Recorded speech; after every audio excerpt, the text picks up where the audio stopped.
Hello. Hi. Welcome to Inspired by Mystery Podcast. Haunted places. We will be talking about haunted places tonight. Especially places with echoes that are Yes. scary. See? Oh. Still scary. Hold on, there's still echoes. Damn it. Oh, man, we're so haunted right now. Hold on. Where's it coming? Oh, found it. Our Twitch was unmuted. Sorry. That took away from the spooky feeling. It was That's still okay. spooky. Echoes like we were Echoes are coming scary. to you from a cave. Yeah. Echoes are still scary. Well, hello. Hello, hello. Happy October. Oh, yeah. Happy October. Spooky season. Jody, happy October. Hello, Jody. Steve, happy October. Hello, guys. Oh, the and reddest Robert. rabbit. Yes. The reddest rabbit in all the land. Happy October to you. Yes, happy October. How are you guys doing tonight? Are you feeling spooky? We're feeling pretty spooky. Feeling it? We're always Feeling feeling hard. pretty spooky, but it's extra spooky. It's very smoky here in Seattle. That it is. And not because I'm having a cigarette, but outside it is very smoky. We have the worst air quality in the world today, and it's definitely setting up for a very spooky ambiance outside for sure. And this weekend, the rain comes in, so it will actually feel like fall. So we're looking forward to that. And then Yeah. the spookiness will ramp up, which will be good. Yep. And hopefully that'll dampen some of the fires that we got going and take some of the smoke out of the air, and we can get along with our fall. Oh, you're getting plague spooky. How are you feeling, no, you're good. Rabbit? You're still plaguey. I'm so sorry. I don't feel good. Yeah. And Jody, you're so welcome. I'm so sorry to hear about your kitty cat. I know. Jody lost her little furry friend. And that is so sad. I am so sorry that you lost your little buddy. But it was kind of crazy timing because we were in the car, me and Dusty and RJ and Jordan, and I was talking about how we got to meet you and how awesome that it was to meet you and how fun you were and how you're one of us. And as we were talking about it, RJ was like, "Oh," I was just scrolling on Facebook, and Jody lost her little kitty friend. So I was like, please tell her that we're talking about her right now and that we love her, and we're all thinking of you. So I'm really sorry to Yeah. hear that. We know how it feels, and it sucks really bad. Yep. So This is true. yeah, and this is the first Halloween without my little black cat too. She's my little Halloween cat, Yep. and that sucks. But a friend of ours made some Halloween flash tattoos, and there's one that he made that was so cute, and it's a little black cat popping out of a pumpkin. And I was like, oh my God, it looks like Zelda. And Tavia said when she saw it, she thought of me. She was like, that would be like, she's like, I totally thought that would be perfect for you. Definitely. So I was like, maybe I'll go get a little Zelda memorial for That'd be cool. Halloween with a little black cat popping out of a pumpkin. Yeah. Who was it? Who made that? Johnny Larson. Right. Nice. And I'd love to go give him support anyway. Get tattooed Yeah. by the guy. So Good. maybe I will. Yeah. And you'll get a new cat after the holidays? Well, you know what? That's pretty awesome. It's never, of course, a replacement for the one that you lost, but it does bring like new happy life and energy into your house, and I think it's a good thing. I think it's a really good thing. And you're giving another cat a home and a happy house, so I think that's great. So I look forward to you doing that. I think that will be great. Yeah. Yes. I know, RJ. I was like, message her right now and tell her we're thinking of her. Yeah. And yeah, so I might do that. I feel like Zelda deserves it. She's not my little Halloween buddy. Definitely. That sucks. But Black Cat appreciation, even though I don't still have one. Shout out to all the black cats Yeah. out there. Anybody have black cats? They're pretty much the best. So cute. That's so nice. We'll get her ashes next week, and I'll have an ink paw print of hers.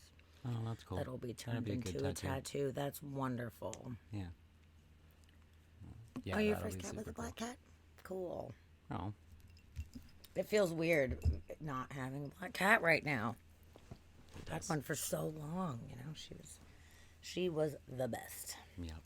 And I'm still waiting for like ghost cat vibes, which I've had zero ghost cat vibes right now. And I'm like, come on, Yeah. hook me up. Weird. I know. But, yeah. Sorry to hear about that for sure. Yes. But we love you and we're so glad that you are here tonight. For sure. And then Rabbit still not feeling good. Still- Goodness. Still got the plague. Gracious, I'm so sorry. sucks. Ugh. Sorry for that. Hopefully that Fucking bummer. goes away soon. I know. That sucks. Hopefully it's not a lingering one. Yeah. But we get to keep you company tonight. Did you see my cool eyeballs and my bats? It's pretty great. It's hard to see the little bats with the thing. That's true. But there's bats. Hey, Plain Toast! Oh, hey, Plain Toast. We are so happy that you were here. Nice to see you. 9 months. Thank you for the resub. That's awesome. I'm so happy to have you here. Yeah. I've been missing you lately. We went on many adventures, so we've not been on Twitch watching other people's stuff for a little while. We just had RJ and Jordan in town, so I've been missing your stream. But I'll make sure to log in soon, and you should all log in. Check out Plain Toast No Jam. Definitely. Dusty just put a little link in the chat right there. Yeah. Actually, Yeah, I you thought can about sing. you earlier because I did a tarot reading for myself for the first time in a minute, and it was very interesting, and it kind of morphed as it went along, and the spread and everything I hadn't planned out, but the way that it fell together was very interesting. I was like, oh man, Plain Toast would have so much to say about this right now. But For sure. yeah, either way, thinking about you earlier. Which, by the way, Plain Toast, I got an amazing new Oracle deck when I was in Salem recently. And I thought of you. I thought you would love it. The Witches Familiars. It's a beautiful deck. These cards are absolutely amazing. They're all different animals and different creatures in this deck, and they're fantastic. Yeah, they're super cool. They're real pretty. Super pretty. Have you seen them before? I'll show you a couple if you want to see them. So they're chrome on the sides. Ooh. And the artwork is just It's got a awesome. ring on it. I know, there's a ring on it, sorry. It's hard to see with the ring. Black cat! Oh, Speaking black of cat. black cats. Interesting. That's we're just talking about Goblins. Yeah, So, yeah, they're they're- awesome. They're so beautiful, so I thought of you. And Mm-hmm. there was actually another deck when we were out there that I took photos of that I was like, oh, I need to send this to Plain Toast. Oh, yeah. And I didn't do it. I will send you Yeah. via Messenger later some photos of a deck that I thought you'd like. Yeah, I'm excited to get into that Witches Familiar deck. Haven't had the time. We got back, and then 3 days later we had people come, so I haven't got into it yet. But maybe tonight, maybe later tonight, I will do it. Yeah, for sure. perfect for the spooky season for sure. That artwork's beautiful. Yeah. It's like dark but pretty. It's not like, evil dark by any means, but it definitely embodies that pretty darkness, which I really like. So Yeah, that's pretty cool. for sure. Hey, I know. I love a good Oracle deck too. Yeah. We went into the shop in Salem, and they had so many decks. They had like a giant wall that had a bunch of tarot and a bunch of Oracle, and I was just kind of scanning to see if there was anything that really popped out. And at first, honestly, nothing really popped out. I was looking at some different ones, and I was like, okay, nothing's really calling to me. I'm not going to buy something just for the sake of buying something. Just if the right thing pops up. And one of the last ones that I saw was that one. And as soon as I picked it up and looked at the back of it, I was like, oh, that's the one. That's awesome. So it was pretty cool that after all of them, I was like, no, it's fine. It's fine. And then it was like, perfect. So I'm excited about that. And I've pulled one card so far. I pulled one card while we were in Salem, and it was extremely fitting to what it is that we were talking about at the time. So it was like, cool. All right. We got some work to do together, cards. I chose the right ones. It was cool. Definitely. It actually immediately made me start tearing up when I was reading this card. It was like, Okay, thank you. Cool. So they work. That's good. They're good. We joked about just returning them right then because they already did their job. We're like, done. Just gonna take Done. those back. Yeah, sometimes it takes a little while, I feel like, to like, acclimate with the deck. And then sometimes I feel like, I don't know, some decks just aren't as connected, which is interesting. I don't really know why that is, Technically, they're just pieces of paper, What is it about that? But there's something more to it. So those ones I immediately knew. It was like, I'm your deck. It's like, yes, good, cool. Yeah, I think you would enjoy them a lot. Really do. I thought about you when I was looking through them. I was like, oh, you will like them. So cool. And speaking of Salem too, my little bat crown here that I found it on the ground in Salem. And it's like brand new. It looked like it had probably been worn one time or someone just bought it and lost it or something. But it's like brand new and it was just sitting on the ground. And I looked around to see if anybody was around that like lost it and nobody was around. And it's like the perfect little fun thing. I love it. True. Hello, honeybee. Oh, hi, honey. Nice to see you. And Universal Discourse. Hello. Yes, hello. How are you guys Hi. doing? Oh, and we got TJ, thanks for that follow. Hello, thank you for following us. Yeah. Hi. Thank you It for that is so follow. nice to have you guys. Welcome, everybody. It is spooky season, so we will be talking about haunted places tonight. Ooh. Yes, we were just kind of doing a recap on how we're feeling spooky right now. Ooh, I gotta check in for some of the tarot readers for fundraising. Cool. Cool. Awesome. Definitely. That is super, super cool. Yeah, you popped in right when I was talking about my new card, so that is very appropriate. That's perfect. Yeah, very fitting. Hey. So does anybody have any cool plans for Halloween? Or the Halloween week or season or anything? Anybody got anything fun they're doing? Yeah. What are you doing for your season? Oh, we went to the local haunted house. Not like actual haunted house, theatrical haunted house here in Seattle. And it was fucking awesome. It was so good, man. It's called the Morgue. And it's actually in an old morgue, which has some very creepy old history. And it just kind of adds an extra element when we were there. And it's so well done. They do an amazing job with everyone's costumes and all of the different rooms and how like spooky that they set it up. Like they're top notch with their theatrics for sure. Yeah, it was really good.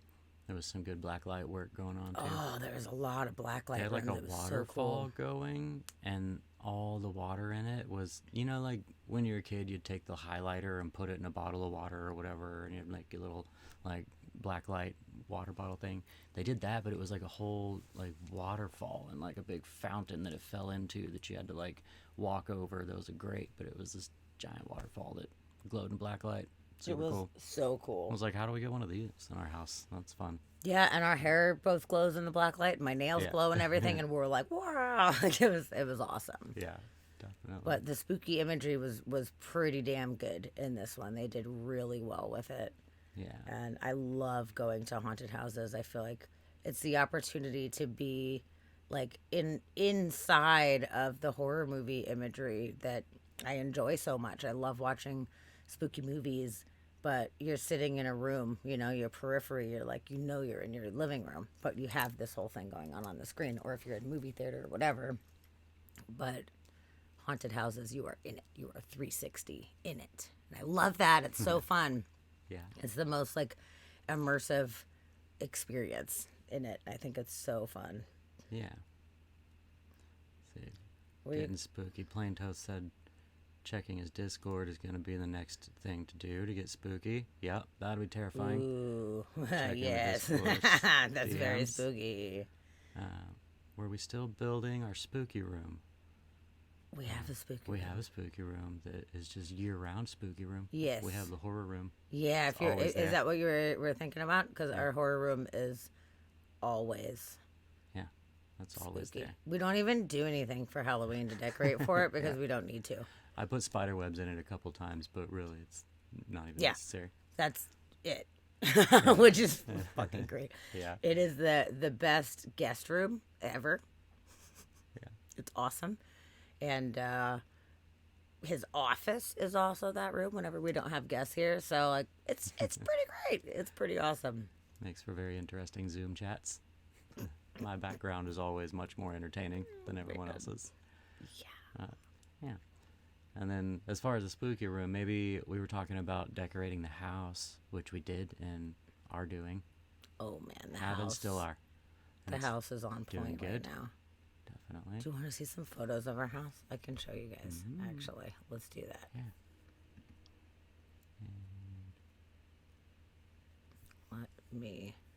Let me see here if I can find. Oh, TJ's going to a party on the 29th. Would that be here, perhaps? I wonder where that party's at. Hope it's here. Are you TJ from the collective? Because there's quite a few Yeah, we have a couple out and TJs. about. Are you the TJ Yeah. from Mutiny TJ? Let me know. The TJ? Oh, it's a Troy. Oh, it's Troy. Oh, even better. Troy. Oh, I'm so glad that you logged in. I love Yeah, you. nice to see you, buddy. He been a just long sent me a time. message like right before we started, and I was like, hey, I love you, but I gotta go. We're about to scream. Scream. We're about to scream. To stream is what I meant. But yeah, I'm so glad that you're going to be coming to the party.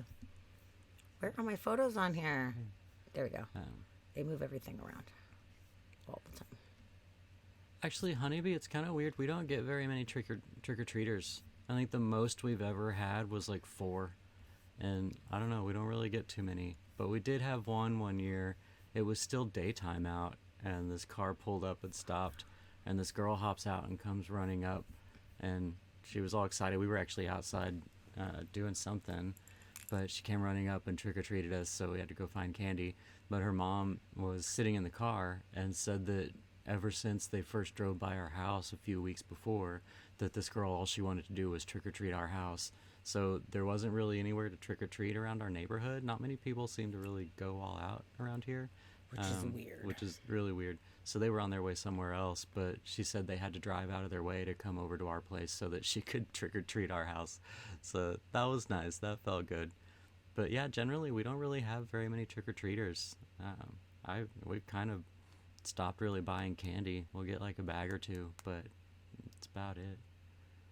You have over 100 every year? Oh man, Oh my God. that's a lot Really? of candy. That's too much candy. That's And yeah, crazy. Steve, you haven't had any for years either, huh? Yeah, I wonder if that's a Pacific Northwest thing. I feel like everybody started doing like the trunk or treats, and like the whole stranger danger thing got really worrisome. So everybody kind of started doing the public ones. I wonder if that's more of a thing now. Yeah, no, we have like nothing, and we think it's kind of weird, actually. Yeah. We're like, Oh, yeah. we're ready for you if you want, and then we just don't get shit. It's very strange. Oh yeah, Jody said she doesn't get any. Yeah, it's got to be the malls and downtown and the trunk or treats they have at the schools. So it's got to be stuff like that they're doing, but it's not really the same era for going door to door by yourself as kids. It's not really It's weird. the safest thing, I guess, anymore.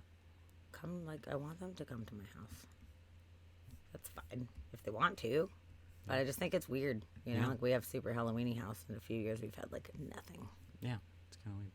Okay, so I'll show you some of our inside photos. I took a few outside photos, but they're not like fully done yet because we didn't put up all of the lights. Yeah, not fully done, but working on it. Well, maybe I'll do the large You might have screen to do the large. actually. I was just thinking that. Yeah, there you go. Okay. It's like that's a truncated view. Yes. Okay, so this is our living room here. The foyer. I have Spooky Town set up over here, which you will see in more detail momentarily. We used our fish tank that was empty and put a cool witch inside. It's kind of like crazy to tell, but I put a witch and all this little fun shit. There's a bunch of bones and shit in there. And and it's always Victorian and spooky anyway, but we just add some extra shit in there for sure. I like this one. It's like a Halloween decoration, and you turn it on, and it's an old timey radio that does a bunch of different, like, I don't know, silly, spooky radio broadcasts. Yeah. I love it. I think it's great. Yeah, it does like old time radio show commercials, but they're all themed to like spooky themes. It's fucking great. What's our favorite one? The Witch Mart. Mm-hmm. Witch Mart is good. There's a good jingle. Yep. For Witch Mart. It's so great. That's the best one. And there's Dracula ones and stuff. It's awesome. Yeah. So yeah, this is like standing on the side of the living room, looking towards the kitchen over here, and then we've got stairs that go downstairs into the room that we're in right now, and then there's stairs that go upstairs to the bedrooms and such. Yes. And there's our alien that is not a Halloween decoration. That is a year-long member of the household. Yeah, he's family. Yes. He stays. And I have a bunch of cool little old Halloween-y shit all over the place. Thank you, Rabbit. Oh, thanks. We love it. We love it. We like, designed the kitchen and put the floors in and the whole thing. It's pretty awesome. I like the spooky green lights. Mm-hmm. This guy's new. He's awesome. And my super cool 50s table. Hell yes. My favorite. Yeah, 50s kitchen. And then there's the front door over here. Burp, burp. So when you walk in, you're just kind of walking into this whole crazy lair here. Mm-hmm. You need to find someone passed out and let them wake up in your house and see the alien. Oh, yes. I think, wait, the sugar bowl that me and you got. Yes. There it is right there. Me and Troy went to Home Goods and tore it up at Home Goods. We had the best time ever. And I got so much cute little vintage Joanna Parker stuff, which is so cute. Giant Cthulhu. Oh.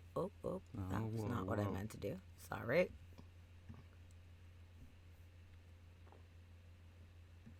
Okay. Nope. Why is it going... This is our dead bird. I don't know why it's doing that. That's weird. Maybe it wants me to go the other way. I don't know why it would do that. Doesn't make any sense.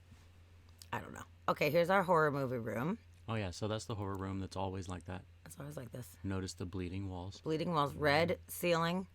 Red carpet. Fuck you. Why are you doing this to me right now? I'm sorry. Yeah, it's like skipping over shit. Hold on. Weird. I don't know why it's doing it, though. Okay, so here's our stairwell. Let's just give it a go and see if it works this time. So there's our stairwell going upstairs to the upstairs, and we've got our cool stripy walls. And then this whole section of the Victoria room is all stripy walls, too. We've got all our old Victorian photographs and stuff on it. Love it. For a little fun shit. I love this little pumpkin guy. That's one of my favorites. It's so fucking cute. Yeah. There's the hallway. So this creepy carnival room is the horror room, and that is Tavia's room over there. Mm-hmm. And that's looking downstairs from the upstairs hallway, which looks pretty cool. Okay, here is the horror room in black light. Dun, dun, dun. I know we do need a Sam. For sure. Oh, yeah, definitely. Yeah, that pumpkin mask I got from Spirit Halloween, actually. Also, Troy. God damn it. What are you doing? I'm literally just hitting the over. Mm-hmm. I don't know why. Like, I'm not doing anything. A likely story. I'm doing it. I'm not even moving the cursor. It's weird. Okay, so there is the forward view of the horror room. We had the coffin DVD case custom made, which is super cool. And it's for all of our horror movies. Yeah. Which is this right here is the DVD case. Yes. It's kind of hard to see in all the things. But it's there. But it is there. And it's fucking awesome. There's all of our spooky shit. Okay, back downstairs. Okay, recycling through things for some reason. I don't quite know why. These are the ones that we started with. Yeah, that's weird. It went out of order. It did. And now it's Now just we're back showing some into- other shit, which doesn't make any sense. Okay. But you get the gist. That's our house. Yep. It's pretty dang cool. Did you not get any from down here? I got a couple actually. But there's so much shit around. I was like, I can't get like a perfect photo, but I'll show a couple of those. Difficult to do for sure. And I'll put the outside photos on there right now. Oh yeah. Even though it's not fully done yet. But I'll show you guys what we've got so far. Oh yeah, there we go. That's from this room down here. Oh, yeah, It's there you the go. Shelf above our TV. Counting down. Oh yeah. So this is basically right up behind us. So you can see these little lights right here. Those are the lights that are behind our head. So this is kind of looking at the corner behind us. Oh, The Egyptian bathroom, spooky Egyptian bathroom. which I love. Egyptian bathroom with mood lighting, Yes. for sure. The black spider webs really helped a lot in there. Spooked it up. Okay, back to the horror room. And we're back into the horror room. Oh, this sculpture. Our friend actually made this. It was his, second, third sculpture ever? Something like that, Something like that. And he made it, and he was like, I want to send this to you guys as a present. And we're like, yes, please. So we got that. Close up in the horror room over the TV. More horror room All decoration. for fun shit. I love it. Yeah. Skin lamp. Yeah. That our friend Tony made. Oh, and Tavia got this. Here, scroll up a little bit. Got this cauldron. Oh, it's not letting us scroll. It's fucking bullshit. There we go. Yeah. It's a cauldron, and it flickers fire on the bottom, and it glows purple. Cauldron with a ghost. That's Jeeves that's hanging on it. With fresh skin. Yes, but Yep. obviously. Made out of fresh You don't skin. want, like, old skin. No. Spooky Oh, yeah. Town, which I have revamped a little bit. I threw some extra different lights and stuff like that on there, but I have a whole Spooky Town, and I will show you guys when it's all like done, because I'm very proud of it. Yeah. It has a graveyard and a pumpkin patch, and then the like pumpkin patch area where you purchase the pumpkins, not just the farm, which that's the first year that I had 2 sections of that. Yeah. Mm-hmm. Oh, hi, Joey. Did you make it home? Hey, Joey! Does that mean you made it home? I'm glad you're here. I miss you already. Jordan and RJ flew away today, and it was so sad. Mm-hmm. But we had so much fun. We had such a good time. Yeah, we had a blast. For sure. So they got to see our place firsthand with all of our decor. Oh, Honeybee, you have the Spooky Town too? Really? That's cool. Are you a collector as well? Cool. Also, Steve, yeah, we were actually talking about Beetlejuice needing to be in the graveyard. We do. That's probably a necessity. Oops. What did I pass? Oh, the colors change. Yeah, they change. They're blinky. Oh, yeah. Graveyard.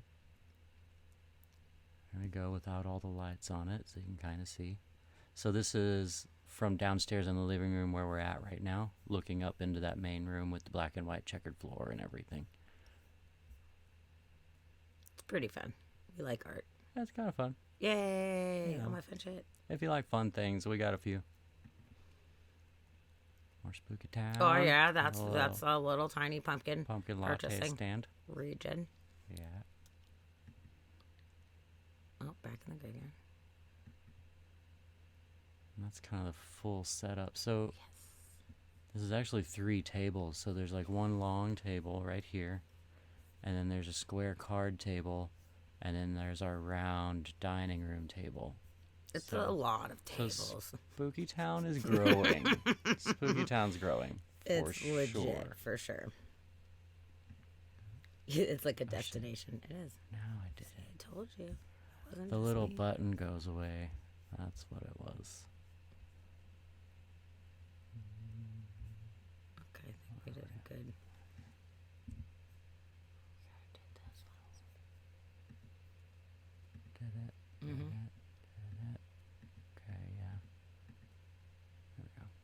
Yeah, and that's like the far view of all of its cool, glowy glory. Spooky Town region. Oh, that's so awesome that you have some Spooky Town stuff too, honeybee. Yeah, that's super cool. Every year I get so excited. You know, generally the cats do not fuck with it. But the other day while I was standing there putting some lights up, Jedi just hopped right up in the pumpkin patch like a fucking asshole. And I was like, what are you doing? Like, get the fuck out of here. And he was like, sorry about that. Just hanging I out. think I was, because I was playing with a wire light. Like, I think he was like, oh, it's like a toy. Yeah. Like, fuck you. It is not a toy, actually. It is not a toy. That's me. If you go back, it goes. Yeah. Oh, and this is the back of our house. We grew some crazy sunflowers this year. And our house is muraled on the back. So we've got dinosaurs. Oh, you can't see all the dinosaurs down here. But there's a lot of dinosaurs. More It's pretty dinosaurs. great. And an erupting volcano. Pretty awesome. Definitely. Oh, hey, Alf. Welcome in. Hey, what's up, Alf? We're kind of doing a house tour at the moment, showing some of the Halloween decorations. Yes. And then speaking of Jordan, who is hanging out in the chat right now, this is us downstairs, so you kind of get a good spooky look. It's all glowy green spider webs, which is pretty cool. We were all wearing onesies playing a board game the other night. It was pretty great. RJ's a shark. Yeah. It was pretty cute. And I was an axolotl, obviously. Dusty was Godzilla. Obviously. Andy was a trash panda over here. It was great. So the outside, which is still a work in progress, we got floodlights. We haven't put them up yet, and I'm really excited about putting the floodlights up. But Yeah, it's going to bump it up a notch for sure. fucking bitch. I don't know why. So it's being that so horrible. whenever the button disappears, you're not clicking on anything. So you have to make sure to keep moving your mouse to make it appear. Oh, I hate it. And it won't even let me scroll down. Jeez, you can't even see the whole image. To shrink your Yeah. window. Okay. So there's our blow up pumpkin guy, which is pretty sweet. Shrink your window up. There we go. Yeah, instead of pulling down. There we go. Okay, so we have a nice little graveyard going on. Our front window, which is pretty sweet. The giantest skeleton in the land. Look how big it is. There's Jordan and RJ. You're like not even up to his crotch. It's the fucking best. I'm so stoked about having found this year. And then we got our Beetlejuice sandworm door cover here and our Beetlejuice sign, which is pretty great. There's Dusty hanging out. We just put these lights up recently, which are super fun and rainbowy.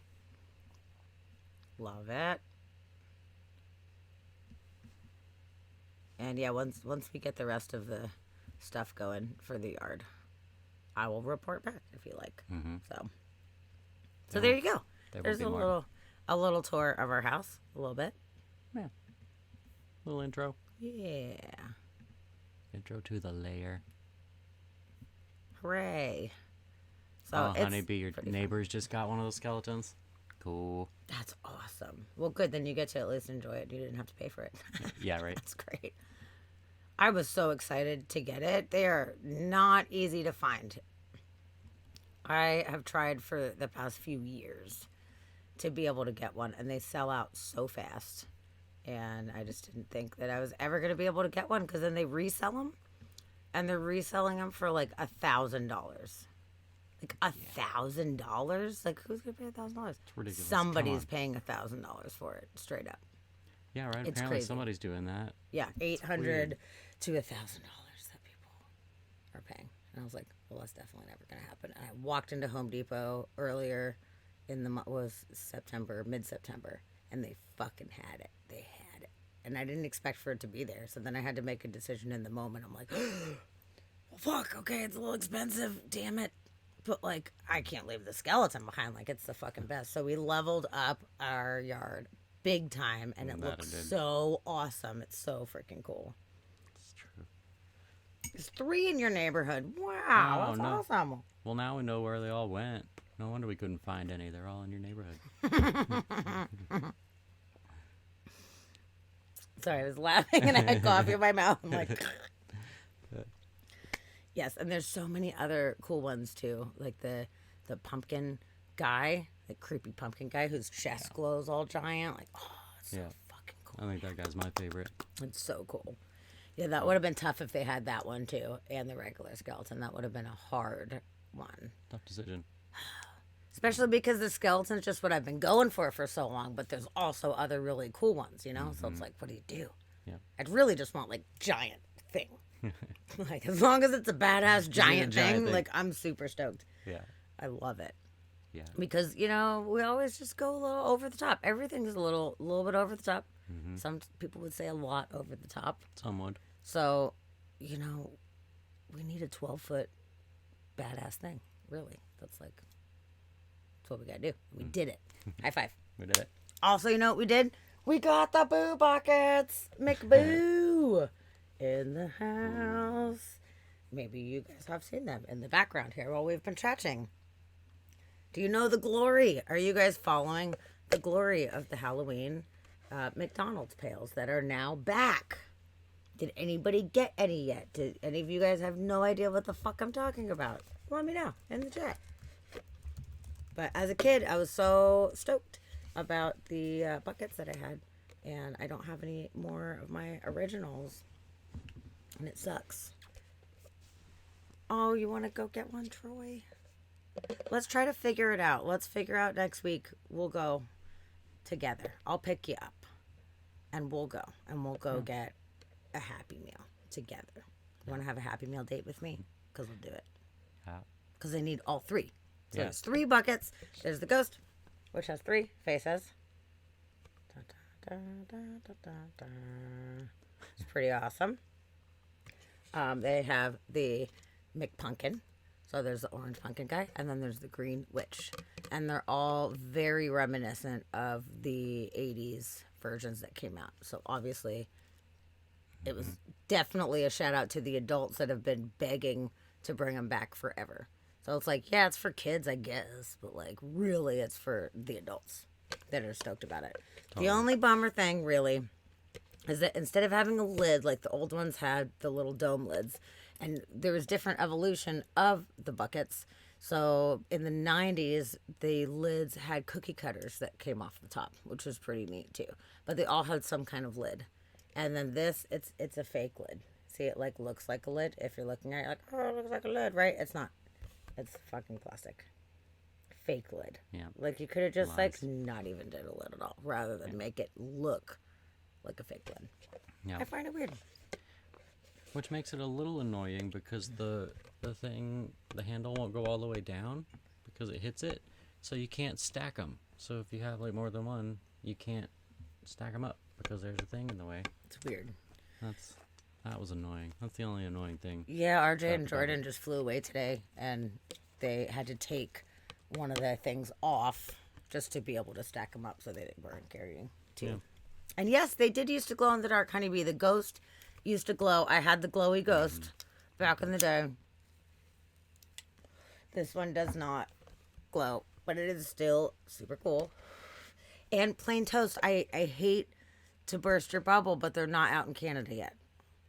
I don't know when they're coming out. You have to look it up. Hopefully next week. But I've seen a few people in my little Halloween Facebook groups. Everyone's talking about them. And all the Canadians are like, damn it, they're not out yet. So we went to Tim Hortons and got some like donuts that were like in this like kind of spooky bucket thing. And it was like not the same at all. That's funny. Yeah. So keep up on that and find out when they will be released in Canada.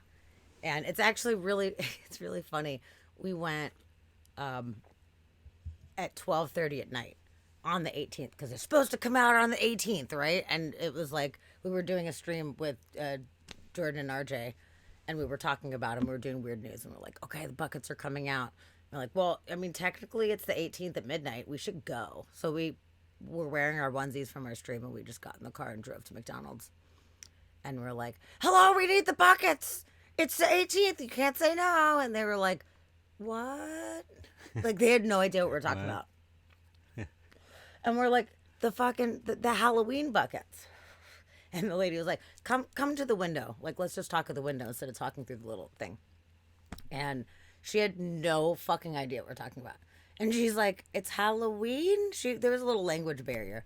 And we're like, every day is Halloween. No, the Halloween buckets. And she's like, she looks on her phone and then she's like, Halloween is on the 31st. And I'm like, on your screen, there is a bucket, a Halloween bucket. It is literally on the screen right now. Can I please have the bucket? And they're like, we don't know what you're talking about. Who's like, just fuck. driving through the drive-through at midnight asking when Halloween is?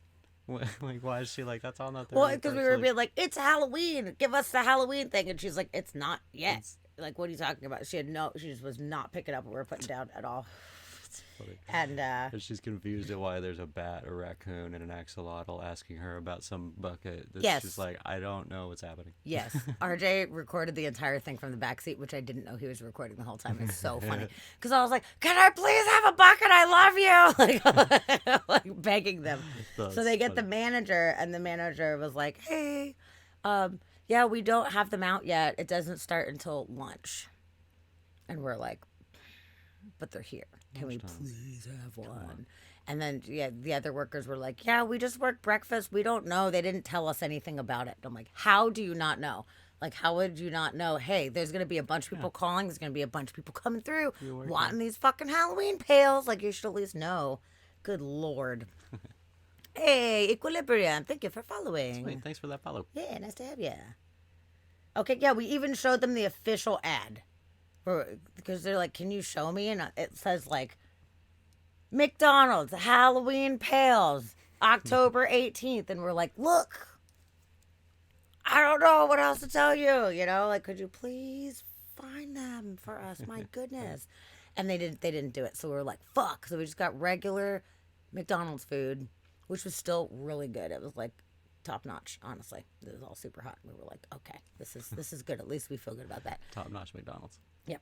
And then we went back yesterday and then actually got them, like, you know, when they had them. Gosh. But they all have different ones. Like, some of them have multiple different ones and some of them only got one style. So in order to get all three over the next couple of weeks, you might have to go to different places. Or if you go to the same place, it's like the next week they'll probably have another one.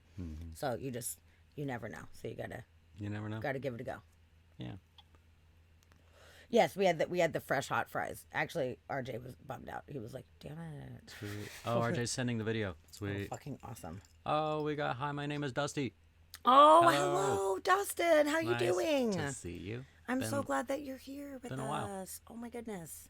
been a- Happy Halloween time. Yeah. Happy Halloween. We're so glad to see you. Yeah. Yay. And Equilibrium, thank you for coming in. Thanks for that follow. We appreciate you. Oh, someone on Facebook got 3 buckets, socks, and a camera and some other bling directly from McDonald's as part of a promo. Lucky bastards. They also, on the McDonald's website we saw yesterday, there's sweatshirts of each of the designs, and they're all sold out already. Yeah. Like, Yeah. they're gone. You could be the boo bucket for Halloween. I know. Make it. Totally. So I'm excited to get all of them. I couldn't even decide which was my favorite. Like, honestly, I was looking at all 3 of them. Like, okay, if they tell me I have to pick, like, I don't even know what I'm going to pick because I love all of them. So I was happy with whatever. But it was good. RJ and Jordan were both, like, really stoked about the ghost. That was the one they wanted the most. So that was great. So I was like, I'm happy with whatever. I'm just going to get all 3 of them. So then I'll be happy times 3. Yeah. It'll be fucking great. I'm excited. So, see, that's how they get you. They're like, hey, come back next week for the other one. And you're like, I will. You got me, you fucking bastards. I don't eat McDonald's like super often, but I will this month. That's for sure. Even though they have little rinky dink tops on them, but like, and it's just a plastic piece of shit bucket that you could pretty much get from the dollar store. But it's not the same because it's nostalgia from our childhood that is coming back. They brought it back for us. Hooray. It's true. Good job. That they did.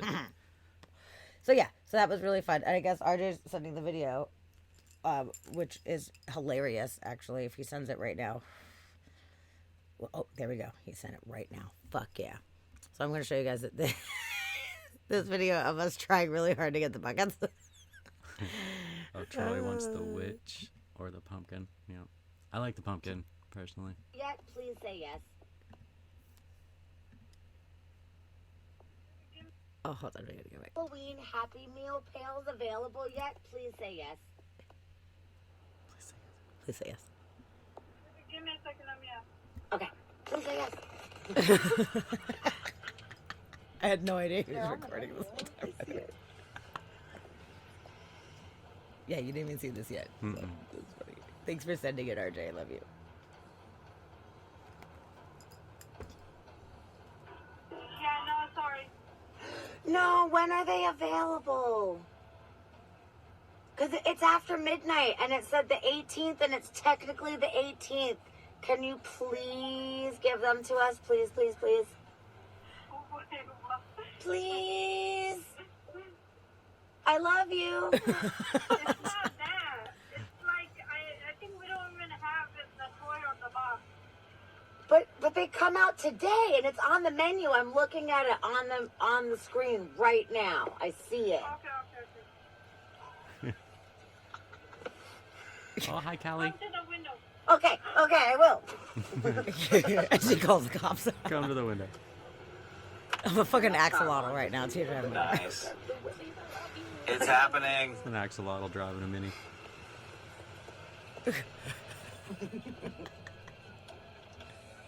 Okay, go ahead. Hi. It's Halloween? What's that? It was Halloween? It's always Halloween to us. Look, we're dressed up. We came to get the pails. It said they come out on the 18th, and it's 12:38. So we're ready for the Halloween Happy Meal pails. Yeah. We're so ready. It's Oh, we're the ready. 18th. No, Halloween is on the 31. No, but you have the Halloween Happy Meal pails. They come out today. I don't even know. They do. It's on the menu. on the internet. It's on the menu. On the Sorry, screen, you can see them on the screen. She's like, I don't go to McDonald's. Hi, yes. So we know that the Halloween We're Happy debated Meal today. pails come out today. They're on the screen already. So it says that they come out on the It's 18th. the adult Happy Meal, but we don't have at the moment available. It's not the adult Happy Meal. It's not the adult Happy Meal. It's the kids ones in the Halloween bucket. Oh, let me check if we have any toys, new toys, because I don't Oh, know. it's not a toy. It's the Happy Meal comes inside the bucket. It's on your screen. It shows it on the screen. Thank you. Yeah. I really want it. Yeah. So Show me what is okay, I'll show you. So back in the 80s, this was a very famous thing in the 80s, and we all collected them in the 80s. And they're back. They're like new and back. So they look like Like Googling this. for reference. So it's the Halloween Happy Meal, and it comes in these pails, and it starts today. It's all over the internet. What is it? It's What the is bucket that the Happy Meal What food is goes it? in. So instead of the Happy Meal food coming in the other thing, it's just a little plastic bucket that the Happy Meal comes in. So it is something new. So it's supposed to be the truck coming tonight. Ah! You can check tomorrow in the morning. It's coming tonight. Axolotl smash rock. You do?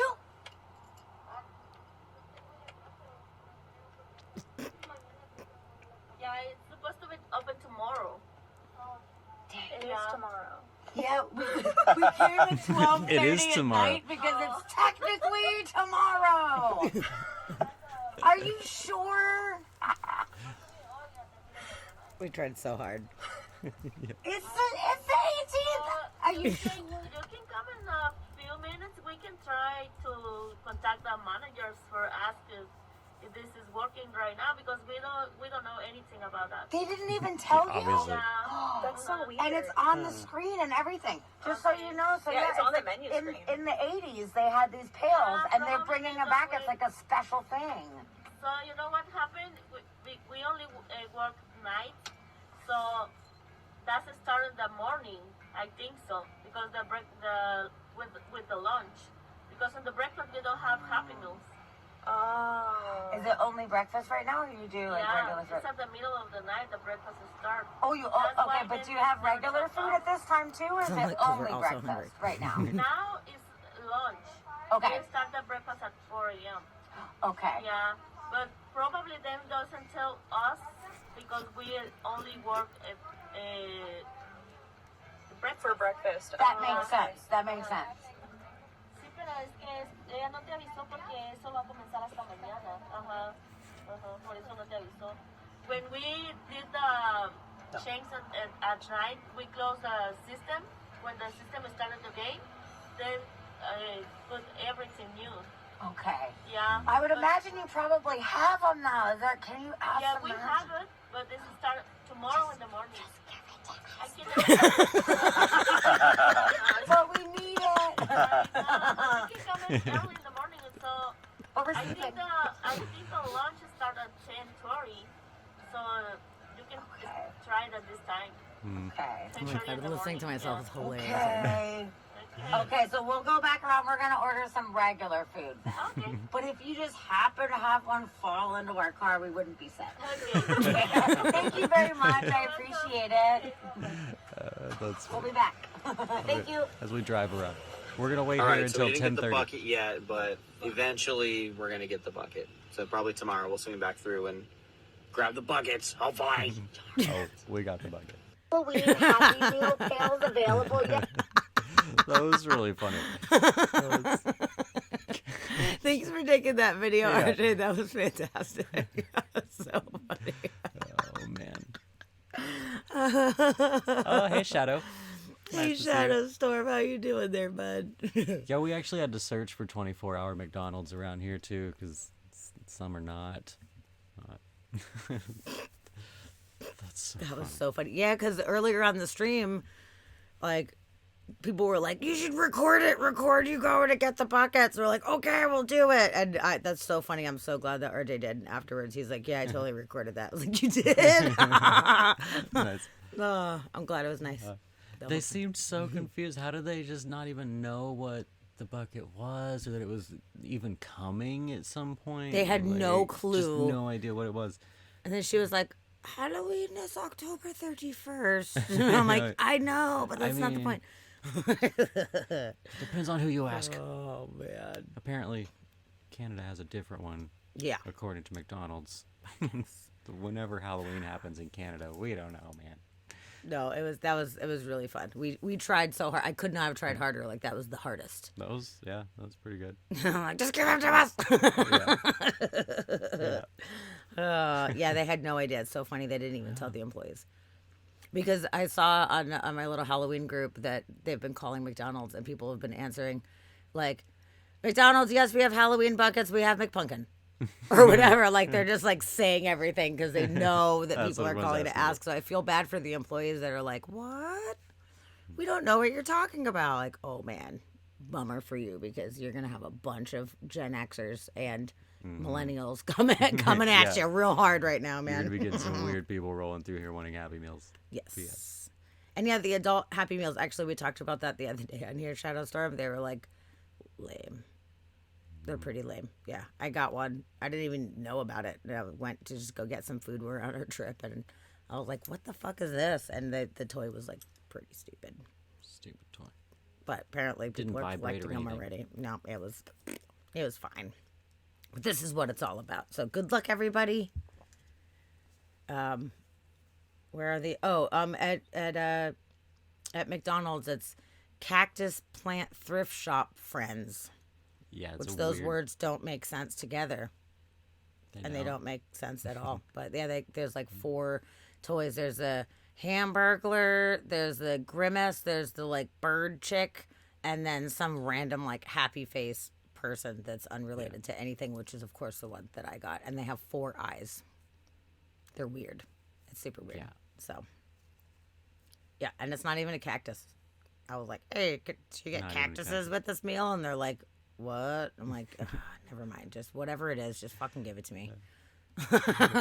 Whatever. We love confusing the drive-through people. We seem to be really good at confusing drive-through people. Apparently so. Yeah. But they probably laughed about that for a while, you know, like, I don't know. They'll remember us forever. There's a weird axolotl person came in and really likes Halloween a lot. Loves Halloween. Doesn't even know when it is, but apparently loves it. Yeah. Oh, Jordan, thanks for popping in for a little bit. Go Yes. get some food. That was Are you perfect going to get timing. McDonald's? You just go get McDonald's. Yeah, right. Oh, we love and miss you too. Yeah. It was so good to hang out with you guys. the house feels emptier without you in it. Come back soon, though. And thanks for sending that video. It was fucking fantastic. Yeah, It was great. perfect timing. Yes. But yeah, I bet you'd want to hear their side of it. It's probably fucking funny. Yeah. I mean, we were really nice, so it wasn't like we were like giving them a hard time, you know? So I hope they were good with it, you know? I'm sorry. They're like, well, that was weird. And we're like, yeah, sorry.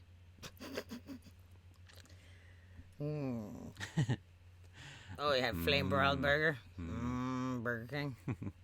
It's all right, Shadow. I'm on your side.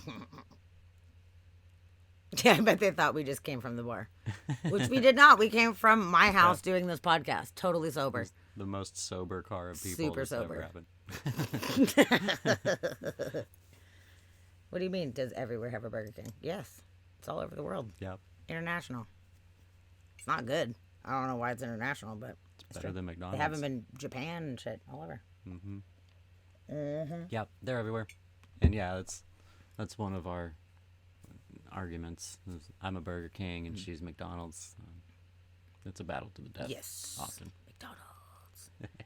Oh yeah, and Jordan's gonna ship out Rabbit's order that she got from yeah. Joey's website. You should put a link in. Cool. For anybody that is hanging out in the chat that has not had a chance to check out Joey Moon's amazing new website, you should absolutely do it. She's selling crystals and cool magical items, intention jars, and all this super, super cool stuff. And she's a wonderful person, and it's a new business. So if you guys are interested in that kind of stuff, or you know anyone else that is that might want a present, you should definitely check out the Lunar Peculiars site. Yeah. So And yeah, if you go to the Instagram, in her bio is the link to the shop. Because I didn't make that chat command correctly and linked not to the website where we should be sending people, but to the Instagram where she posts and updates, which is also good. But yeah, so go to The store Instagram link. and follow the link yeah, from there. store link is in the bio. Shadow, thank you so much for gifting Aw. us up to Rabbit. Hey, thanks, You're Shadow. the best. And really, Plain Toast, you're not getting the ghost. You get the pumpkin. It's not a green monster. It's a witch. Is it, or are you getting like a Frankenstein or something? Or is there a Maybe different Canada one? gets a different thing. And if you're getting a green monster that we don't get, you're gonna have to mail us one. Yep. And then I'll send you a ghost in Ooh. response. We'll trade you a ghost for a monster if it's I a monster. never heard of any monster. But if it is a monster, it's emergency. Canada. And is the ghost different? Is it a different ghost? Does it have like a Canadian face on it? Oh my It says boo, eh? Oh, and thank you for gifting Jordan a Ah, subscription too. sweet. Thank you so much. Thanks, Shadow. You're Thank you awesome. so much.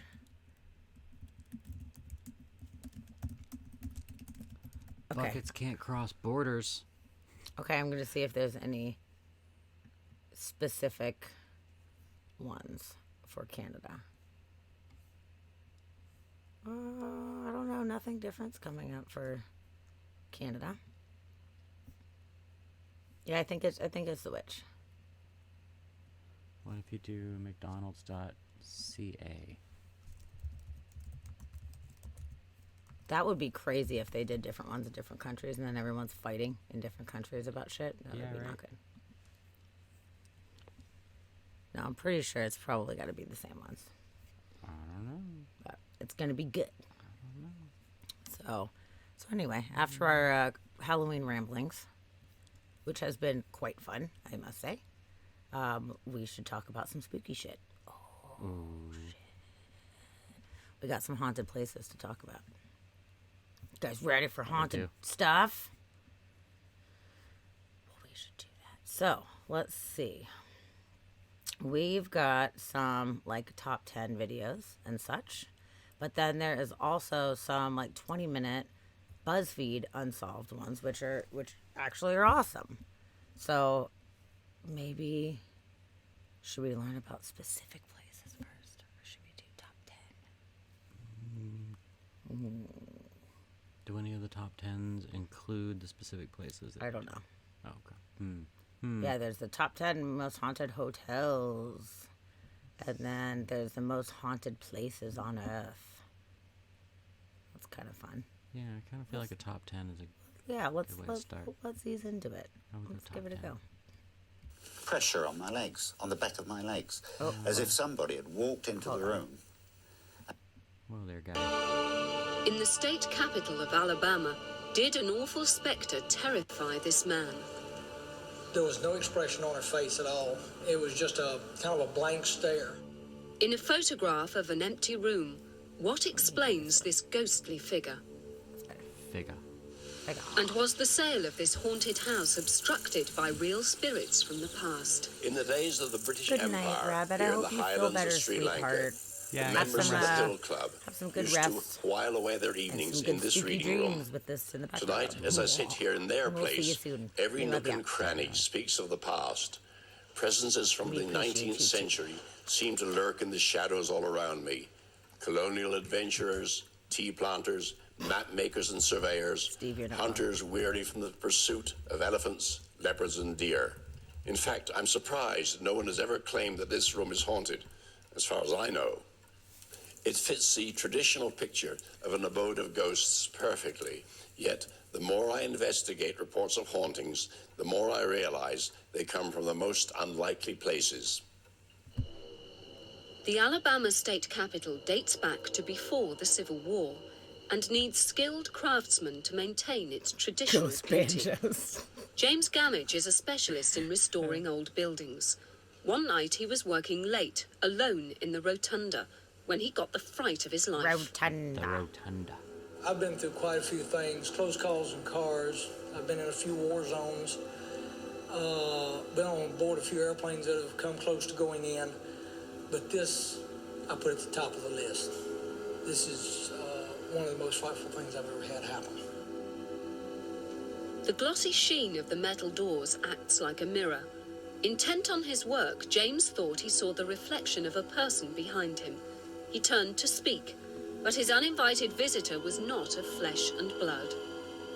What I saw was a lady. She was dressed in Civil War period dress. Serious. The dress she was wearing was not a heavy-duty hoop type skirt, but it was out a ways and it went down a ways.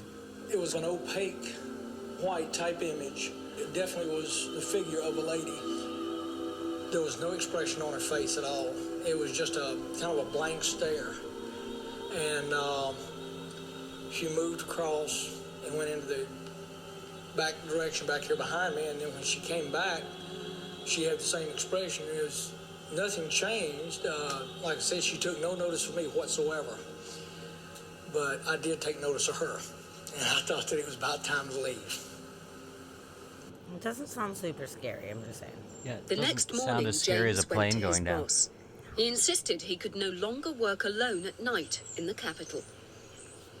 Bill Woodsmall was sympathetic. He's somebody that I would depend on. When he tells me something, I believe it. He was very agitated. He was nervous. He couldn't keep his hands still. You could tell something had happened the night before that had affected him. My own custodial staff has talked about seeing shadows move through the building when they know no one's there at night, hearing doors slam closed when they know they're the only ones in the building at night. So we have heard stories like that. At the time of the Civil War, many Southern soldiers died on the battlefield. It is said that the ghostly woman is a distraught wife searching the capital for news of her husband. When I explained it to Mr. Woodsmall the following morning, he kind of laughed about it and told me, "You're not the first one. And you saw her. You saw her come through." I said, "Yes, I did." And I said, "I don't believe that I will be doing any more work at night. You will have to experience what I did. You may make your own decision as far as your disbelief or whatever, but I have experienced it, and now I believe in it." From Bluebell Hill in southern England come reports of a bizarre modern ghost. She appears at random on this road and leaves her victims shaking with terror. Ian Sharp was driving home one night when a girl appeared from nowhere. The lady ran in front of the car.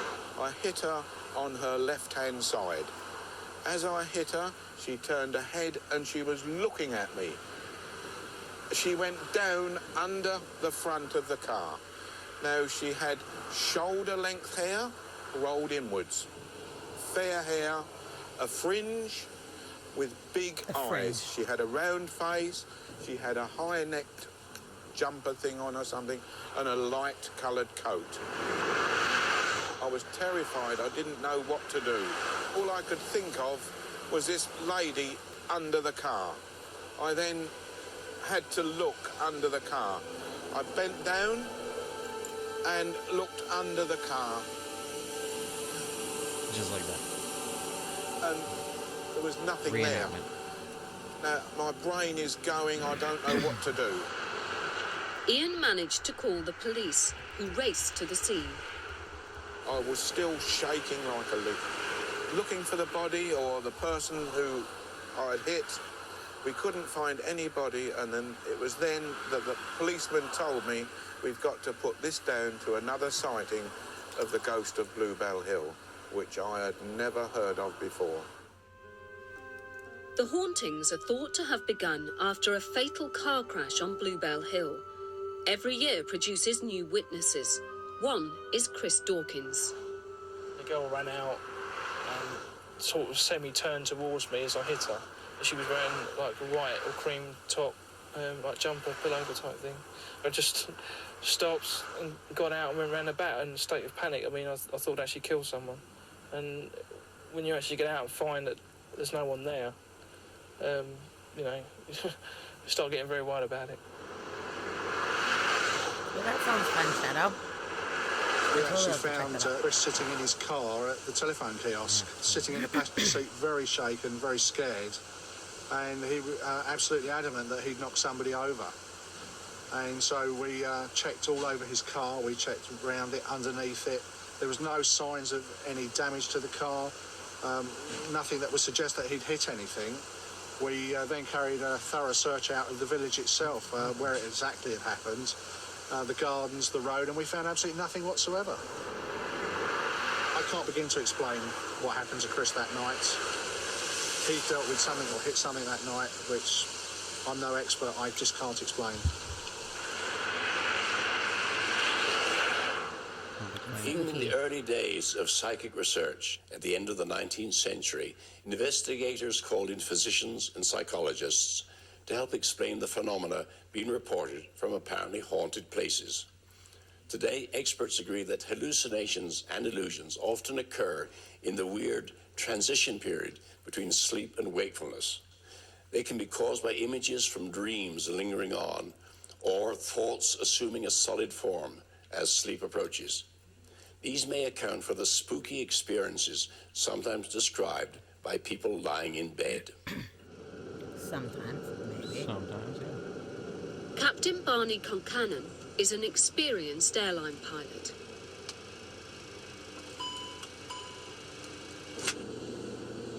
One of his regular overnight stops has been an airport serving the northeast of England at Teesside. Going from like ghosts in the road to the crews were always booked into St George's Hotel, right by the airport. Yeah. Okay. When the building belonged to the Royal Air Force, the hotel was the officers' mess. In 1951, a small plane crashed on landing, careered across the car park and smashed into the wall of the mess. The pilot was killed by falling masonry. The mess was rebuilt and is now part of the hotel. There are stories of a ghostly airman seen in its corridors. Captain Concannon was sceptical until the night he was booked into room 62. I came into the room, got undressed as normal, put my raincoat on the bed because it was so cold. There were 4 or 5 blankets on the bed already, and lay down on my stomach, wrapping the blankets around me, just leaving my nose so that I could breathe. And I must have been lying there for 5 minutes when I felt a sudden pressure on my legs, on the back of my legs, as if somebody had walked into the room and sat on my lower legs. It only affected me from the knees down. I thought to myself, the story of the ghost came back to me at that time, and I wondered whether I should put the light on or what I should do, and I decided not to. I decided to brave it out, in fact. And I turned around and I said, "Go away," but in much stronger language. And it went immediately. As soon as I said, "Go away," it disappeared. I didn't even put the light on afterwards. The room became warmer. I was quite comfortable, and I went to sleep. Unaware of the stories on her first night in the hotel, stewardess Lisa Cox settled down for a good night's sleep. I woke less than an hour later. Shadow, you've heard of and ghosts there was the weight of a heavy sitting on person people's lying legs on like me, that? Or what? From That's weird. the top of my head all the way down my body. And it took me just a couple of seconds to realise that I wasn't at home and that I was in the hotel. And of course then I was petrified. I couldn't move. And I realised that it just must be a ghost. There was no other explanation, and I was wide awake. I couldn't move an arm or a leg. I was pinned down, and the only thing I could hear was my heart beating. And whilst I was pinned down, That's what our cats I do. could see movement, and when I moved my eye to look towards my left, the curtains, which are very heavy and I'd drawn open, were moving upwards from the grounds, not blowing outwards as though in a breeze, but as though somebody had put two hands underneath them and was lifting them up. They were crumpling, and they were about a metre off the floor. After a couple of freaky. minutes, the weight left Lisa. She fled the room, too terrified to return. Real as such experiences seem to those who suffer them, some scientists suggest they are caused by a condition known as sleep paralysis. Some people think that this sort of thing happens with particularly airline people who are flying all over the world, different time zones and so on, getting very tired, and when they go to sleep, they enter a state of semi-consciousness, neither sleeping nor waking, in which things like this can occur. But my answer to that would be, I've flown all over the world, I've stayed in hotels all over the world. I've never had any problem of this sort before. I know the St George's Hotel is haunted, I'm 100% sure, because it happened to me, it wasn't a dream. I know that I was wide awake, and that's why I was so frightened, I was petrified. Yeah, but the sleep paralysis pressure is usually on people's Sometimes chests. stories of And it hauntings has to do with, clash like, their with the breathing or their hard upper commercial body. realities of the modern world. Legs. Can the alleged presence of ghosts affect house prices? Well, it's a question lawyers have had to take seriously. In Italy, in 1960, this paranormal problem was the subject of a learned treatise. And more recently, in the United States, the courts have tried to untangle the answer. Nyack is a comfortable suburb of New York on the shores of the Hudson River. One property has more to offer than most. The house's owner for 23 years, Mrs. Helen Ackley, now lives in Florida. She and her husband brought up their 3 children in the house with ghosts for company. My house was haunted by 3 different ghosts that we could say for sure. One was an older gentleman, one was a young girl, and one was a young Navy lieutenant. Oh, I love the ghosts, all of them. They were there, I could feel them, but however, they did not intrude upon me, but they were Troy, there a if I needed farm them. for the first 8 And years of there your were life. times I called on them. I want to hear And stories about that. it seemed as though they understood and tried to help. Is it like cow Helen's ghosts? friendly feelings towards the ghosts are confirmed by her neighbours across the road. The Ursula family were close friends of the Ackleys. James Ursula grew up alongside Helen's son, William. He remembers spooky incidents. William had a habit of every night going down into the basement and locking up and making sure everything was secure. And this time he saw something white outside glowing, and he had no idea what it was. And his eyes shot up, and he saw this Revolutionary War ghost. And he was panic-stricken. And he turned around and ran right into one of the walls in the basement. And he came upstairs, and his mother saw him, and Helen, and she just started laughing because she knew he had seen the ghost for the first time. Thanks for listening in from my office. The Ackleys really felt that the ghosts were Lurk part away. of their family. Cool. Glad I'm to sure hear. because they never had any fear. There was never anything negative. In fact, it was as though they were sort of guardian angels or something in the family. The time came when widowed Mrs. Ackley had to move from the 18-roomed house. She wanted to join her son, who had set up a business in Florida. Yeah, that's crazy. With regret, she put the house up for sale. The estate agent was Richard Ellis. He was worried about mentioning the house's extra features. We kind of took a deep breath and we approached the buyer on it, and he laughed about it. He just joked about it. And then a couple of weeks later, he called us and was very serious about the whole thing. And at that point, we set up a meeting for him to meet with Mrs. Ackley, and she spoke with great enthusiasm about the ghosts. And at that point, I think he became very concerned, and shortly after that meeting, he decided he did not want to buy the house. The buyers had put down a substantial deposit, but they now wanted to cancel the deal. A dispute arose over who would keep the money. The case ended up in court. The judge threw out the buyer's claim, saying it was too late for them to change their minds. The buyers took the case to the Appeal Division of the Supreme Court of New York. The presiding judge was Israel Rubin. The basis of the appeal was that Mrs. Ackley was not fulfilling her obligation to leave the house unoccupied. It was still inhabited by the ghosts. All right, that's funny. We had to balance off whether a ghost should have been disclosed as against a theory or a principle of law that is almost universal in the United States. That is caveat emptor, let the buyer beware, that the buyer has to be beware of what they're buying. I think that's and important. has to do a adequate Whether they search. believe in it or not. And It once should they still do be that disclosed. search, they're actually stuck with what they are purchasing.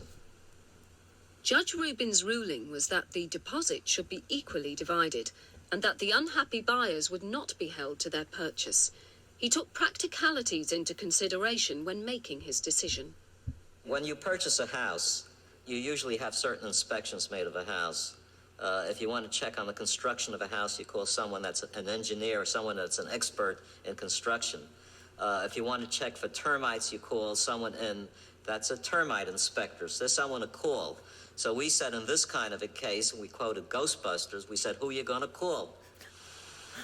Cute. The immediate result of the case was that the presence of ghosts had to be revealed before a sale. But since then in New York, the view has softened. Estate agents are not obliged by law. I think I would probably bring it up to a potential buyer as a matter of conversation, but we do not have to disclose it. On the other hand, we cannot lie about it either. I mean, if we're asked directly, do you know of a ghost that's in this house, or have you heard of anything? We have to disclose that to a buyer. Yes. Yeah, noted. The Ursulers worry that the ghosts had not been consulted. James thinks they weren't best pleased.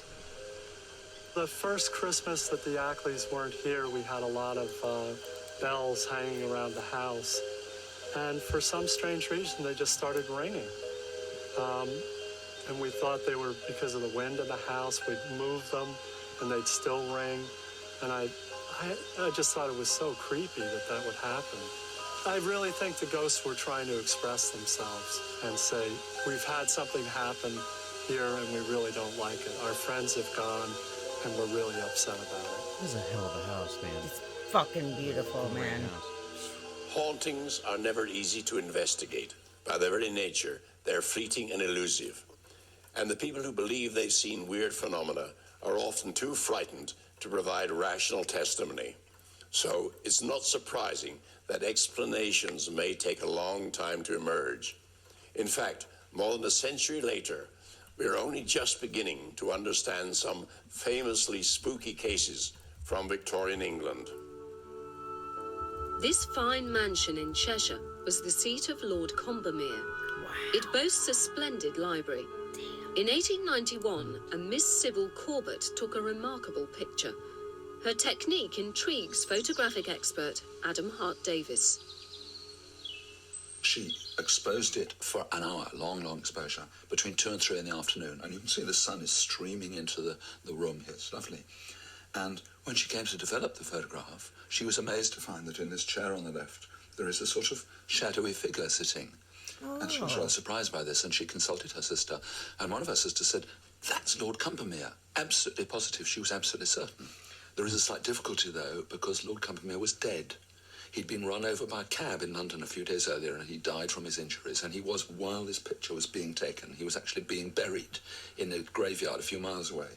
And so that, of course, made everyone think it's got to be his ghost. It must be his ghost.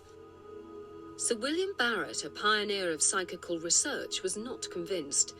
He wrote an article suggesting that a footman had strayed into Miss Corbett's photograph, taking an illicit rest in his master's chair. There are various things that support this. One is that the figure is quite well lit on the side where the light is coming from, so you can see one hand, but is very poorly lit on the other side. You can't see the figure's legs at all, and there's a very neat point here. All across the picture, all the bright lines are doubled. There's a bright one, and then a very slightly less bright one beside it, which suggests that the camera was moved during the exposure. Now, Miss Corbett herself says that she was out of the room, says somebody jogged to the camera during the exposure. Could it be this person came in, sat down, moved a little bit, suddenly realised he was on camera, rushed out, kicking the tripod as he went out of the door? It's possible, anyway. To test the theory, Adam has set his modern camera for an exposure of 2 minutes. His wooden study seat stands in for his lordship's armchair, and as an extra gesture towards authenticity, a footman's coat seems appropriate garb. Oh, hi, Jed. I'm glad you're here, my friend. Late night meeting. I'm going to have to sit here for a minute, but I don't want to be completely still. The right hand is still, the left hand is moving about a bit. I have to move my legs so they don't register on the picture, and I need to move my head from side to side and up and down so that it'll register as a blur, but still a head-shaped blur.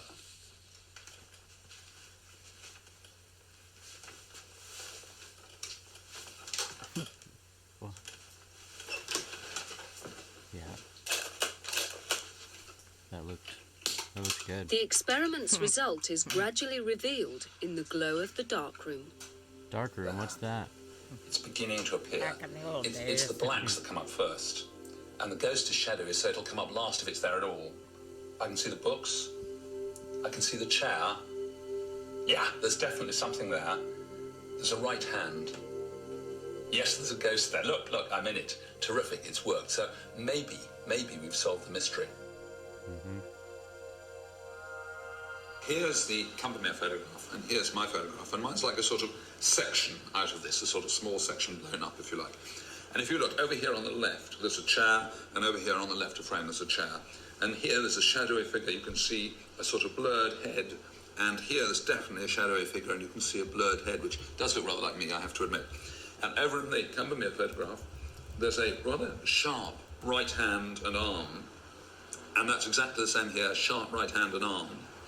But there is no left arm or hand, although there's a slightly blurry bit on the hand rest there. And here, there is no left hand, although there's a slightly blurred patch just on the hand rest. So far we're doing quite well. And here we've got no legs at all, the sharp edge of the chair, no sign of legs. And here, sharp edge of the chair, no sign of any legs. This could still be a ghost. I can't disprove that it's a ghost, but it seems to me that I've made a pretty fair representation of it myself. Unless the guy knew how to do that, though, and was moving around. I in reckon a that specific way there's or something like an whatever. 80 or 90% chance that this was just somebody who wandered into the picture It's good objective. and wandered out again. Mm-hmm. Also, the chair looks gigantic around that person. Like, Most the head of us is, know like, a way place lower that seems to than be the back of that haunted. chair. I certainly do. When I was a child, living on an old farm in the west of England, the bells once used to summon servants would ring from rooms that we knew for certain were empty. In the end, we put it down to rats in the wiring. That experience taught me the power of suggestion. An ancient building, empty rooms, the dark shadows of night conspire to create a ghostly scenario, but all too often, a rational explanation comes only with the cold light of dawn. So, I am very skeptical about haunted places.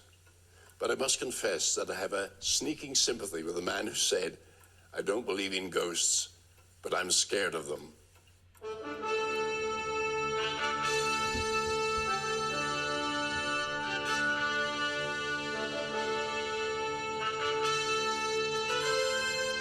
Mustache man's back. Okay, that was interesting. Okay, went into some details. And you know what? I like the fact that they're seeing it from both sides, not jumping to conclusions. Like, look at how haunted everything is. They're like, maybe it's this. I really like seeing things from both views. Yeah. I really appreciate when people have that perspective. Because you never know. There might be reasonable explanations for some of it, but there's been so much shit that's happened that I feel like there's just inexplainable stuff. Sometimes there is not a reasonable explanation.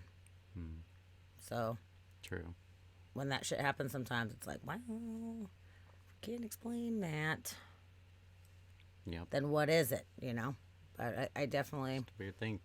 Like looking at all sides of it. Yeah. Which there is this BuzzFeed duo that goes into different haunted places, and we were previewing it earlier, and it was pretty fun because one of the guys does believe, and the other guy is very skeptical about it too. So it's kind of cool watching them go and do these investigations. Real quick before we go into that, I was thinking about that lawsuit that was involved in this one they were talking about, and looked up to see if there were lawsuits involving ghosts. Like, has that happened before? Like, it's weird that there was like it went to the Supreme Court, and turns out that case is actually known as the Ghostbuster ruling, and it's studied in law school and stuff. Like, it's a famous case that is actually studied. But there was another article that popped up, and it was 5 lawsuits over hauntings, demons, and like possessions or something like that. Hauntings, demons, and witchcraft.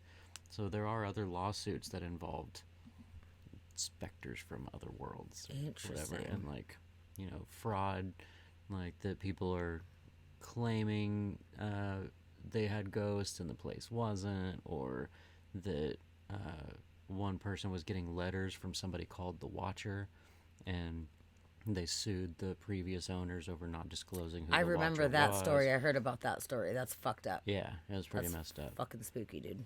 But yeah, there was a couple things involving lawsuits involving ghosts, I guess, or people going to court over otherworldly situations. I think if there was any kind of crime or death of any kind within a house, I think that should be disclosed. And I think if there are any reports of activity, that should be disclosed and taken with a grain of salt, because some people might be overly sensitive and a couple weird things happen and they're like, the house is haunted, you know, which it may not even be. It might just be somebody's perspective of it.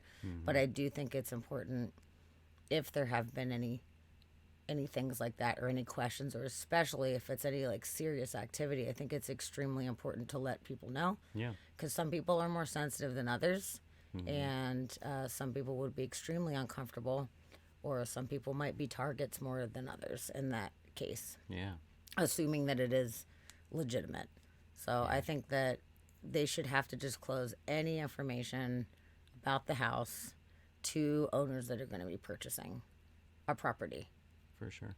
And then if somebody's like, okay, thank you for telling me the house is haunted, whatever, you know, then that's on you. If you're just like, hey, I acknowledge that I have been told these things and I don't give a shit, I'm buying it anyway, then legally should be fine. But I don't think you should be able to like sneak attack people with stuff like that. I don't think that's ethical. Yeah. And I understand they want to sell houses, and there's like, you know, stigmatized properties. They're called stigmatized properties. If there has been a death or a murder or crime or something like that. But I don't know. I just feel like it's the right thing to do, to let people know. It should be out there. But, you know, like the guy said, like, they're not allowed to lie. So if you do ask about it, they have to tell you what they've heard or what they know. So that's good to know. Ooh, there's a Netflix one about it? Yeah, so there's a Netflix movie about it. No way. Yeah, And I've it's, heard like, about never that solved. story, but I did not know they made a movie about it. Yeah. And that's pretty cool. Yeah, that was a spooky one. I think we actually might have covered it on the podcast at one point. Yeah, I feel like we so. talked about it. That's fucked up. Oh, yeah, it said it was never solved. Series. A series. Okay. Yeah, I think it was a should tell scam. A lot of people think it was a scam from the previous owners, and said somehow that the previous owners, I guess not the previous owners, the new owners, records show that the new owners of that house have had 12 mortgages over the course of the last decade. Possibly indicating an incentive to avoid bankruptcy, or avoiding bankruptcy as the incentive, which I don't know how that would do that, but they think it might be a hoax, but nobody really knows. To sue, because it says they sued, right? The couple sued for $1.3 million, saying they failed to disclose. Yeah. So, yeah, if they were planting it or something like that, be Yeah. like, you didn't tell us there's a scary thing happening or whatever. Yeah. It says that they got DNA samples from the watcher's letters, though, and that indicate the letters were probably written by a woman, and they don't match those of the female owner of the house. So it's a different DNA sample, but... Okay. They could have had somebody, just get somebody doing else it to for write them. Yeah. Yeah. Get a friend to write letters and send them in or drop them in the mailbox or something. Yeah. Yeah. Either way, it's spooky. I'll totally check out that series, though. That's awesome. Yeah, that's interesting. For sure. Yeah, I feel like we covered that case at one point forever ago, but that's cool. They made a series out of it. Yeah. It'd be interesting. For sure. Yeah, I don't like that. That freaks me out. Yeah. Somebody watching all the time being all fucking spooky. Yeah, like, right. And yeah, there was creepy things that were mentioned in the letters. Like they were saying like, quote, "I'm pleased to know your names now and the name of the young blood you have brought to me." Another letter said, "Will the young bloods play in the basement? Who has the bedrooms facing the street? I'll know as soon as you move in. It will help me to know who is in which bedroom, then I can plan better. Have they found out what's in the walls yet? In time they will." Oh, that's the creepiest thing I've ever heard, ever. Like super creepy things to put Shit in walls really freaks me out. Yeah. I think it goes back to the Gate movie where they...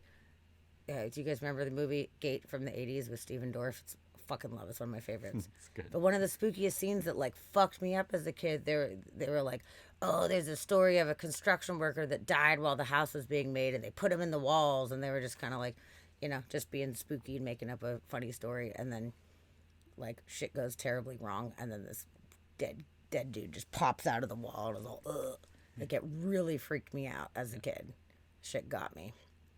And then we have a friend who went through some real creepy ghosty stuff, and there was some stuff in the walls that was I don't like it. I don't like thinking that there's things in the walls. Who was that? Colin, that the contact that he had with that person coming through him that was saying like that they would kill children and put their clothes Like, and keep their shoes and toys stuff, and yeah. and put them into the wall. So I That's was like, right. oh no, I don't like that. Yeah, that was not good. That was a terrifying story. Yeah. Our friend had. It's pretty fucked up. Yeah. But yeah, so creepiest I things wonder. Found in walls. Maybe we'll have to do an episode. On that. We could. That sounds good. We could. That sounds super scary though.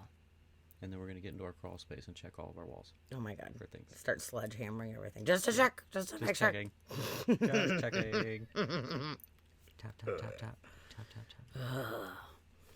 So I'm thinking that maybe let's see. There's a couple few that I have on deck here. The Queen Mary, which is a huge, fancy, old-timey ship that I believe is San Diego. And Yeah, I it's think so. known as super duper haunted. It's like old Art Deco style, I believe early 1900s, 1920s or something like that. But it's supposed to be like super duper haunted. And these guys, the BuzzFeed guys, went in to go check it out. And it's pretty interesting. So we should do that one. Oh yeah, the Philadelphia experiment. Yeah, dude. Yeah, with people coming back, like the whole time travel thing, and they just like come Oh back yeah, in where they're like like weird spots. embedded It's into so the metal fucked walls. up. Yeah, that's so fucking freaky. crazy. Yeah, it's super crazy. Definitely freaky. But yeah, let's do it. Let's learn about the Queen Mary. Okay. Which I never went to when I lived in San Diego, and I wish I did. It'd be a lot cooler if I did. And of the 430 crew members on board the HMS Curacao. Sorry. Whoa. It's not starting at the beginning. We must start at the beginning. You don't want to Tarantino it? These guys are pretty funny. This week on BuzzFeed Unsolved, we explore one of the most haunted places in the world as part of our ongoing investigation to answer the question, are ghosts real? Right now we are sitting in the Queen Salon of undoubtedly the creepiest boat in the world. Allow me to introduce you to the Queen Mary. A bit rude to call it the creepiest boat in the world. I mean, that's not an unfair statement, would you say, right? It's a marvel. It's a marvel. Apparently, this boat is 2 times the size of the Titanic. 2 times? 2 times. Titanic's tiny. That's not true. It's true. All you need to know is I was here about 10 years ago, and I said I'd never come back, and, well, here I am. You're not a man of your word. You know, I will say this is a beautiful sunset, though. If there's one thing I could take solace in today. It's that nice sunset. Enjoy it, Ryan. It's the last one you're ever going to see.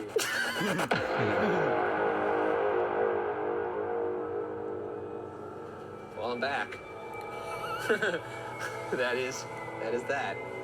Do you feel like it remembers you?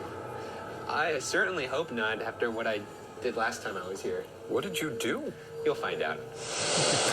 What did you do? You mean that you think there's something about Mary? Indeed, yeah, that's exactly. She might be a little bit enchanted. Yeah, I think so. You know, when things are so pristine and beautiful like this, but vacant, there is something very unsettling to it. I don't know what it is. What do you find unsettling about this? Lots of things. That being said, let's get into the history of this boat. Named after Britain's actual Queen Mary, the Queen Mary was completed in the 1930s and embarked on its inaugural voyage on May 27th, 1936 from Southampton, England.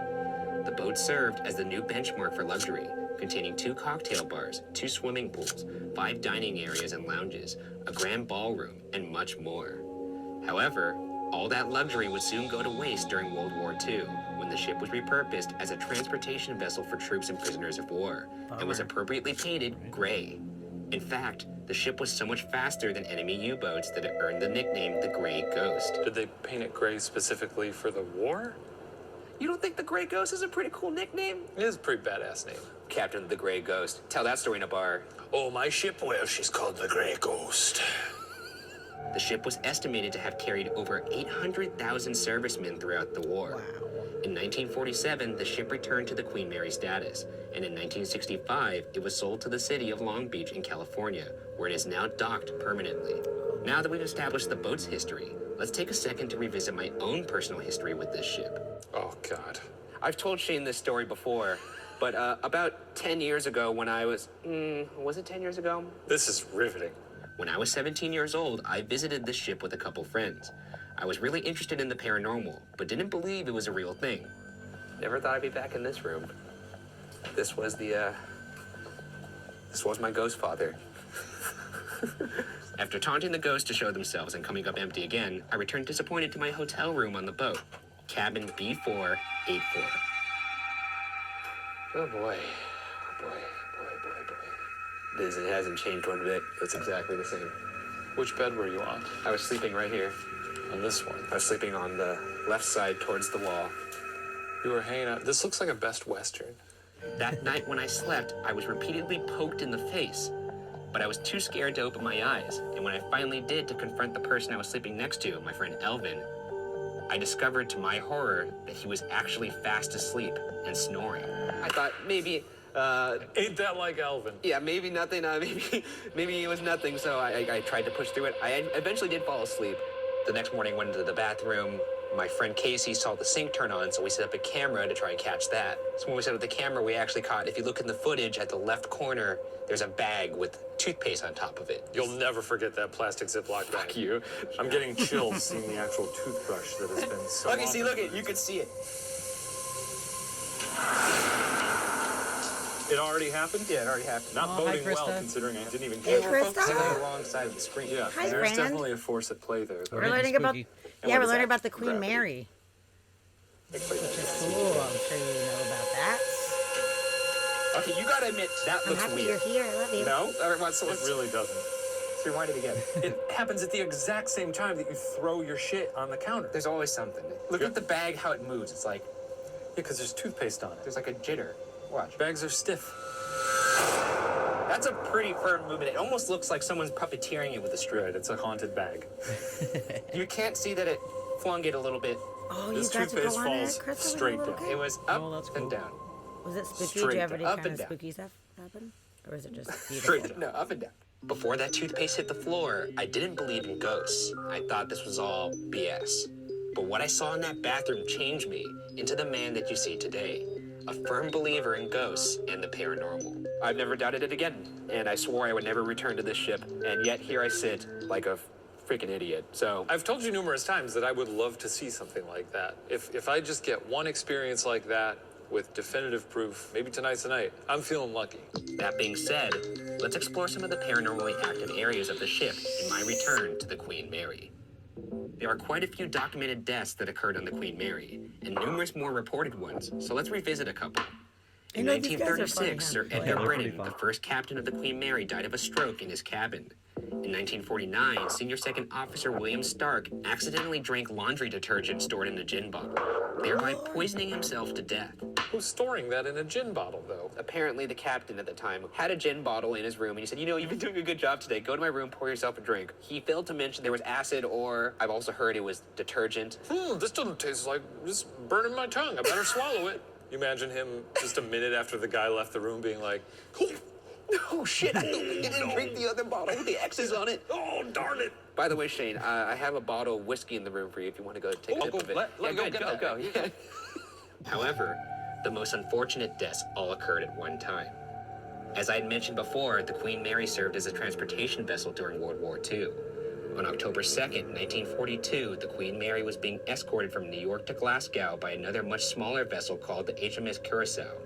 The Curacao was zigzagging in front of the Queen Mary to confuse potential U-boats and German bombers. However, the Queen Mary, traveling at 28.5 knots, unexpectedly caught up to the Curacao and consequently collided with the ship, splitting the HMS Curacao in half. Boy, how much bigger was it? 20 times bigger? 20 times bigger. That just fucking cut through that thing like a hot butter patty. Butter patty? Yeah, like a hot butter patty. That's not what it's called. Some members of the Curacao were killed instantly on impact, while others were thrown into the freezing water, watching as the men who remained on board sank, trapped within the remains of the vessel. And for those left in the water that didn't die from hypothermia, it is said that the current of the Queen Mary carried them in, chopping them up in the propeller. Ugh. Ow. That's all you gotta say about that? Boats are tough, you know? Boats are tough. Not an easy life. Boat life. Tough. Due to war protocol, the captain of the Queen Mary, Cyril Illingworth, was not able to stop to rescue the passengers, and they pushed forward, reporting the incident to nearby British destroyers. But by the time the British arrived, about 2 hours later, it was too late. Many had already died from hypothermia, and of the 430 crew members on board the HMS Curacao, only 99 survived. It is said that you can hear the screams of the Curacao passengers in the boiler room of the Queen Mary. And some claim that the bow of the ship is a hotspot due to the fact that it's where the Queen Mary made contact with the Curacao. Are you scared right now? Yeah, you're not fucking scared right now? Are you just afraid of anything that's old? Dude, do you have any idea where we are right now? It's a boat. Right now we're in the bow of the ship. Yeah. This is where the ship struck the Curacao. We're in her belly. That's the cargo hold. They used to keep POWs down there. I got a new toy. This is a FLIR thermal camera. So if there's any ghosts here, we may be able to pick up their heat signature. Look at you. Look at your little stupid face. Normally I'm against asking or communicating with ghosts. But if I'm truly going to be actually an investigator in this, I have to, right? Yeah. Do it. Go on, Ryan. Go on, talk You know to my me. history with this boat. Be direct. Shut up. First off, sorry for what I said last time. What did you call it? I called it a motherfucker. I called it a coward. Ryan. And I said, this whole ship is bullshit. We're not here to hurt you. Oh, God. I think you're not here to hurt me. Though Ryan is very angry about that toothpaste incident. Shut up, Shane. You told me before we got here. Shut your stupid mouth. Spirits? Spirit, show yourself. No, don't. What are you doing? You said to be direct. Yeah, but don't be Bruce Willis from Die Hard. Spirit. I was having a night one day for some youngsters. Well, no one ever found their way down there that day, so I was there by myself. And I'm sitting there tapping on the woodwork next to the porthole, and I thought, well, wouldn't it be weird if somebody responded? And lo and behold, just on the other side of the wall, I heard somebody go tap, tap. I mean, could it have been my imagination? Of course. Could it have been a spirit? Well, maybe. No, no. Bum, bum, ba, bum, bum. No. I mean, you could try that. Oh, man, this...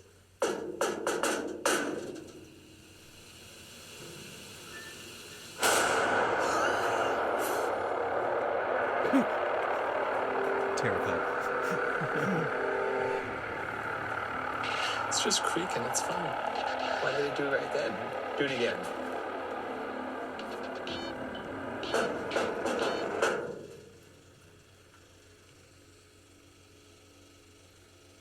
Okay, we're good. Nothing happened. No, we're good. We're good again. Yeah, we're good. It's all good. It's all good. It's all good. It's all good. Other alleged deaths include two women who drowned in the first-class swimming pool. One apparition appears in 1930s clothing, and the other in 1960s. There is also reports of a little boy who fell overboard near the pool who now haunts the passageway. A little girl named Jackie also is reported to haunt the swimming pool areas. I just think it's embarrassing for them to drown in a pool on a boat. That's true. Also, was there no lifeguard on duty? You're on a thing that has conquered buoyancy. They drowned on top of the ocean. Yeah. In the ocean. Yeah. According to the ship's current captain, during World War II, a cook died in horrific fashion. Apparently, he was shoved into an oven by Australian soldiers and consequently burned to death. Wait, what happened? Australian soldiers they had picked up, who did not like the food, took this chef and instead of giving him 1 star on Yelp, shoved him into an oven. Maybe that's why they created Yelp. Yeah, cooks were tired of being murdered. Many say his screams can still be heard. Yeah, we heard a glass break a couple seconds ago, too.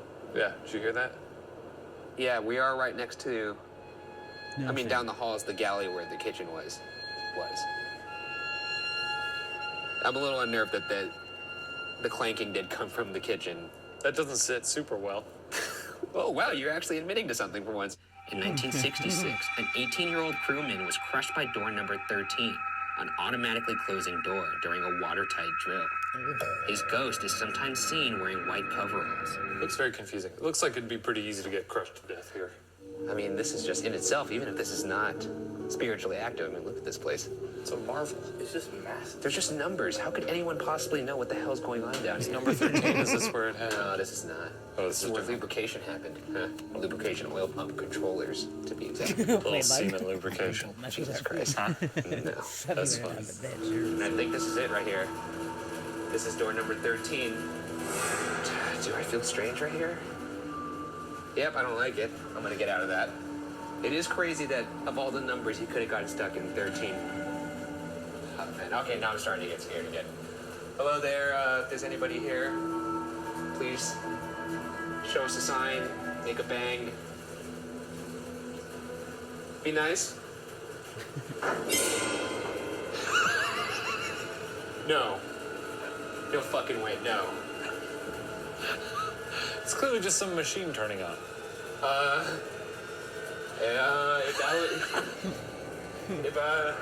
No, that's gotta be that's an engine, right? Yeah, probably. Or a ghost. Right now I'm talking to the gentleman who got crushed in this door. If you're here still, please show yourself. I'm not seeing it, just light bulbs and shit. Not seeing anything, Scanning.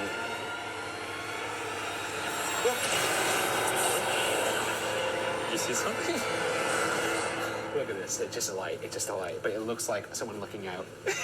Does that not? Yeah, it does. Holy shit, dude. There's That not scared a human being scared staring at the you. holy that is shit just out a of me. light. Other hotspots on the ship include That the looked like a engine person just like the safe thinking. room, the Art Deck forward bow storage, the wheelhouse, the propeller box, and finally, the isolation ward, where the sick and those diagnosed with a contagious disease were kept away from the other passengers.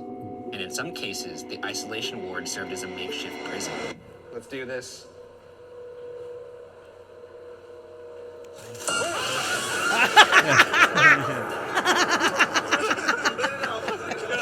18 heart attacks right there. That guy almost died right there. My fucking heart almost exploded, dude. Your heart on exploded? What? For being scared of everything, this guy's pretty brave. What the fuck, He dude? is. Check that out. For the paycheck from BuzzFeed. Yeah, right. Let's move on to the final stage of the investigation, spending the night on the ship. We've been given access to the most haunted cabin on the Queen Mary, cabin B340. You're in for a real experience tonight. You're really gonna hate this. I'm actually gonna hate this. Okay, about to look at this for the first. You've got to be fucking shitting me, dude. Are you fucking kidding me? Shadow, yeah, creepy, right? No. Get your rubber pants ready. No, we gotta sleep in here. Oh, this is where we're sleeping tonight. Yeah, you're gonna lose your mind. Yeah, I'm gonna lose my mind, of course. Workers that have worked on the ship for decades, in some cases, they never go in there by themselves. And when I told them that we're sleeping in there, they laughed and told me I was an idiot to my face. Well, so that's fun. The cabin has reports of voices, beds shaking, water running, and lights being turned on by itself. In fact, cabin B340 has garnered so many reports and complaints of activity that it was actually shut down and ripped apart about 25 years ago. Since then, nobody's been allowed to sleep inside. Until tonight. Oh, what? Where we will attempt to sleep inside cabin B340 for the first time in nearly 25 years. I don't think we've ever attempted something more idiotic than this. Something scare Shane. Holy shit. Are you kidding me? He's already terrified, so. This is a nightmare room. Well, Is there Ryan, anybody in but here? Shane. Oh, yeah. Let's talk to us. Say something. If there's, please God no. If there's, did you just fart? I did. You piece of shit, Shane.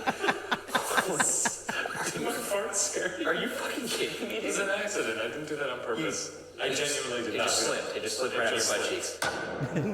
If I see anything at all tonight that awakes something in me, then I'll join you in this weird little camp. And you'll be me. I'll be you. Man, bed shaking in here. That's gnarly. Joke's on them. No bed to shake. Uh-huh. Gotcha, ghost. It's an empty room. What is the ghost even gonna do in there? I don't know. Poke me in the face like it did when I was 17? Oh, crap. I'm already doing it. I'm starting to psych myself out again. Just focus on how tired you are. Oh, what the fuck is that? Is cats fighting? Dude, what the fuck is going on? Is there animals fighting outside? No, that doesn't sound like animals. It sounds like static. No, those are outside. Oh, it was? Yeah. I mean, we tried to sleep at the Sally house, and every time I fell asleep, you woke me up. Yeah, well, I can't make any promises that you're going to stay awake I tonight. am going to go to sleep. No, and you're not. If you try to wake me up, I'm just going to ignore you. I'm going to pour water in your face. You do whatever the hell you want. I'm not going to acknowledge you. You know. What was that? Yeah, some bullshit. I don't know. No. Sound like a voice. A voice? Yeah. You've somehow tricked me into not being upset that you're still talking, but I'm gonna go to sleep. I'm gonna try again. I don't know what you did. I'm angry again. You? You just kicked me? Yeah, I did, sorry. Oh. What the fuck? It's morning. We're still here. Yeah. I wasn't stabbed to death with a butter knife. The room is clear. The room is clear. And now it's just an empty, bare room appropriate for a sitcom exit. Oh, we've had some fun times in here. Farewell to the Queen Mary. She's a beaut. You're a beaut. You're a beautiful lady. I love your bones. The prodigal son returned today and didn't come back with as much evidence as last time, but what a ship still. Oh, what a ship. And I'm still not prepared to say this place is not haunted because I very much believe it is. So it remains. The Queen Mary is an 80-year-old ship with plenty of rich yet tragic history. Are there actually ghosts that inhabit the halls and decks of this former warship? Or is that merely part of the narrative? After spending one nearly sleepless night in the ship, I can certainly attest to the fact that the Queen Mary may be haunted. But as always, the answer will remain unsolved. Well, that's super fun. I really like these guys a lot. Yeah, They're these guys are fucking fun. hilarious, dude. See you later, kitchen ghost. Fellas, there's gonna be a party in our room later if you want to. Nope, no, stop it. This is fucked up. Meanwhile, Shane's over there taking a squat. Like the, what was that? Some bullshit. Yeah, some bullshit. Some bullshit. So that room that they just stayed in, they have renovated it now. Oh, really? Yes. So I want to see this video and see what. And a stateroom the that deal gives is. many people the chills will soon open for guests. The Queen Mary's most haunted suite was closed 30 years ago. And CBS 2's Craig Herrera is live in Long Beach with a sneak peek. He's so brave, Craig. I bet. Hi, Suzanne. When you said chills, I had them all day up and down my arms. This is it. This is the room. Room B340. This was completely gutted out back in the 80s. Now you can see it's completely redone and ready to go. By the way, this is the ship's call, or the log, with a lot of the paranormal activity. As you know, the Queen Mary is known as a haunted ship, and that's been known worldwide. Soon, guests will be able to stay in here overnight and decide for themselves. The Queen Mary, long known for its paranormal activity, and if these walls could talk, Many, many stories and legends revolve around this room. legend says room B340 has a checkered past. While she was still sailing, there is a story that a man was found dead in his cabin. She sailed from 1936 to 1967 before resting at the port of Long Beach. Becoming a hotel, one guest claimed the sheets were pulled off the bed. She sat up and she saw a man standing at the foot of her bed. Others said the bathroom door closed by itself, but that's not all. In the early years of the hotel, when this room was being used, passengers also reported water going on and off, lights turning on and off. The final encounter? Story is the housekeeper came in and put fresh sheets on the bed. She went out in the hall to get clean towels. When she came back, the sheets had been pulled from the bed and were laying in a pile on the floor. Nobody else was near. No one else was around, no. It was the mid-1980s, and that's when this room was closed to guests, until now. Every day I walk the ship, I see guests, and they want B340. Now it's two rooms combined into one suite. It'll come with some amenities that are not in any other stateroom, such as some Ouija boards and some tarot cards. And for the right price, you could stay here overnight if you dare. If you dare. All right, Yeah, take a that's look cool. Good now answer at your the question, Shannon. closet Perfect. in one of these rooms in this suite. By the way, the reason that they feel there's so much paranormal activity is that this room is very close to the first-class swimming pool, and they believe, paranormalists believe, that there's a vortex there that allows some of the spirits to travel between dimensions. So this room is very close to that area. Of course, it opens up on Friday, Friday the 13th, April 13th, in Pat and Suzanne. You can stay here. The starting rate is at $4.99 per night. So, of course, people can start booking this room. And it's interesting. It is on Friday the 13th. We'll see who stays here first. Wow. Right, Shadow? 500 Best bucks a Western night. it is. Ooh, that's crazy. Oh, Chid's done with his meeting. Good. Yay. Glad for that. Oh, well, I'm And glad that you're Winnipeg. done and you get to hang out with us. That's pretty cool. And then Troy said we need to check out the Port Gamble Walker Ames house. Have you Oh, heard of that? yes. That seems familiar. I have heard about it, but I don't know too much about it, actually. And then Krista said that at some point in the past, that room was purposefully rigged to seem haunted, which helped it gain a reputation, which remained and added to the lore of the ship. Was that like before they closed it down in the 80s? Like whenever they reopened it, maybe they did that to make it seem haunted? But just to mess with people staying there. But That is interesting. I wouldn't put it past people to if do they're, stuff like that. you know, renting it out for $500 a night, and they're putting like a Ouija board and tarot cards and stuff in there and really leaning into the haunted side of it, like, I wouldn't doubt them doing that. Disney owned the ship in the 80s. Oh, Disney owned it? Interesting. Hmm. Yeah, I know that they do paranormal investigations there. Yeah. As well. Yeah. So that would be interesting. Aw, lady loves your eyeballs. You love my eyeball? Thank you. Aww. Thank you. They're squishy. I have so many eyeballs. Very nice eyeballs. Thank you. So, yeah, that was really cool. That was really neat. Those guys are really fucking funny, dude. So we've got actually a couple other ones that are hosted by those guys, which I think is awesome. So, the Sally House. I did not watch any of this one yet. The Sally House is absolutely like the scariest haunted house story that I've ever heard. It's really super fucked up, like demonic shit, attacking people, not good. Astonishing Legends covered it, which I've talked about a little bit on here before, and it like fucked up one of the hosts mentally who was there. It really scared him, and he was like kind of skeptical before. Not like closed off, but was not a believer in these things, and it totally fucked him up. Mm-hmm. So the fact that he believes now. He definitely believes now, and he was super horrified. Like, even talking about it, you can tell throughout the episode that they did. They almost didn't do the podcast episode about it because he was so fucked up about it, and they had to wait a little bit before they did. He's like, no, we did all this research, we did all this thing, like, we do have to cover it, but I need a fucking second before I can talk about it. Mm-hmm. And he was shaken. So if anybody is interested in checking that one out, Astonishing Legends is on Spotify. And the Sally House episode, it's like a 4-part series. I think it's like 15 hours or 16 hours or some ridiculous amount of hours. But it's very in-depth. Yeah. But these guys also went to the Sally House.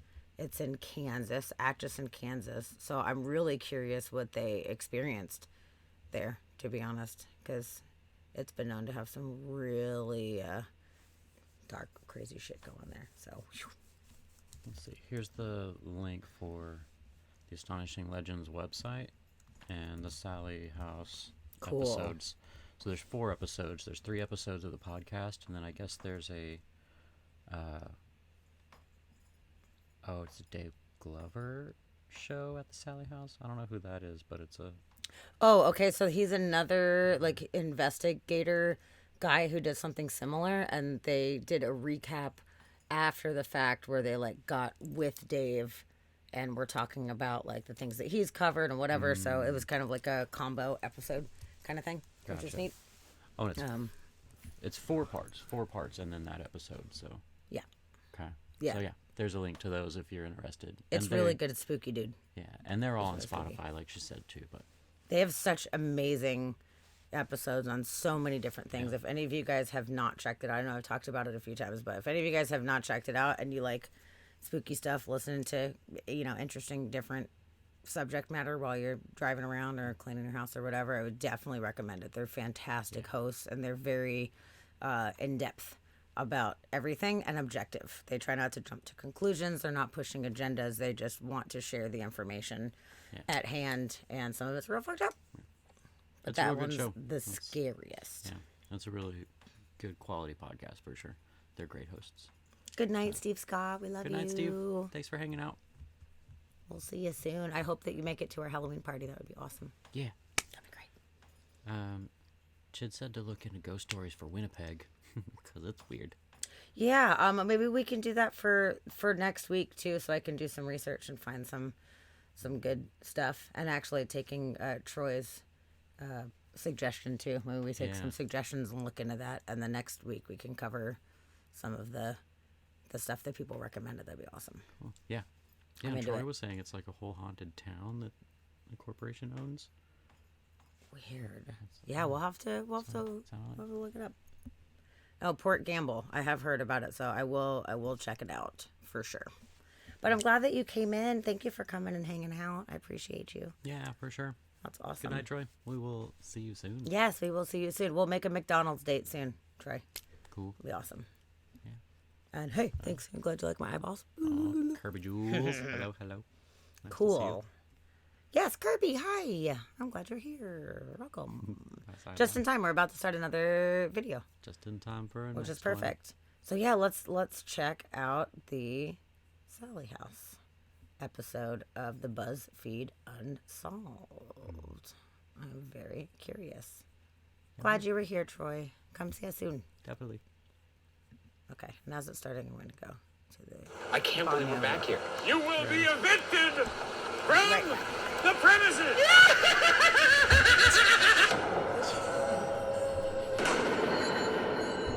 Getting crazy up in here. This week, on the series finale of BuzzFeed Unsolved Supernatural, we investigate the one place I vowed I would never return as part of our ongoing investigation into the question, are ghosts real? Who knows?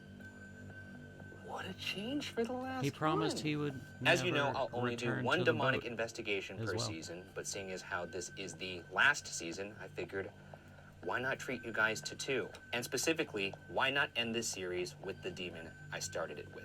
Also, I just want to say that the last time I was at the Sally house, I said a lot of things. And to spare myself the embarrassment, I will now have my colleague read them out. These are the things you said? This is exactly what I said as I left the Sally house. And Okay, Ryan, fuck you. I hope you're fucking looking at this now, motherfucker.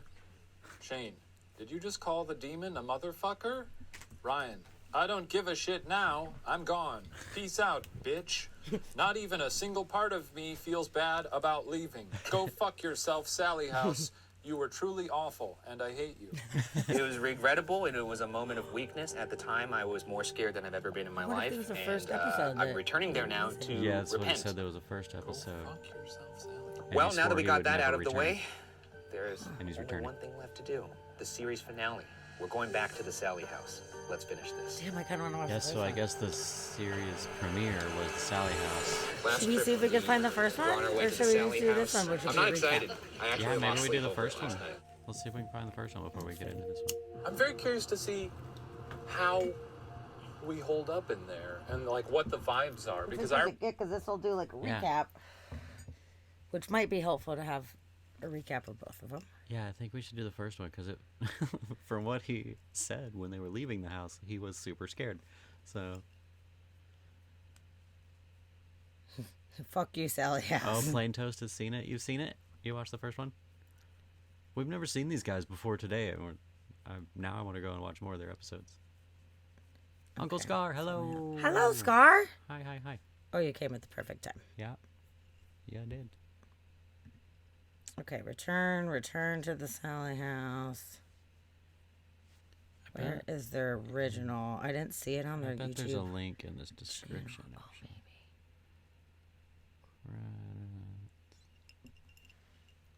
I'm looking. There's so many different ones that they've got, but I'm not seeing their first one. I'll type in part 1. Yeah. See if that helps. Return. Nope, we might just have to roll with the second one, the recap, and... Huh, yeah, no, I don't see it either. Okay. All right, well, let's do it. Oh, hi, lady. Hey, lady. Hi, lady. What's up? Lady's just lurking tonight. Awesome. I'm glad that you're here. Even if you're looking, we're still glad you're here.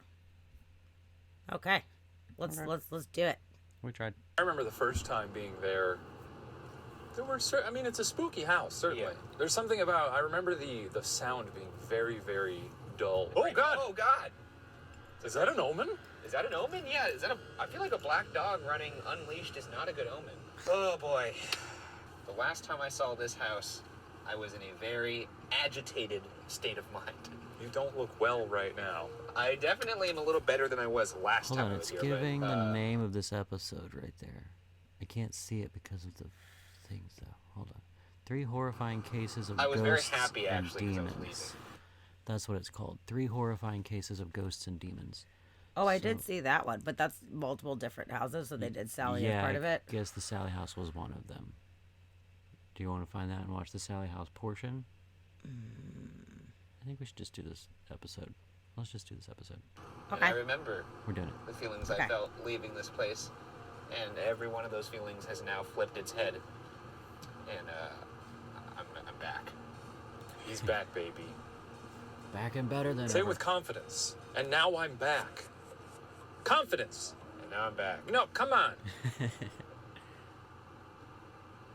now I'm back. Yes! Let's do this.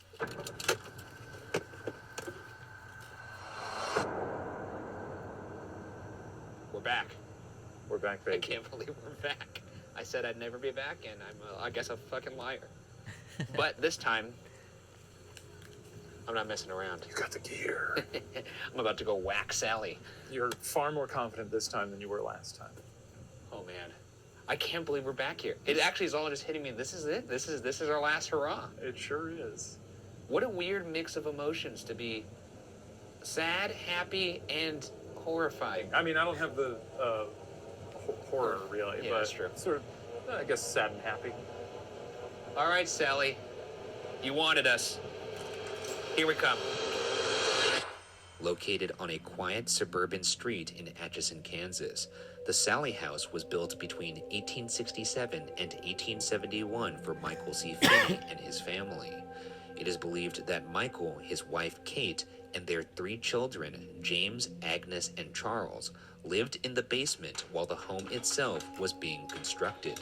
You were very familiar with that basement, but we'll get back into that. I've done some stuff down there. That made it seem like something else. I got all up in there. I laid on a pentagram and screamed at the devil. Yeah, but that's like not sexual. You did this. You went, I went down there, and you did a wave with your body. Well, I did. I mean, I was a little sexual when I was down there. I promise you, you could scrub that entire comment section. No one will describe what you did in that basement as sexual. I did everything short of taking my shirt off. Thank God, too. Which, we'll think about it. No, I don't think so. We don't want to blind the viewers at home. Sadly, Michael C. Finney would die in his newly built home in 1872. However, he was not the last member of the Finney family to die in the home. Agnes moved back into the home in 1906 and got married to an engineer named William True in 1913. William died in the home in 1918, and Agnes succumbed in November 1939. For over 50 years, families moved in and out of the 2nd Street home without serious incident, but that all changed on December 31st, 1992. The investigation has begun. It has. I really, really hate this place. It's surreal, honestly. Sally? I know you thought you'd never see me again. And frankly, I never thought I'd see you again. But we're just gonna have to deal with it tonight. I can't remember what I said back then, but what I'm gonna say right now is buckle the fuck up. Oh, we love to see it! Because I'm back, baby. That's character You growth. wanted me, Sally, I'm back! On December 31st, 1992, Tony and Deborah Pickman, a young, newlywed couple who were expecting their first child in June 1993, moved into the modest 2-story home at 504 North 2nd Street.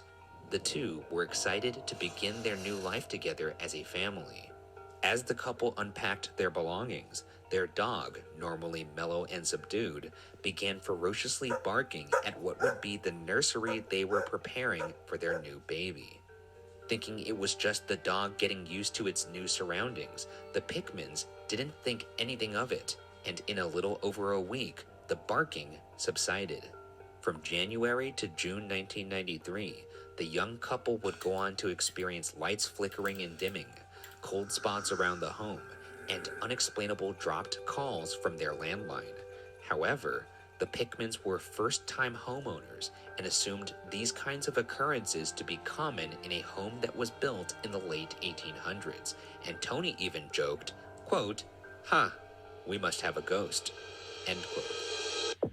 So one of the things that's supposed to happen in this house is dropped calls. Back then it was a landline, but I figure it's the same thing with cell phones. So I'm gonna call you while I'm in the house still. You're gonna take your little buns outside, and we're gonna see if this... I've already started to hear shit in this fucking house. All right, go out. Okay. Go outside. All right. Oh, Ryan Bergara is calling me. What a lucky guy I am.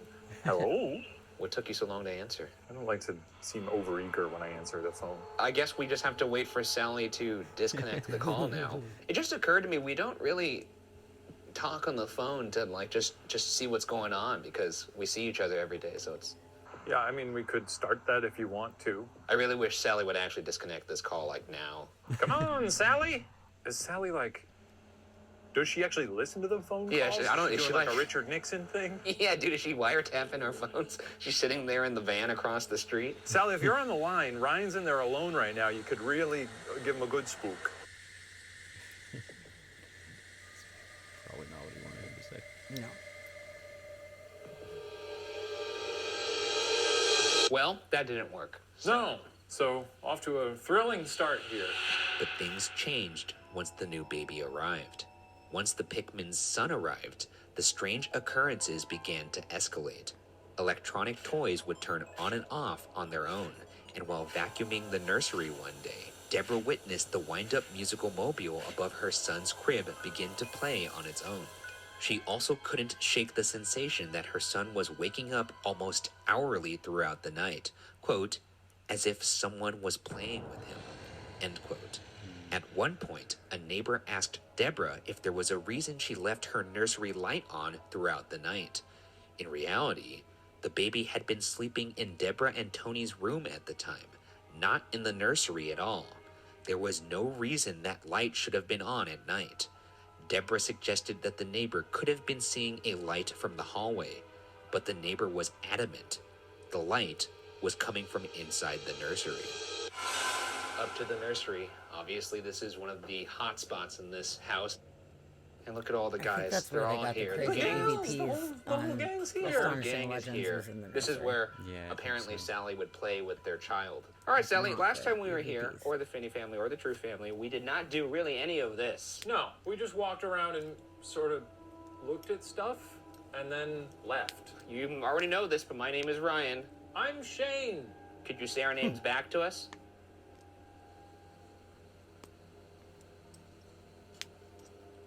Can you make your presence known? Can you say something? Can you touch one of us? Or perhaps move something in this room? If you need a refresher, we're the two guys who clowned your ass. Yeah, I mean, 5 years ago. Show us a sign if you remember me and the big guy, aka the best ghost hunters in the game. Sally! Come on, Sally. Wiggle the balls on the door.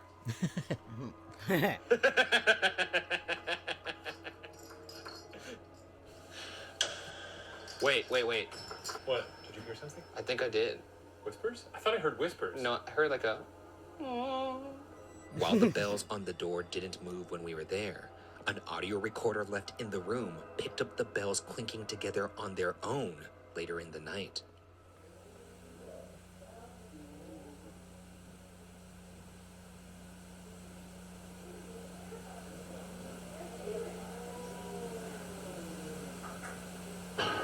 All right, now, Sally, you've probably had a bunch of investigators come in here and use this little device here. Yeah. But this is a spirit box that's going to help you communicate with us.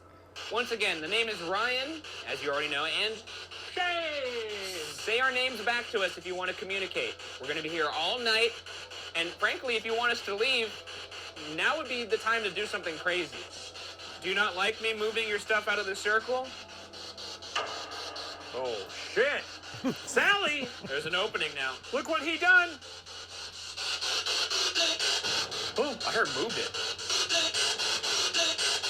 You want me to move it back?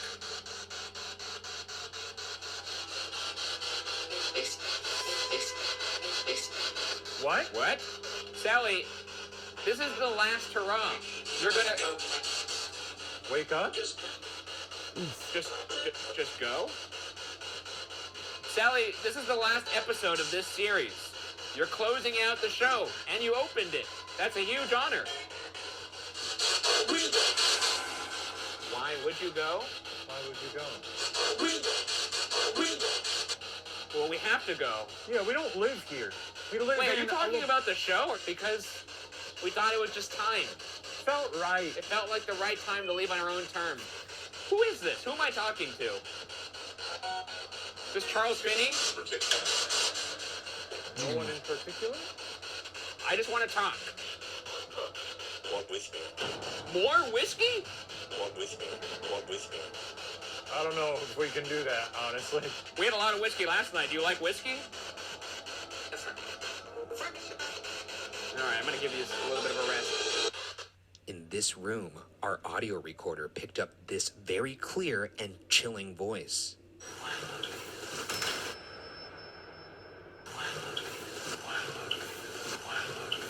Is this the voice of one of the Finney family asking if they're allowed to be here? In July 1993, Yeah, I heard that. Deborah's sister Karen visited to help with the newborn.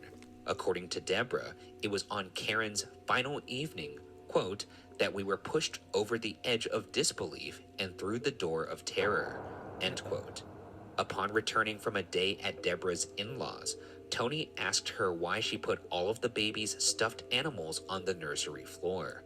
Deborah had no idea what he was talking about, so Tony led them upstairs to the nursery, where they found all of the stuffed animals on the floor arranged in a circle, their backs to each other, facing forward.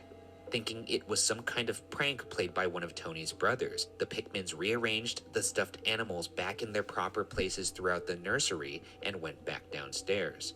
At the bottom of the stairs, Karen turned around and noted that the nursery lights were still on, though everyone remembered Tony turning them off.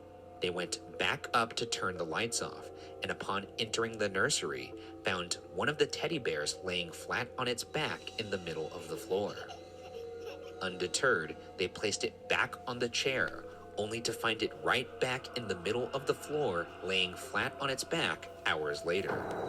That night, they all slept in Deborah and Tony's room. Tony's brothers sound like funny guys. So you think that it's Tony's brothers who are doing Well, I don't. Have we mentioned Tony's brothers up until now? And they were like, maybe that's Tony's brothers. Oh, I guess, well, brothers play pranks on each other. I played pranks on my little brother all the time. What'd you do to him? So many things. You turned him into a dentist. That's right. That was the biggest prank of all.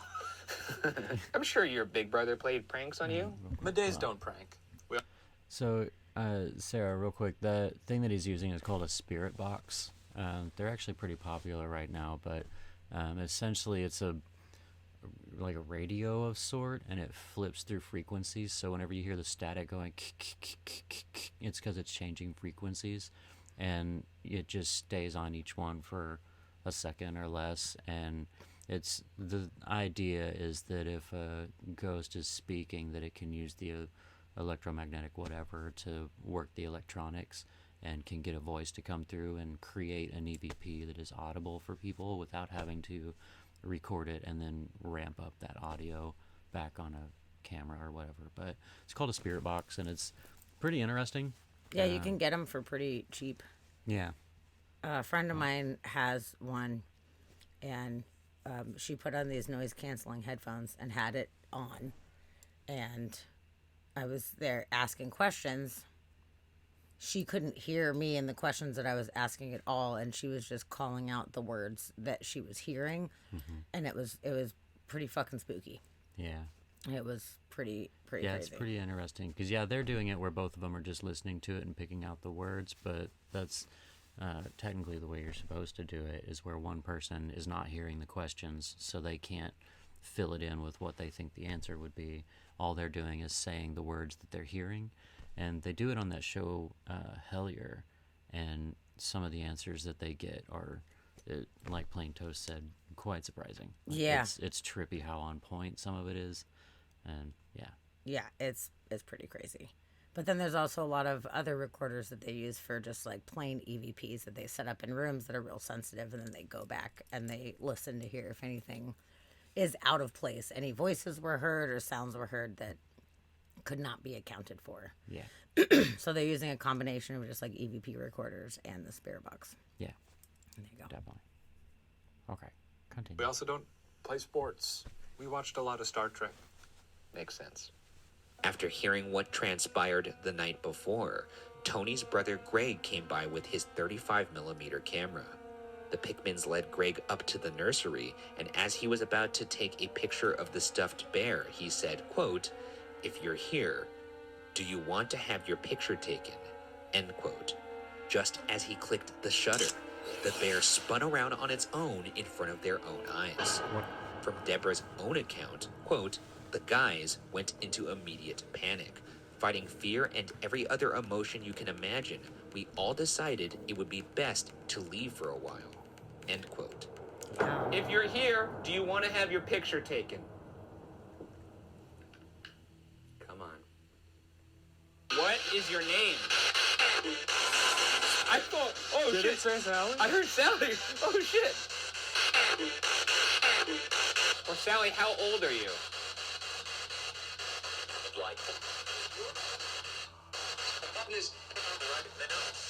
What? Something right now? See any ghosts? No, I don't see any ghosts, actually. We're gonna switch over to this flashlight now. Sally, if you're in this room with us or aware of our presence, turn the flashlight on. If there's any... Late. Sally, we're gonna need you to be a little bit more punctual than that. All you have to do is touch that light. Now, Sally, if you are here with us right now, turn that flashlight off. In 3, 2, 1, off. Maybe it's not you. If any of the Finney family is with us right now, can you turn the flashlight off? I mean... Turn the flashlight on if I say the correct name. Is it Charles? What about Agnes True? William True? I guess you're a son-in-law. Is it Sally? Is it the demon? Are you playing a little trick on who us? presents as Sally?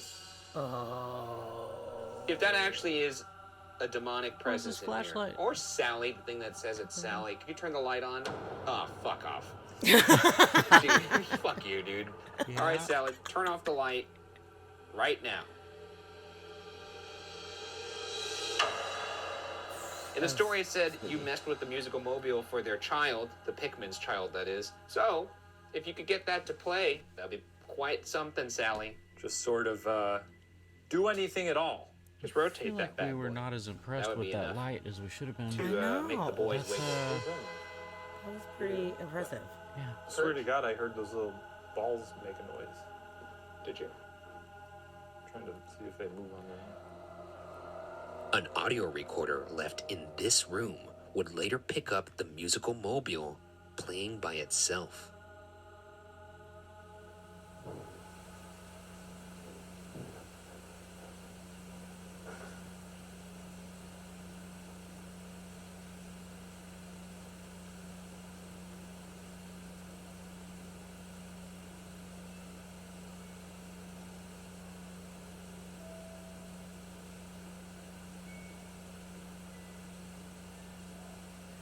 Yep.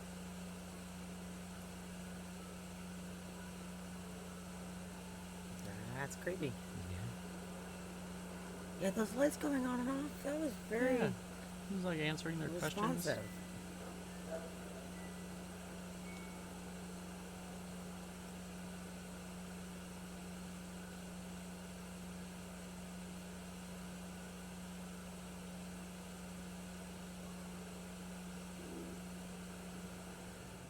Making this evidence even more compelling is the fact that seconds before the mobile plays, a white orb moves across the top right corner, just near the mobile that is out of frame.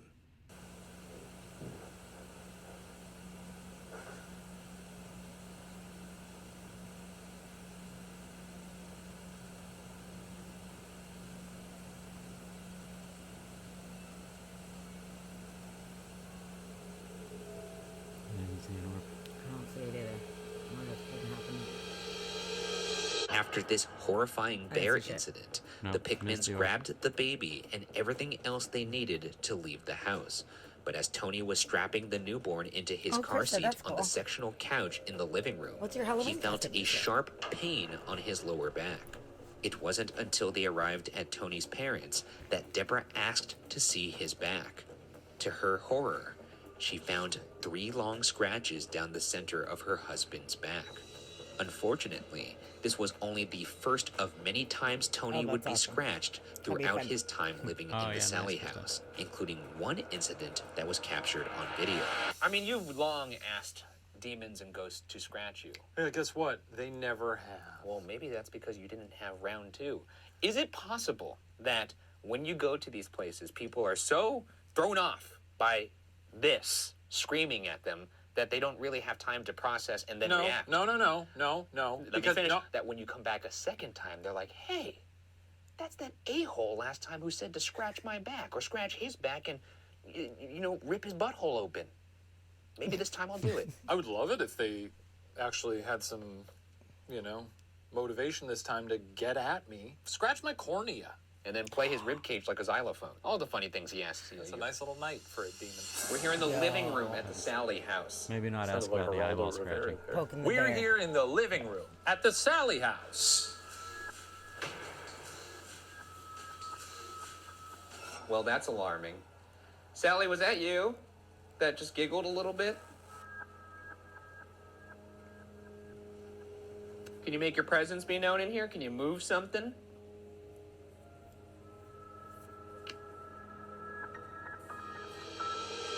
Oh, yeah, roving spirit. We're here in the Sally house. Sally, if you'd like to talk to us, please show us a sign. Come on, Sally! Why are you still in this house? Is there anybody down here dancing with us? What's your name? Dance with us, Sally! I said dance, girl! Is that what you wanted? Come on, yeehaw! That was weird. What's your name? Sally, I swear to fucking Christ! You'll do it! If you don't scare the living shit out of Ryan Vergara tonight, your ass is grabbed! Oh, fuck. You will be evicted from the premises! That was really official. Sally, come on. You close the blinds? Or are you gonna wait till I'm here by myself when I lose my fucking mind?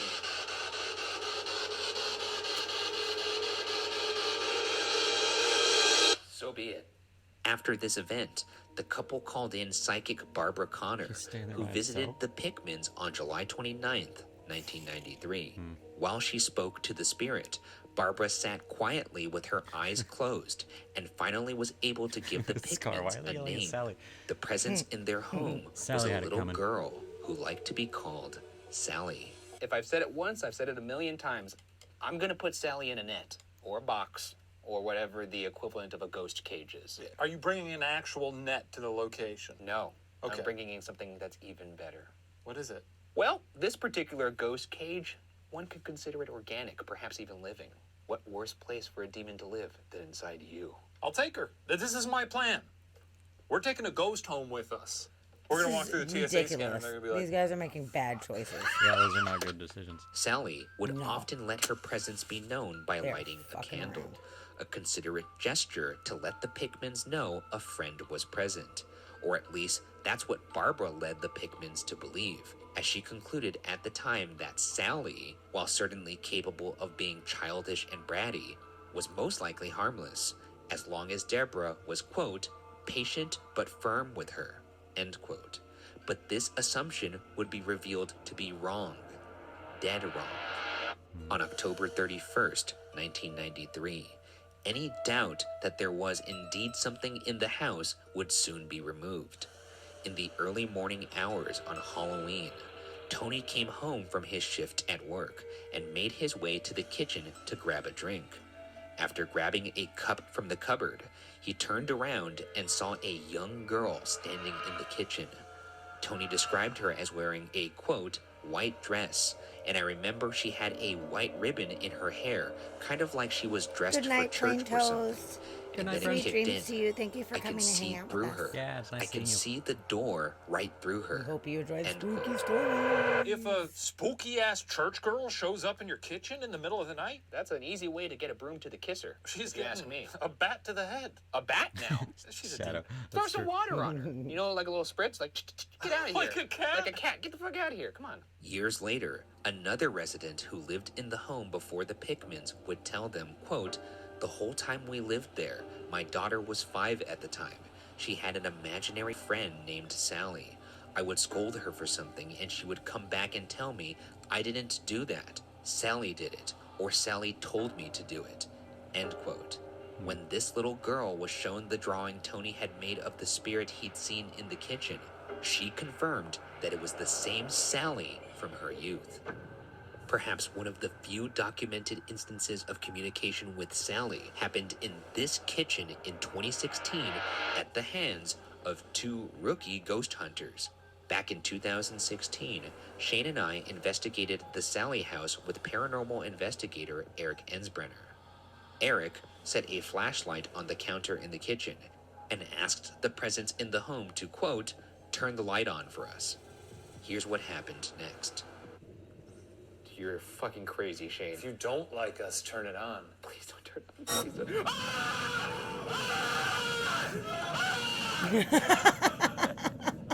What the fuck?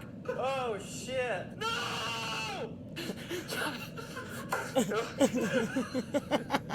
That's the proper response to that. Where's my holy water? If you actually don't like us, please just turn it on. I don't think they have the power to turn it back on again, frankly. I really think they don't. Ryan. Are you fucking kidding me? What the? Keep in mind, we have to spend the night here. Please turn the light off for us, spirits. Don't you fucking do it. Turn it all the way off. Thank you. Oh. Fuck, no, oh my God. What Please try. Oh my God. You should have never talked to it, dude. That's a car going by. It's okay. No, that's the fucking flashlight rolling in the background. Look, it's come back. Oh, yeah, it is. Look, it's come for us. So tonight, we'll see if we can once again make contact with our old friend and supposed little girl, Sally. I know it's annoying to have someone tell you to play the hits, but right now I'm gonna have to ask you, could you please play the hits and communicate with us through this flashlight?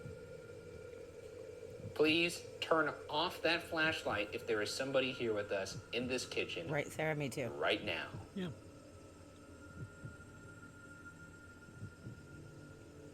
Sally, turn the light off. In 3, 2, 1. You really don't want this on your reputation later. We really propped you up a bit there for a second. Was that you? No. Is that you, Sally? Could you do that again? Can you make that knocking noise again?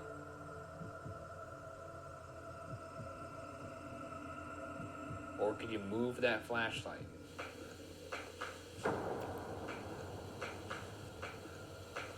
These 3 knocks are noteworthy, as it's believed the sound of 3 knocks signify the presence of a demon as a way to mock the Holy Trinity. Sally, if you're in here with us, you remember us.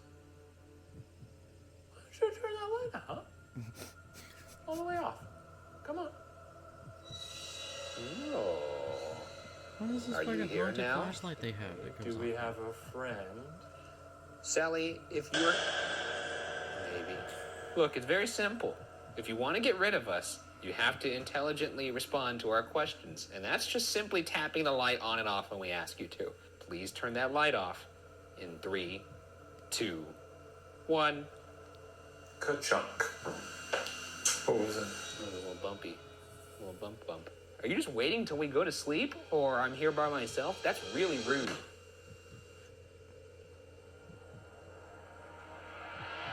After all this time, the question persists. Is Sally actually a little girl? Local legend tells of a girl named Sally that died during a botched appendectomy in the Sally house when it used to be a doctor's office. According to Sean Daly, an anthropology professor who had once led an investigation of the home, there was no evidence of a girl by the name of Completely Sally agree, Sarah. having lived in Atchison during this time no period. demons. Not in. But if that's true, what is this entity presenting itself as a little girl? Perhaps Tony's second face-to-face encounter with Sally will provide some insight. Quote, I saw that little girl twice, and the second time I saw her, it was not a pretty thing. She was tugging at me, trying to get me out of bed, and she kept reaching for me, and I would pull back, and when I pulled back, she would reach harder, and about the 3rd or 4th time, she grabbed my arm. I still get chills and almost choked up on it because it scared me that bad. She turned into, I don't know how to describe it. It was part animal, part human. It almost looked like it had rotting flesh. I still remember seeing worms crawling through it, and it growled at me. Oh my God, I thought. I was going to pass out. End quote. No one likes to see a little girl with rotting flesh. Though it does kind of solve the quandary. What is this little girl? I mean, that's a certified demon. Yeah. And I'm a demonologist. He is a demonologist. And he's my Board certified. And he's my assistant. Yes, that's right. His young ward. My 55-year-old young ward. Sally, can you show yourself in this kitchen like you did that morning? It's 55, bro. Do you want us to turn off our lights? Who's with us in this kitchen right now? Can you say your name? Sally, you already told us your name upstairs, but can you say your name again down here? Let us know you're here. Hi.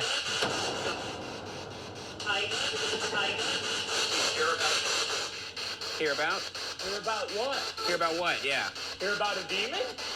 We're back. We are back here in your kitchen.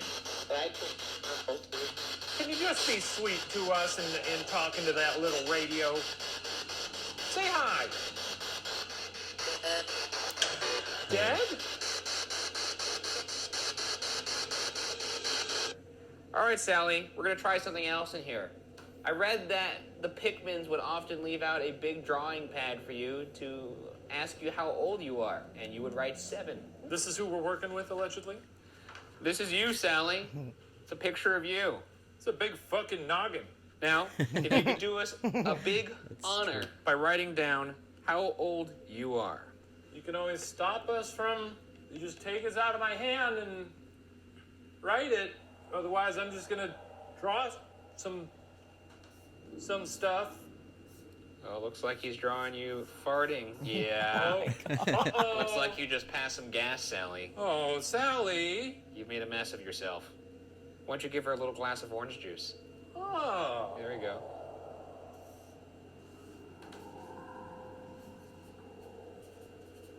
She's drinking piss? And you're holding a glass full of piss? That's crazy. Oh, give her an eye patch. It's kind of cool. Okay, well, I guess you could just give her like a Glock. Yeah, there you go. Sally, what do you think of the portrait we drew of you? What about anybody else in this house? Do you want to tell us what you think of this? You give this a fucking 0? You two stuck? Fuck you! Hey, that's fucked up. Well, why don't you draw then? Let's see you draw. What? Oh, now they're talking. Oh, shit. Did you hear that? Oh, the ghosts. Anybody who's ever been on this show, come into this kitchen right now. And put that marker on the fucking paper. It's a free-for-all. Where are we going? We're going straight to hell, baby! We're going to the kitchen! Ant-Man? What did it say? You're playing with John?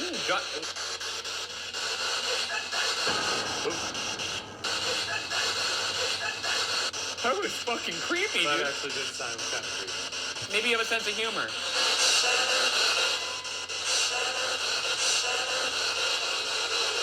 Kind of like That was a very productive little session we had there. Tony and Deborah Pickman moved out of the Sally house in October of 1994. They've since confessed they feel somewhat tethered to the place and that they still experience odd occurrences decades after leaving the house. Years after the Pickmans moved out, Mary Liggett, her husband, and 2 children would lease the house from owner Les Smith. On a surprise maintenance visit to the home, Smith, quote, discovered a large pentagram on the basement floor, an altar of some sort, and other disturbing items, end quote. Les Smith, the landlord, asked the rumored Satan worshiper Mary Liggett to remove herself from the premises immediately. That seems illegal. Just because you're a Satanist, you can get kicked out of your house? Well, I think it's not even the fact that she says she's a Satanist, but if you're like damaging the property. She just put a pentagram on the floor? An I think you should altar? be allowed to do that. This is America.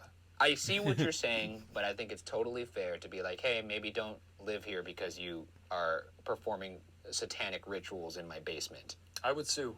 That is discrimination. There's plenty of probably upstanding Satanists out there in America right now. I guess, maybe. Yeah, sure, why not? These reported satanic rituals in the basement bring me back to something Father Gary Thomas told me in an interview about the Sallie House from 2016. Sent to the Vatican to learn the rite of exorcism, I turned to Father Thomas with questions about demonic possession, specifically the concept of infestation.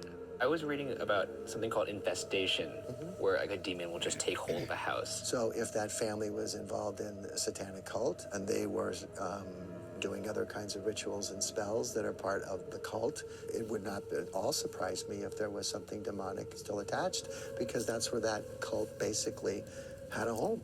And it opened the portal. Did Mary Liggett's rumored rituals open the portal in the basement of this cursed home?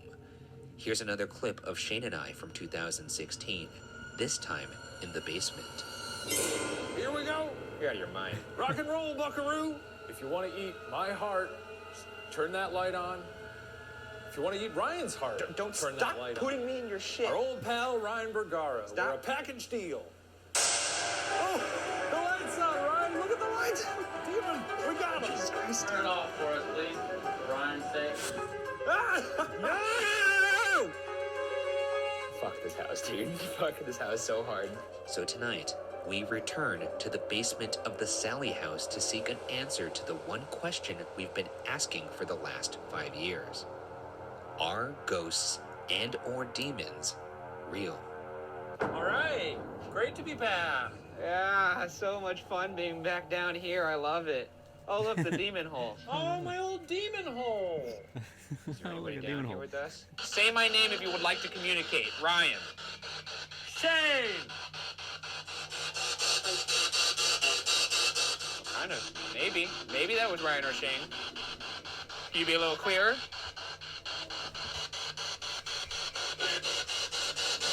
What's this? Come this way. Which way? Are you in the hole? Hurry. Hurry. Are you in the hole? Come on out the hole, fucker. Come on. Get out of the hole. Come on. Get out of the hole. I'm giving you a big movie moment here. This is when you turn slowly around your shoulder and you say your last name. What? Good night, Krista. Good night, Krista. Do you want love Shane to you. lay on the pentagram? Can't wait to see your Glad you costume. get to Laying down there. Character development. I think you should. Come back soon. There you go. Wide open. Oh, it's just waiting for you. Yeah, it looks so appealing. Anybody down here with us? Look, he's on a pentagram. If there is a demon down here with us, do please turn on the flashlight. These guys are making such bad choices. In right 3, now. Oh my god. 2, 1. But they're You know, if you want to follow Shane Madej home, turn the light on. Oh, there we go. I mean, you're welcome to, honestly. If Ryan looks like a tasty little snack. Oh, no. Oh. No, it's not fully... fuck, it's off. Turn the light off if you're going to wait till we fall asleep. Oh my god, to right if crawl a into raccoon our was like, little "Bah, bah," out of the demon Yeah. hole. If it came running through.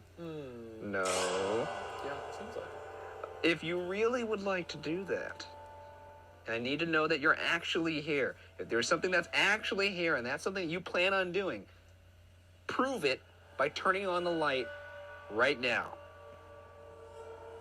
Suck it easy. Oh, but I didn't mean that. I did not mean that. You did mean that. I did not mean Does that make you angry? That was just a reflex. Turn the light on if you think we're the greatest ghost hunters who ever lived. Yeah! Yeah! Confirm it. We are the best ghost hunters in the fucking game who ever existed. Turn the light off right now, because I'm on the pentagram and I fucking did it for you, so turn the light off, please. Yes! Yes! Sally approved! Fuck yeah, Sally. Sally approved. Get the fuck out of here, dude. Well, now we have to do our solo investigations. Ah, shit. Well, here we are. The final How is Shane not believing That's it? If right. It's like, You've been very confident up until now. Now there's a genuine fear in your eyes. It's gonna be fine. You're gonna go in there. You're gonna have a great investigation. Yeah, I'll I'll see be you back fine. at the hotel. No. This is a very stupid idea. Yeah, you're not gonna have fun in there. There's no way I'm gonna make it 20 minutes. It's unbelievable.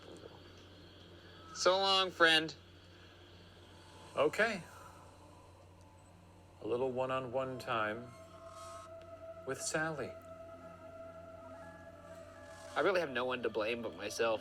Not only for what happened tonight, but I mean for creating the show. It would be pretty sweet if I shit my pants in the series finale. It's my little friend. She'll just kind of walk around with me, keep me safe.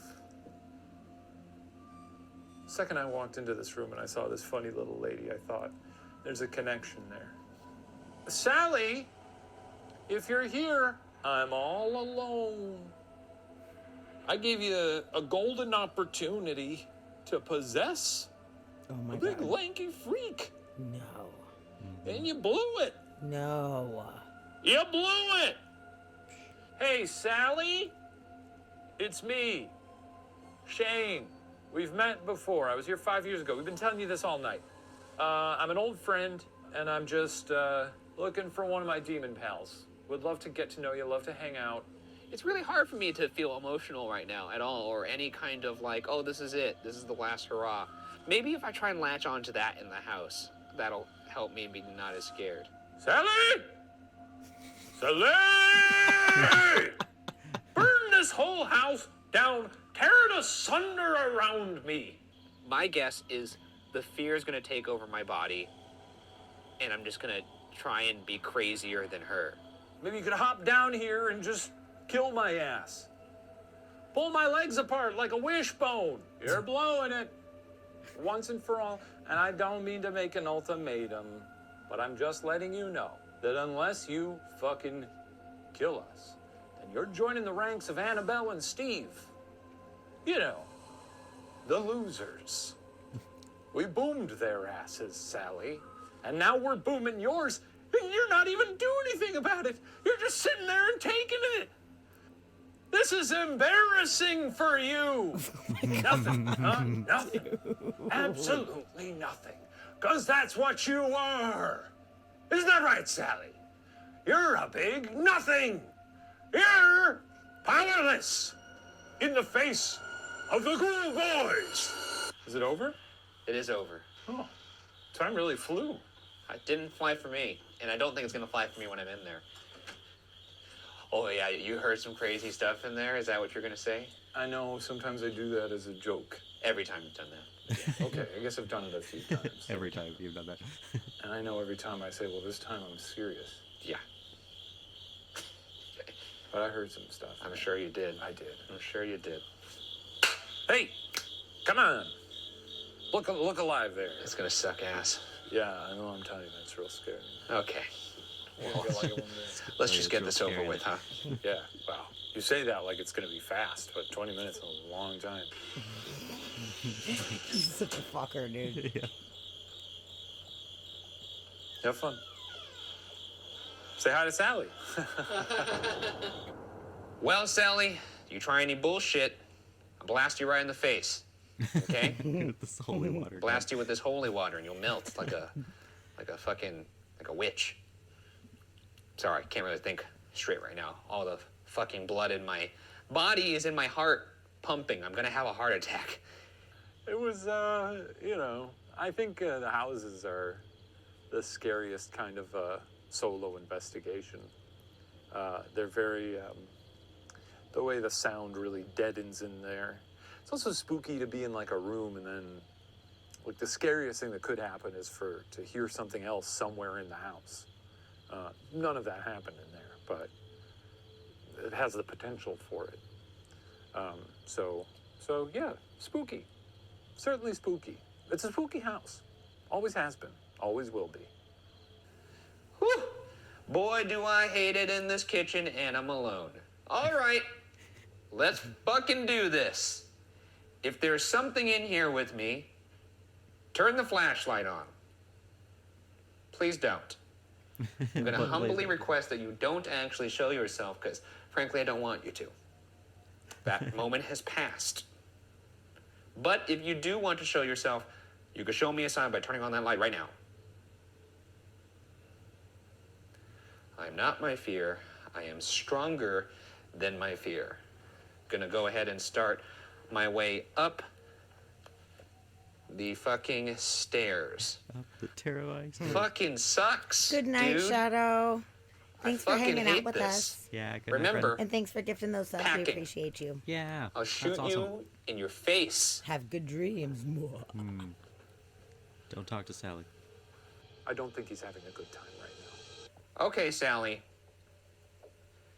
Are you here with me in this nursery?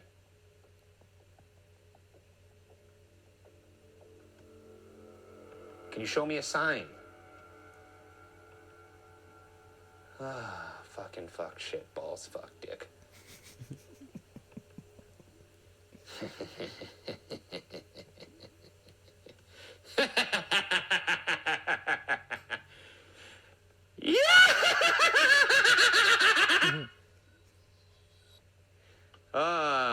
Boy, do I hate this. Yeah! Fucking sucks. It sucks.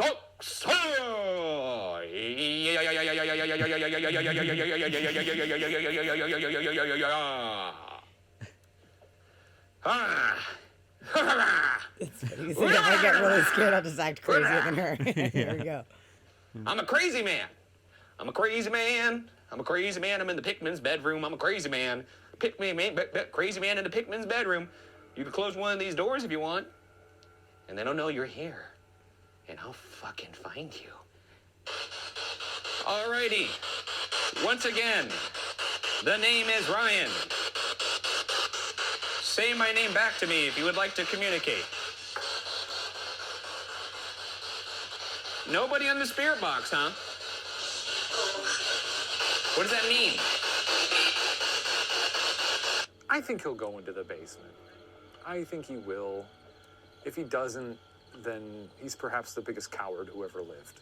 Here we are! Series finale, baby! Is there anybody down here with me?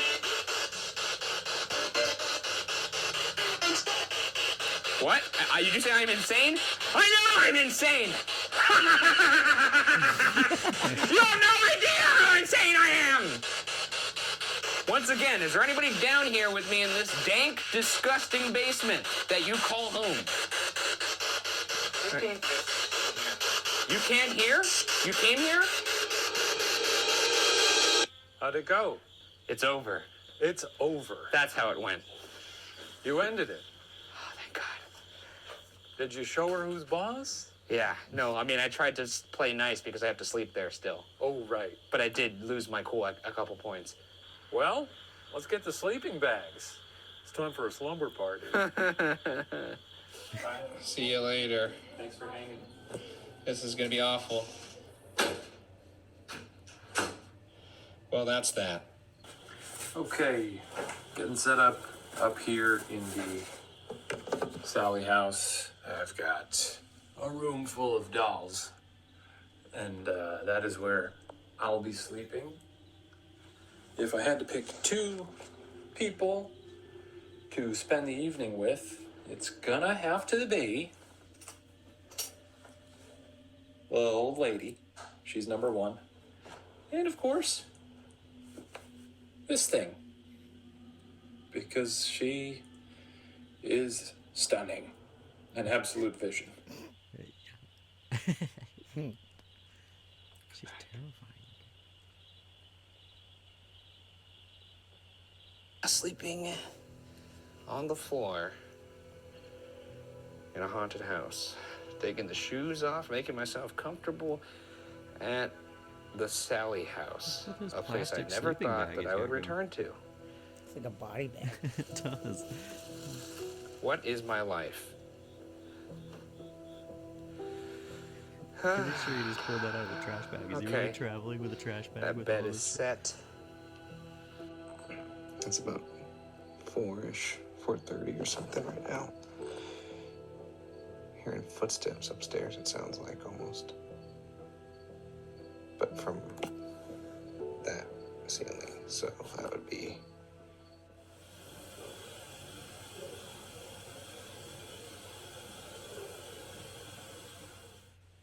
The Pikmin's bedroom.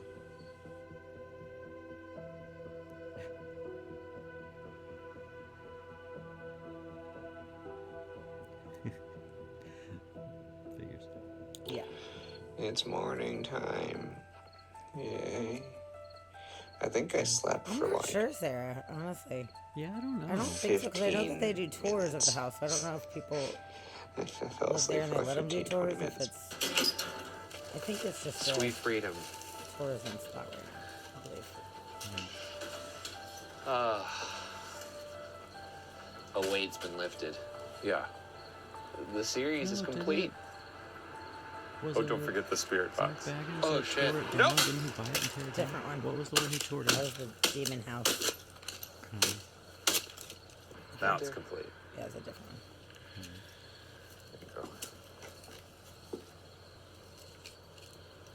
Wow. There you go. Morning. Okay.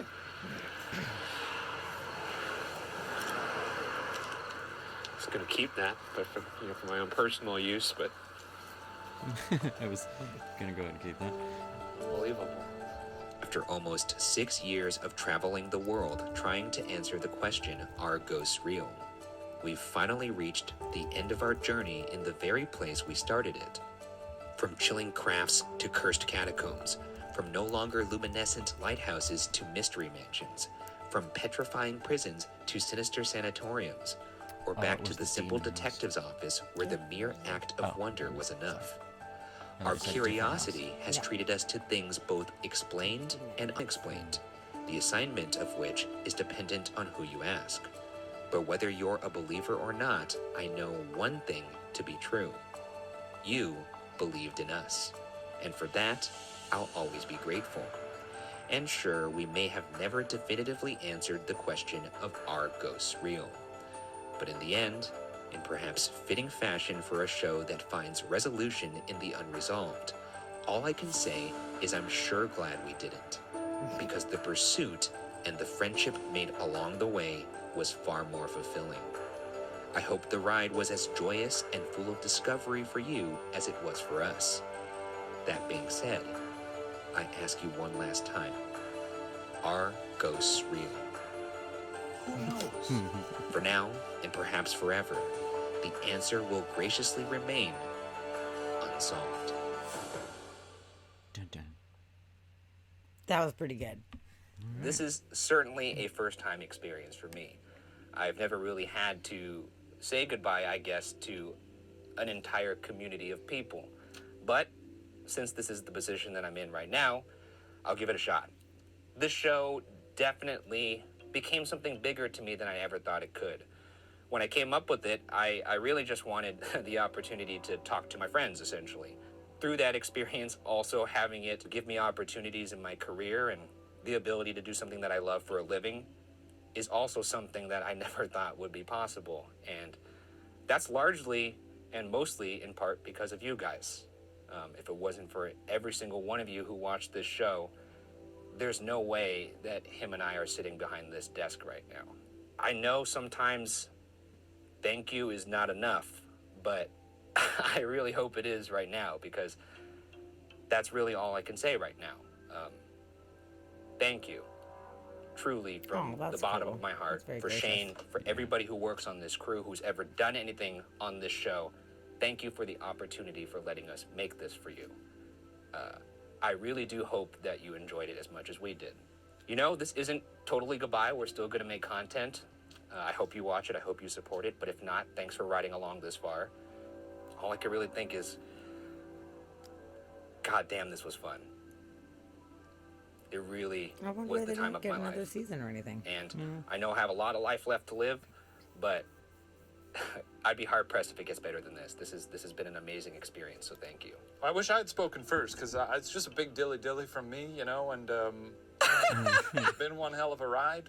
You know, as someone who did not grow up thinking, boy, I would love to be a ghost hunter. Neither did I. I can't think of anyone I would have rather become the best ghost hunters in the world with. And that's largely due to Ryan. I'm just here for the wakas. But, yeah, well, you know, guys, they're wearing masks. Okay, cool. Well, that was super fun. I am very surprised that they were that fucking crazy and that provoking. And I'm honestly shocked that they didn't have more of a response, considering how provoking that they were. Because that house has had some really fucked been up a lot shit. of crazy stuff going on in that house. Like there was a documentary that was done in the 90s, and the guy was getting scratched under his clothes like while the interview was happening, and they kept checking him every time he would go to the bathroom or he would be anywhere away from the crew. They would check him when he would come back just to make sure he wasn't doing it to himself to freak people out.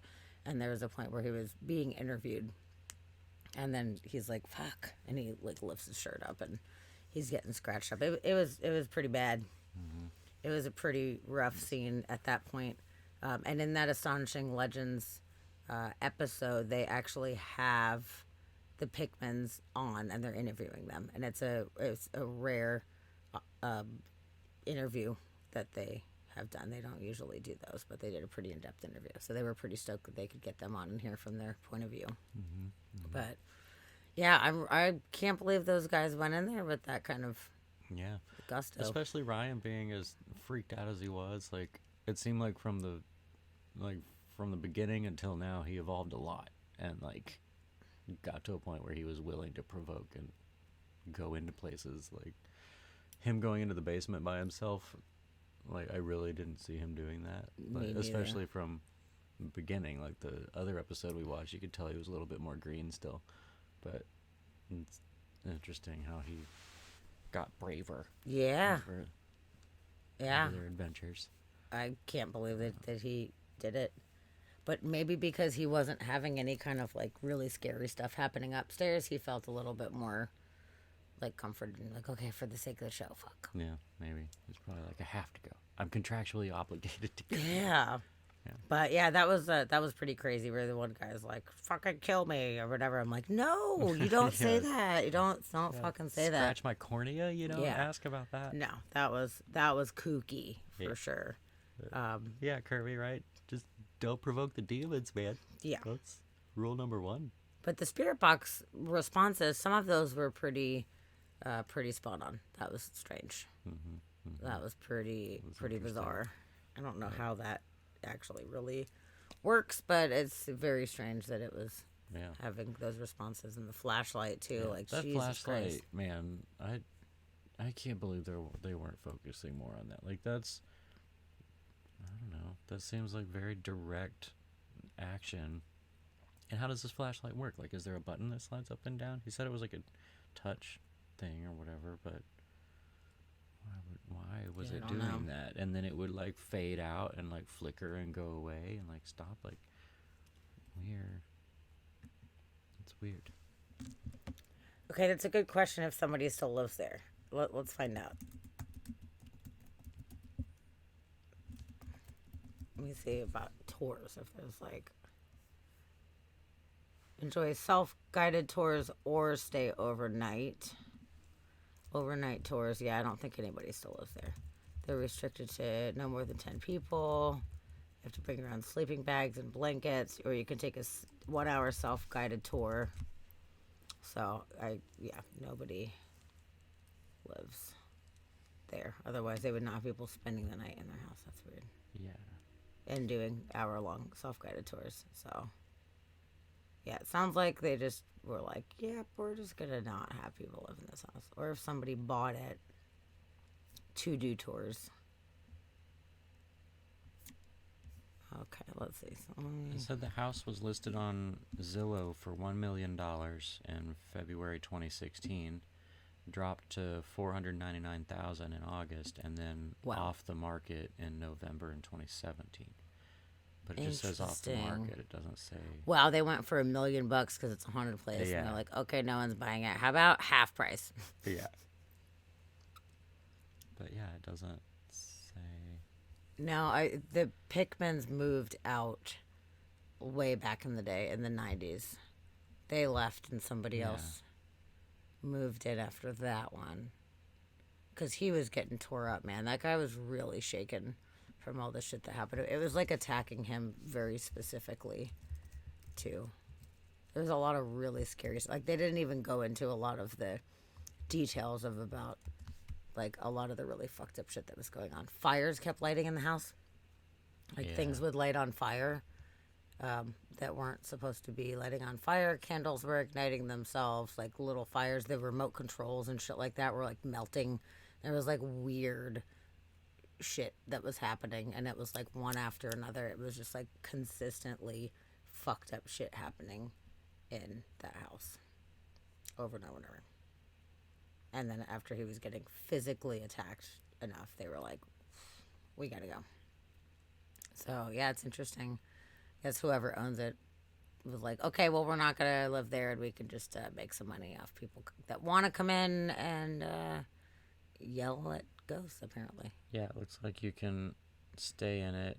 An overnight stay is $125 per person with a 2-person minimum. There's September through October, which is haunted season. An overnight stay is $150 per person.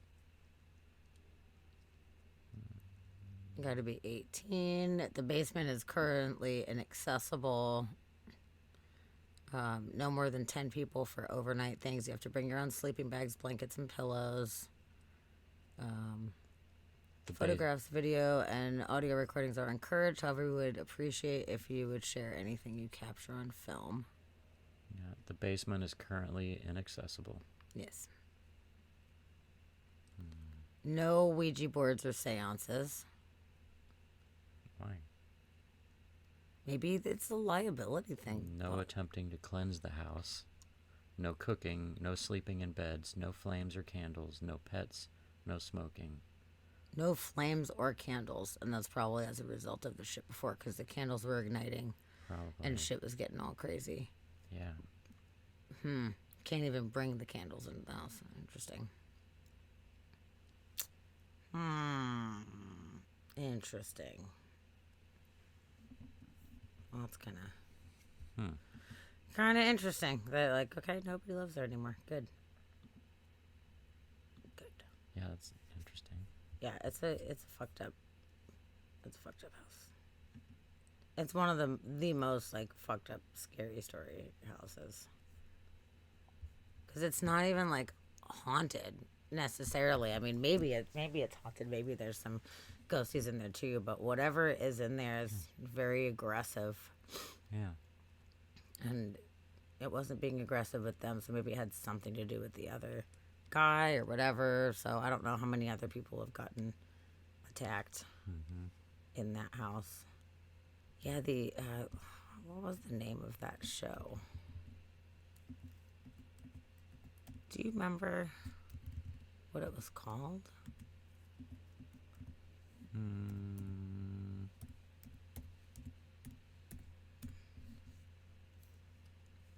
Haunted America. Was that the one? Yeah. Yeah. Yeah, that was it. It was from 97, I think it was, or something like that. So yeah, it's pretty spooky shit. So I don't know. Should we see? Maybe we see about the other one. Let's see about that documentary full episode. Oh, there was like a link. What'll be a note? Staying in the house, or watching the other one? We do have that other, the castle place. Yeah. Oh yeah, I would not stay in that house. I would not. I don't even want to go in the house. I have no need. I don't need to fuck with shit like that. It's not fun. To me. Yeah. Going to bed, but definitely not staying in there. Good night, Sarah. Sweet dreams to you. Good night. Watch something nice and funny before you fall asleep. Yes. Something nice and happy. Yes. No, good night. Who is listening right now? Because if I think we got a few folks, huh? We got lurkers. We got some lurkers. Okay. I'm down to do the other episode. Was it those same guys? Yeah. I don't know if we need to keep going on their show. Really? I like we're just like showing their show. That was good in-depth stuff. Yeah. Oh, cool. I'll see. I like to watch more of those episodes, but I don't feel like that's what this whole stream needs to be. Okay, that's fair. Oh, there was the Haunted Inn. Almost forgot about that. Mm-hmm. The Ram Inn. The Ram Inn. Yes. Ram Inn. Get it? Ram Inn. Yeah, there's an inn in England that was built in the 12th century that is supposed to be super haunted. Mm-hmm. And there's some British fellows that went in there to go check it out. Yeah, that'd be good. I'd say we'd change it up a little bit. We got Alf and Lady listening. Sweet. Okay. Well, let's do a little intro on this one. This one sounds interesting. Okay. A visit to the most haunted building in England. 12th century ancient Ram Inn, a grade 2 listed building, has gained a worldwide following and is the subject of regular investigations by teams of ghost hunters from across the globe and regularly features on television and social media. There's a chick in there, psychic medium Jessica May. The former pub in Watton Under Edge, that's an interesting name, was bought by John Humphreys in 1968, who owned it until his death in 2017, quickly gained a reputation as a paranormal hotspot. Caroline Humphreys, owner of the historic pub, invited psychic medium Jessica May to look around once more. During her visit last week, she experienced some of the weird anomalies the building is renowned for. Look at this cool place, dude. Cool. That is so cool looking. She investigated some recent unusual happenings in the attic, the place where an innkeeper's daughter was said to have been murdered in the early 1500s. And her look around the witch's room unearthed some disturbing dark memories of the past. There's a little video in here. Let me see. Let's see how long this is, and let's see if. Oh yeah, it's only 6 minutes or so. Okay. Yeah, I've had lots of different experiences here at the Ram Inn, probably since I was a child. It scared me that much. I didn't come in for about 20 years. And recently, in the past couple of years, I've been coming back for different investigations. And given that my spiritual gifts grow more and more, there's a lot more that I can now pick up and tune into. And for example, right at this moment in time, I can feel that there is someone behind me, and we've been having this crow randomly move on its own, even though there's no drafts whatsoever. We've checked that out already. The deeds go back to 1350 and they're in Norman French. It says in there it was built in time immemorial, which is 1145. So that means it's before records began, so we don't know when it was built. All we can tell you is that it's on a Bronze Age settlement, and I think there's a Roman wall outside, according to the archaeologist. We just don't know. My dad, John Humphreys, moved in 1968. And I think the activity started then, but I'm still reading the diaries, so I'll let you know. But I believe it started around the 70s, and it started when he said it started his first night in bed above what is now the grave. His wrists were pulled backwards through the wall when he laid in bed like this. The reason I don't live here is because last time I did, the bedside cabinet launched itself down the attic stairs with my tarot cards in it. I didn't see it happen, but I heard it happen, and it sounded like the cupboard was going to smash to pieces. Anyway, ever since then, there's not been a bedside cabinet in that room. I put it back about 3 weeks ago, and on Sunday, when I came to tidy up after the customers had been in, the cupboard was on the bed, and the drawer was open. We've got mirrors in here. Yes. That are... Yeah, they're causing a grid. Now, mirrors shouldn't really be... Back in the days of when this would have been quite active, they believed that mirrors shouldn't be facing the bed. Oh, is that right? Because Well, spirits one, can two, come three, out. 4. Yeah. And then any spirit that would want to leave, Yes. they can't get out because there's a reflection and they can't get out. Oh, right. Oh, poor So thing. what you've got in here now is a grid. And they're all trapped. And you've got that bed underneath. Yeah, it's actually just here against this wall. Yeah, so we've got energy being amplified, which I think is why we've got this swirling feeling going on. Okay. And that's moving. That what? That's moving. That's moving, and I'm seeing energy in that. So Okay. these, I don't know where those two came from. Oh, they've been here for years. That's been here. I don't know actually. They've been here since I've been running it, and that one's not moved really. Yeah, it's that. That That's was not a couple nice years mirror. ago. That's not a nice man. Not a nice mirror. Not a nice mirror. Well, the reflection's not always good anyway. Oh, But no, that, it's got almost like something trapped within it, oh sugar. which is probably why we are seeing, yeah, that type of energy. Oh dear. Whereas that one's just dear. pinging it back into the room. So they're kind of like working together. Those two, it's almost like they're just stopping anyone leaving. Okay. So whether you get tapping or stuff moving in here other than that, Yeah. this could be why, because it's almost like That we would want to make get out sense, and we yeah. can't. Take It's all that those type of mirrors and make place them face that the it can window. really play with your imagination. You walk Right. in, it's got that feel. That way. Yeah, everything go However, that way. take all that away, you can't deny it. There are things here that you just can't explain. Things will happen when you least expect it, and you just can't explain it. So how has this visit tonight felt to you? This one feels a lot more lighter, considering it's that week of Halloween.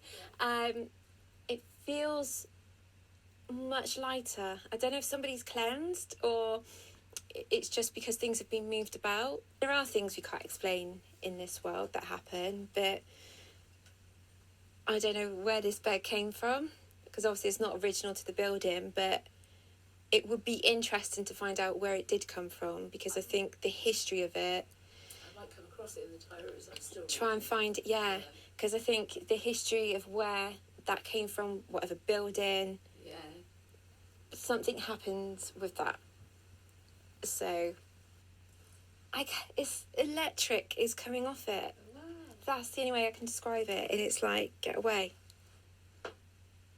But it's made her go quiet anyway. It's the lady who owns the room, as she calls it. She's not happy about it, is she? No, Like but that, isn't it? it's made her go, fine, we'll be quiet for the moment. It's a masculine energy, she doesn't like men. I thought so. Yeah. Because she was killed, she was strangled by a man wrongly accused of witchcraft and put to death out there. And it was a man of power. She showed me it's almost monk or priest, somebody who she's calling a man of power. They did horrible internal things to her as well. Oh. So I just need to get that, because that's painful.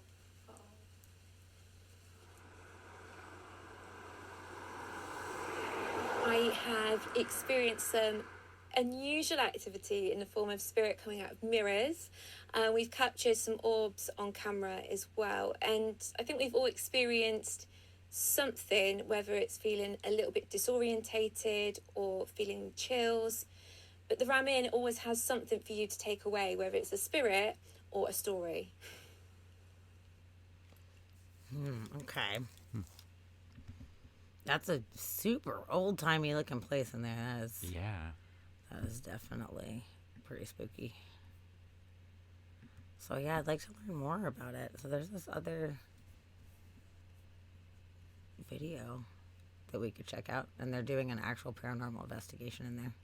Okay. So that could be kind of cool. Let's check it out and see if it's cool. Right.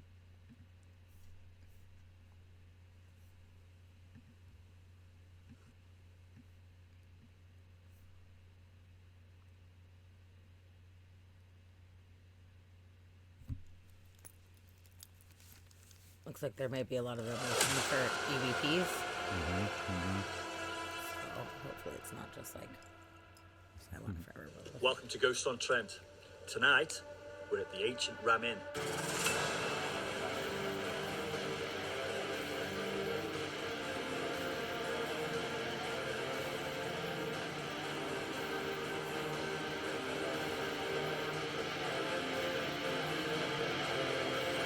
Oh, weird. Oh, that's a thing. Okay.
What a place, mate. Eh? Wow. We've been on an event with Haunted Houses, great ghost hunting company. So if you enjoy your ghost hunting, you know where to book. Yeah. Couldn't recommend them enough. Really Absolutely good, brilliant. Really good team. Anyway, we'll get back to what we're going to do tonight. Yeah. So we're both going to go round. Yeah. Lights off. We're going to do a few call outs. We're just going to take a tour of the building. Noisies already, aren't we, mate? Yeah, it's been a very active night, to be fair. So hopefully everything's been stirred up. Yeah. So let's make a start, mate. Eh? All right, straight into it. Eh? Lights out, mate.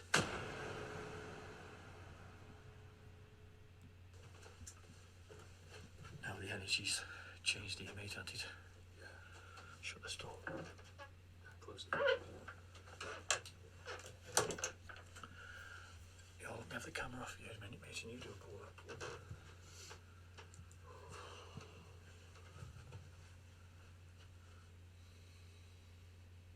Hello? If there's any spirits in here with us tonight, can you please come forward? Can you make a noise?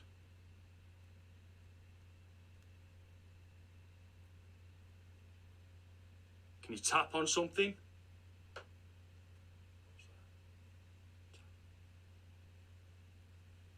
Can you tap on something?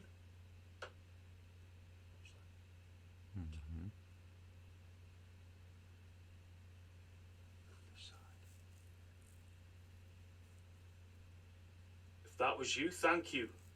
Could you please do that again?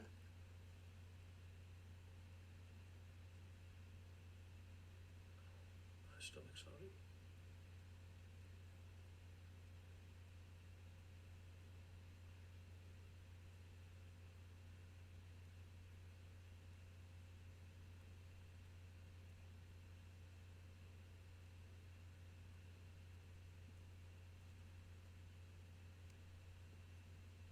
Could you walk up these stairs? Could you walk along the landing?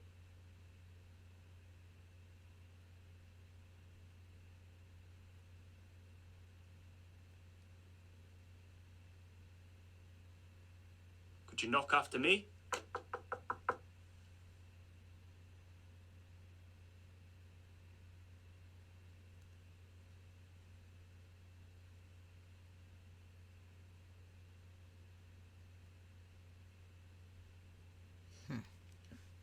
Come on, spirits. Make a noise for us. Let yourself be known.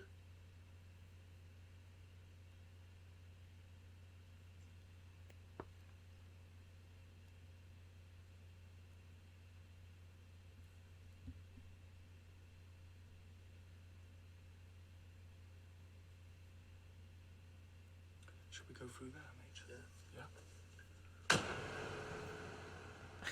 Dun-dun. Bishop room. We're actually in the bishop's room here. And John, the old owner, used to knock 3 times.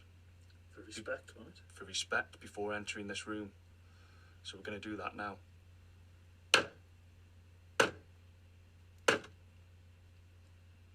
Is there any spirits here?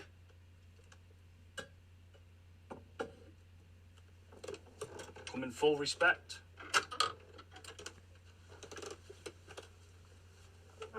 We thought we'd set the camera up so we can view the entire room. As you can see, Mark's there behind me. We're just going to have a call out and sit quiet and see if we can get anything. We have set the REM pod up on the stairs. So hopefully, fingers crossed, we can get some action out of that. What I'm going to do now, I'm going to set the K2 meter up. And put it in the middle or by the door, mate. Yeah, put it standing up, yeah.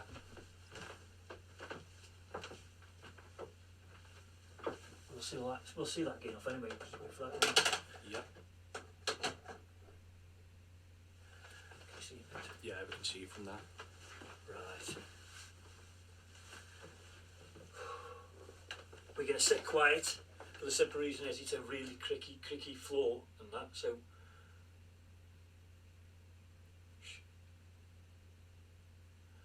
So we don't make any noises now, Paul. Let's have a call out, mate, on that. Yeah, you do a call out then, mate. Yeah.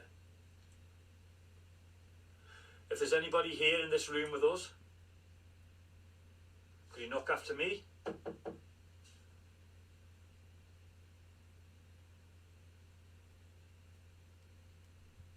Could you please make a noise?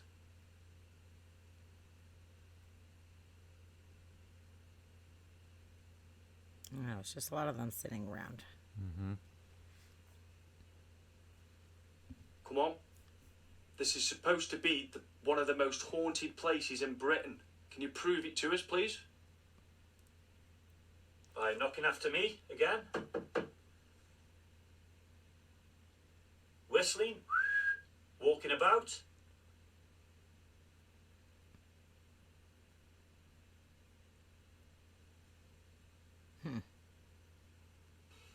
Honestly, it's dead weird, isn't it? If you scroll up, is there anything where it pops up where it's like replay? That's what I'm thinking. Could you come and close this door for us, please? No, John, you sleep in the that room first there. room.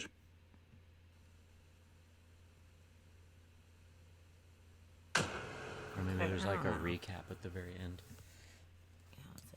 Seen venues as well. Good night, haven't we, Mark? Yeah, brilliant. Brilliant. We haven't had much action on this video, but you know, you can't always have it. We always say the same, you know, what we see, you see, what we hear, you hear. Yeah. So don't forget to drop us a comment if we've missed anything. Please don't forget to like and subscribe. Yeah. Not much action check on out this the link. video. Okay, no. So you spent 30 minutes to tell us that there was not much action. Good, great. No, but I guess if they are just trying to be transparent, like, hey, this is what we did. This is what I Some will be better than others, you know, like, so I can kind of respect that, but that is kind of a bit boring. Okay, let's check this one and But see. this is just my genuine reaction to being. Oh. Let's see. I have no idea what this will entail, but maybe it'll be good. I think something was trying to get hold of me. Weird. Well, that's someone watching it. What was that? What was that? What was that? David, what was that? David. I don't know. David, it says. The ancient Ramin is not just known for being haunted in the UK. It's supposed to be one of the world's most haunted buildings. But it's on his shoulders. It's on his shoulders. That was flipping terrifying, that was. I went like instantly into flipping panic mode. We have entered some of the darkest, most haunted locations around Britain. Places where many others are too scared to enter. There's an overwhelming sense of fear all over me right now.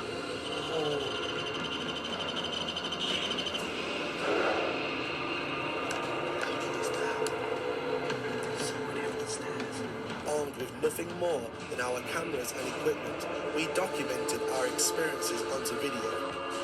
This is what we captured, and it completely blew our minds.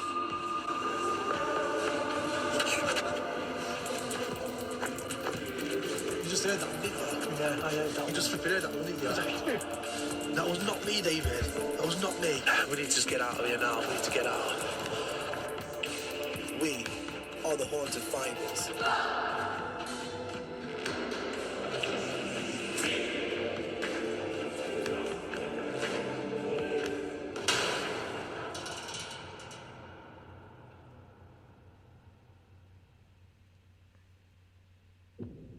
Tonight, we are investigating the ancient Ramin, a 1,000-year-old building built on top of a 5,000-year-old pagan burial ground and said to be one of the world's most haunted buildings. The ancient Ramin is world famous for its ongoing paranormal activity, and because of this, people travel from all over the world just to step inside its doors.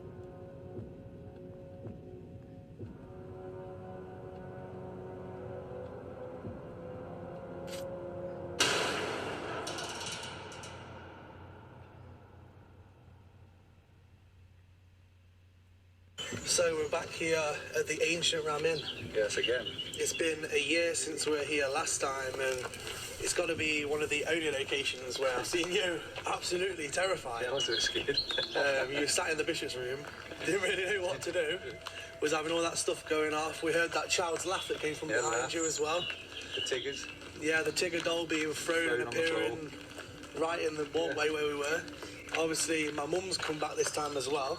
And just over 7 years ago, we witnessed her being partially possessed in the bishop's room. You weren't there at the time. Yeah. One of the most terrifying things I've ever witnessed in my life. Hopefully that doesn't happen tonight. But yeah, we'll see how it plans out. Yeah, see what happens, and hopefully we're in for a good night. Hopefully just nothing evil and demonic comes out like it did that time. No, hopefully not. So we'll see what happens. Yeah.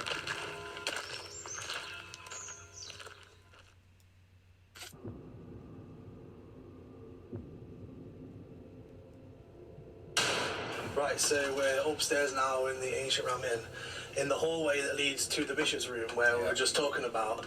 And obviously, last time I was here a year ago, you had that experience with the child laughing behind you. Yeah, that's right. And I think when me and Carol were in there, every time I mentioned what happened to our mum and what happened 7 years ago, we kept having this really evil, horrible laughing noise come from the corner of the room. Someone behind the door. And it was all caught on camera. Crazy EMF we got last time as well. That's right. So what we're going to do now is, if we take a walk in there, and then we'll talk a bit more about some of the things that sort of happened. So this is the bishop's room. This is supposedly one of the most haunted rooms in the ancient Ramin. Apparently this is where satanic cults came in, where the old owner John Humphreys actually said they did rituals with knives, cutting these sheets on the beds and stuff. And apparently there's been at least 10 exorcisms in this room. And over on this bed over here is where everything happened with my mum. We was all in here doing a vigil. Next minute, she started doing all these strange noises and growling noises. She was sitting here on this bed. I came over to see what was going off, and she just flung backwards on this bed, and she was like growling. She grabbed my arm, like with force, was squeezing my arm, and she was just growling and growling and growling, staring at me. It didn't look like her. Like, we had John, the team member at the time, he was sat next to her. His girlfriend was on this bed. She was crying her eyes out, didn't know what the hell to do. Everyone was just like shocked. Like, what the hell's going on? 'Cause we never experienced anything like that before. You see it on TV, you see it on movies. Does it happen in real life? Like, we literally witnessed it with our own eyes, and it was the most terrifying thing I've ever experienced, like, to date. The whole time I've been investigating the paranormal, this was that one time that just scared the absolute crap out of me. And yeah, being back here again since then with your mum, with my mum, is just nerve-wracking altogether. I didn't want to come back with her. Obviously, you guys all said to let her come back. Yeah. So we'll see how that pans out. But I think if we do any kind of vigils in here with it tonight, we just need to be extra careful that whatever it was that was here before isn't still here. Yeah. I think she's an easy target. Let's go and get her. So yeah, it's going to be a nervous one again, Kev. Yeah, go on. You're going to be freaking terrified again. Let's do it. Let's do it.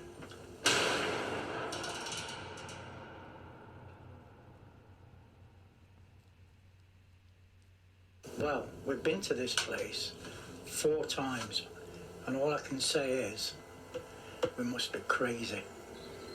This is one of the most haunted places we've ever been to. In fact, it's all started already. We've got things going bang, literally bumping. We've got voices, and to be honest, I'm a bit unnerved, but I'm looking forward to it. Should be a great night. Right, so the Ancient Ramen is probably the scariest location I've ever been to, investigated, in the whole time I've been doing it. Every single time we've been here, which is 4 times now, like David was saying, it's just been crazy activity, footsteps, disembodied voices, things being thrown, things just appearing that weren't there before. Obviously, everything with my mum over 7 years ago, the partial possession in the Bishop's Room. It's a very evil place. The Ancient Ramen is not just known for being haunted in the UK. It's supposed to be one of the world's most haunted buildings. And after the experience that I've had here and the things that I've seen and heard here, I believe that to be true.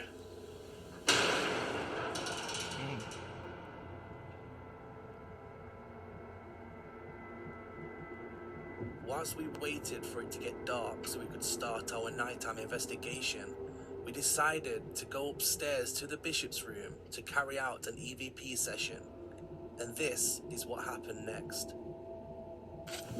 Right, so what we're going to actually do now is, whilst all 3 of us are in the Bishop's Room, we're going to roll on the digital recorder, and hopefully, if something's here, we can capture some voices, maybe capture some of those strange laughs again, if they're still here. So, if there is anybody here or anything here that can hear my voice and that can see us here in this room, now's your chance to come forward, to say anything you got to say into this, or do anything around us in this room. Right, let's roll on this. Who's here with us now?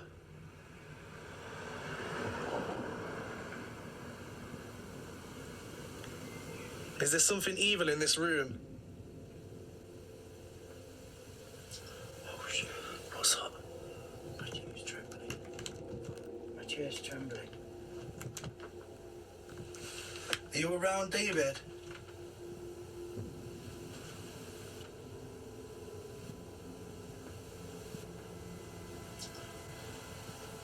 Who's here with us now? Tell us who you are.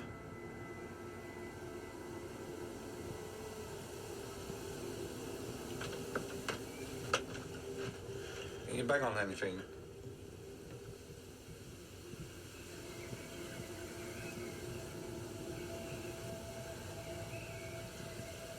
How do you feel in here, Kev? Weird. Like someone watching it. Whenever I sit in this chair, something happens. My ears are sticking right up. Static. There's, I just heard a breath. Remember last time when somebody was outside the door? Yeah. We opened the door, there's nobody there. Yeah. Thought it was one of the... And the footsteps people. as well. Yeah. Seems weird, isn't it? Something just gone like, from here, like, oh, like that. We'll play this back and see if there's anything here as well.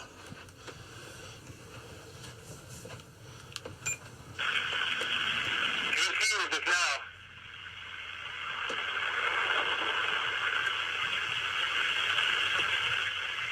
Is there something evil in this room?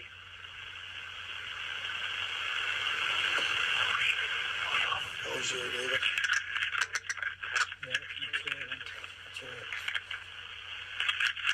You around, David?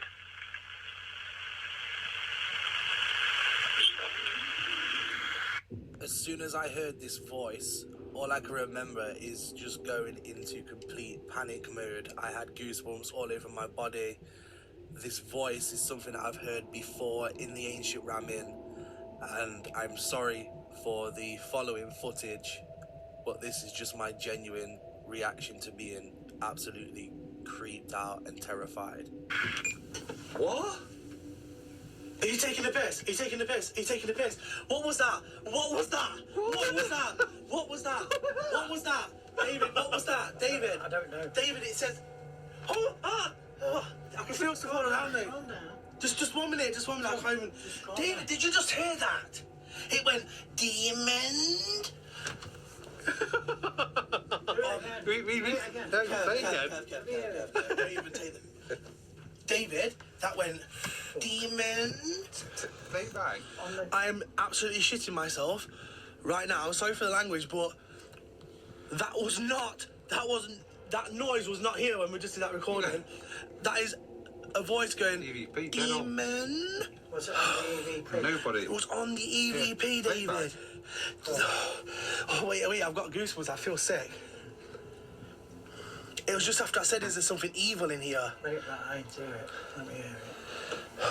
No, I don't like this, David. I don't like it. No. Listen to this. Stay in control. Stay in control. Wait, it's after I move the camera, listen.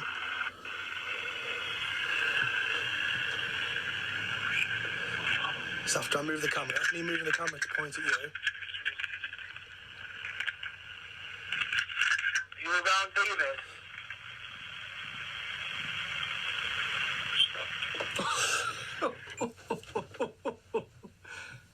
It says demon. It says demon. Demon. Yeah. It goes, demon. Did you hear that? It's got full tone. It's not a whisper. It's full tone. Even. Play again. Keep playing on. We've not even started. This is date. Wait, I've got goosebumps. Something is watching us in this room. I wonder if it was David. I need to play a bit more, see if there's anything else on if the he was around Do David. it downstairs. Do it then. Just 1 minute. Let's just all just Play it. Let's just all Play just it from breathe the a minute. beginning and just let's calm down a bit. Let's just all breathe a minute because I'm in panic mode right now. Like, honestly, I'm in panic mode. I can't My believe chair's what I've just rumbling. heard. Just play from the beginning. Just 1 minute, Kev. Let me just rewind that bit a bit.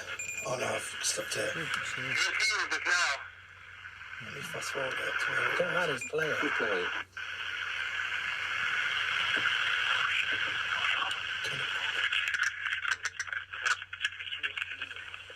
Everyone listen. You around, David? Demon. At this moment, we're all thinking that this voice is actually saying demon. But after further review, this is what it's really saying. And what it's actually doing is mimicking my own mum's voice. Oh my God, you know, I just realised. What? What's up? Just get the camera, David. You switched it off. No, just keep recording. Do you know what I've just realised? David, I've just flipping realised. What? It's just mimicked mum's voice. Sound like, didn't it? Do you know when something happens? Actually, yeah. Do you know when something happens and mum goes, David, like, as in like, David, like, to be quick, just listen to this voice, it's my mum. Wait, there's people on the road outside. Right, listen. I'm panicking now. Don't panic. It's just heard us talking about what happened with my mum, and now it's mimicking my mum's voice. Do you know what? Yeah, I do. Right, listen. Listen, it's my mum's voice saying David. You around, David?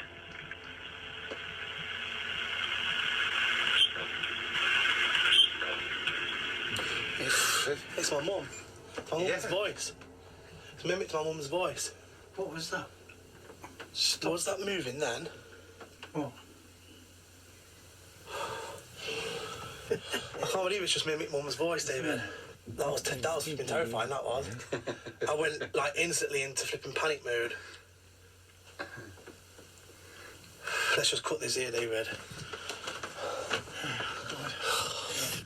There's some trees. Let's just get out of this room.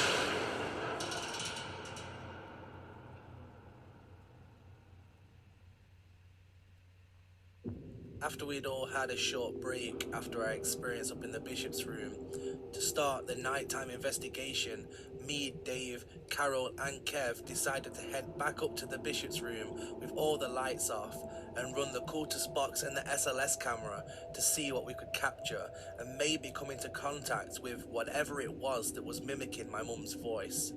And this is what happened next.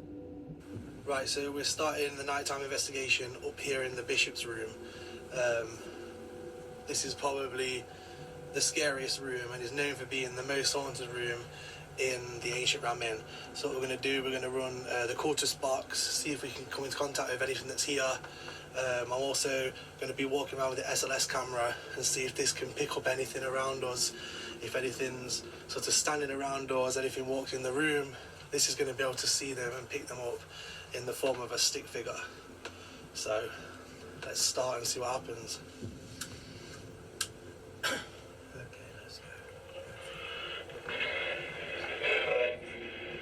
Hi.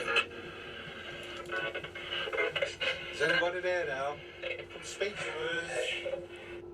Right after hearing hello, Kev asks if there's anybody there, and the same voice responds saying Bishop. We know that in the mid-1200s, the Ramin was owned by the church, and at that same time, a bishop by the name of Gifford would have stayed here, hence the name the Bishop's Room. None of us heard this response in the moment, but then almost immediately after, the same voice again comes through and says Bishop. Could this be Bishop Gifford still residing within the walls of the ancient Ramin and possibly trying to protect it from these negative and evil entities? Bishop. It went Bishop. It went Bishop. You hear that? You the Bishop? Now, as soon as Kev asks if that's the Bishop, we get an immediate, intelligent response saying yes. Yeah. Yeah.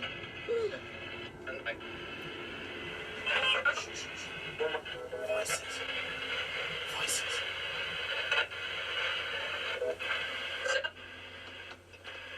Did you hear that? It's all right. Are you there? I heard female voices coming from over here.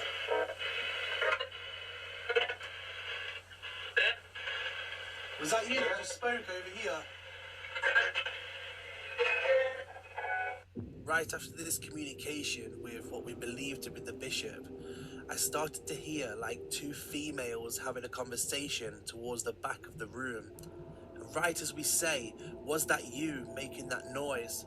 An immediate, intelligent response comes through and says yes. Yeah. Who are you?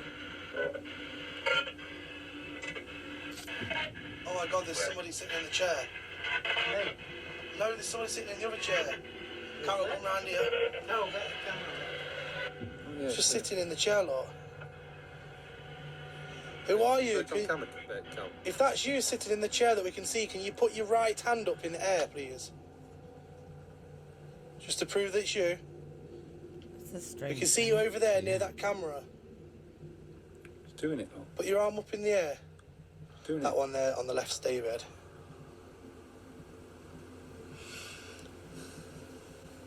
There, it's just done it, it's doing it, it's doing it. Its right arm's up in the air, lot. There, it's just done it, it's doing it, it's doing it. Its right arm's up in the air, lot. This SLS capture is truly incredible. You can clearly see this figure sitting in the chair just like a normal person. And when we ask it to lift its right hand up in the air, it does it on command. Could this be the Bishop that we were talking to earlier? David, reach your arm out towards that way, your left arm.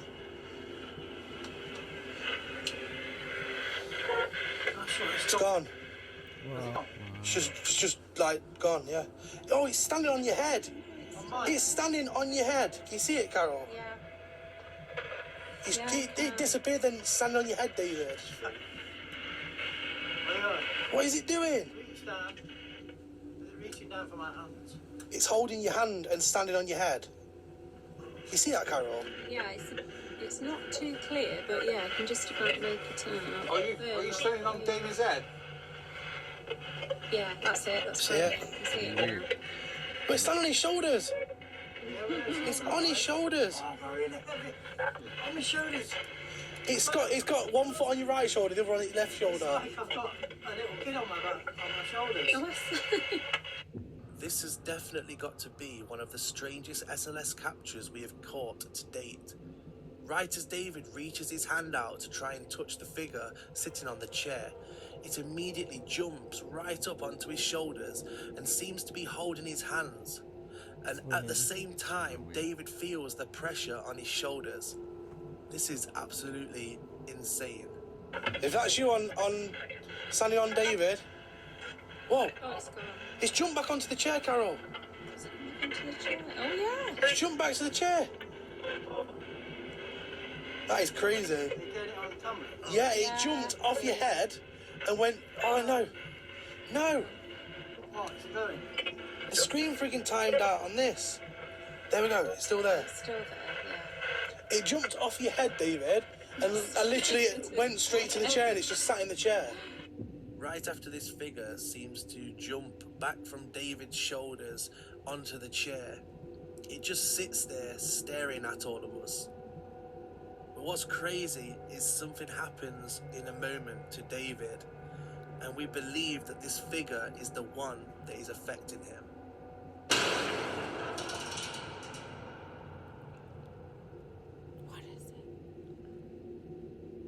Right, so not 100% sure what that figure was. It was sitting in the chair, then all of a sudden jumped on David's shoulders, and you could see it standing on his shoulders and then on his head. Then it started like morphing into some weird shape and then jumped back again onto the chair. I'm not 100% sure what that was or whether we got some intelligent response on the cultist box whilst all that was happening, because there were things coming through. But obviously, if there was, we would have replayed any of those responses. So what we're going to do now is just run the cultist box again and just see if we can try and find out who this figure is whilst Kev scans with the SLS in the background. In this following footage is where David starts to act strange. There's the SLS Please camera. keep an eye on his movements and the way he's acting, because it just wasn't him. I'll show you, Shell. Come on.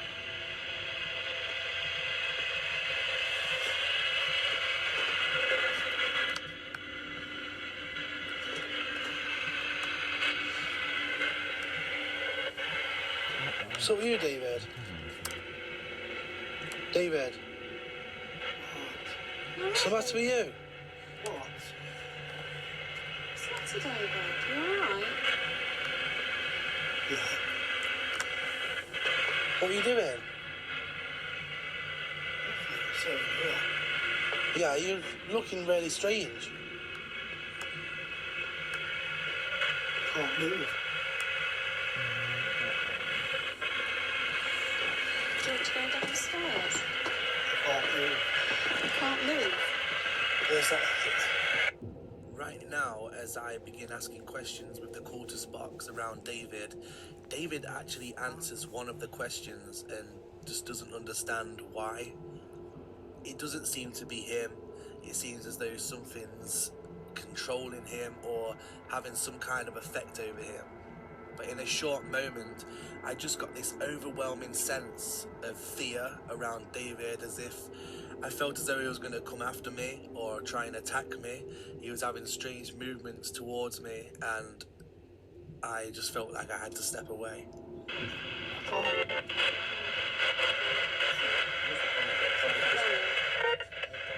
Can't talk. Who's there? I'm struggling. I won't let me talk. Get out of me. Whatever it was. It went in my head. I'm sure it did. That's what it looked like. Don't make What's going on? Get it out. Get it out. Me? Get out of my head. You're messing me about. Who's here?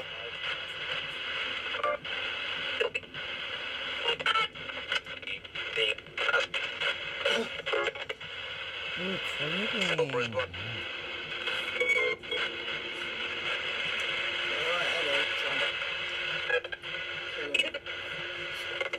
Leave David alone, whoever you are.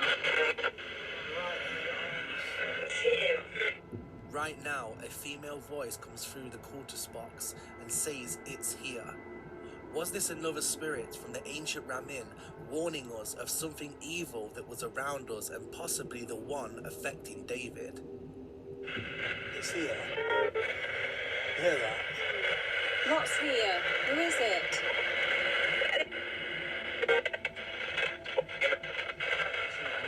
Give us your name. 1 minute. Don't tell him. What else is that? I don't know, why did you say that? What are you on about? We want to know the name of the person who's affecting Dave. Or whatever it is. What? I've got a bad headache. It's going numb here. Do you want to go downstairs? I'll take you down if you like. You sure? Right now, as I started to talk to the camera, David started making these strange movements towards me, and I just had this overwhelming sense of fear, like he was going to reach out and try and grab me or attack me, and I had to back away and went and tried to get behind Kev. But I'm not sure what's going off now, but... What you doing? Where is it? What are you doing? I'm here, aren't I?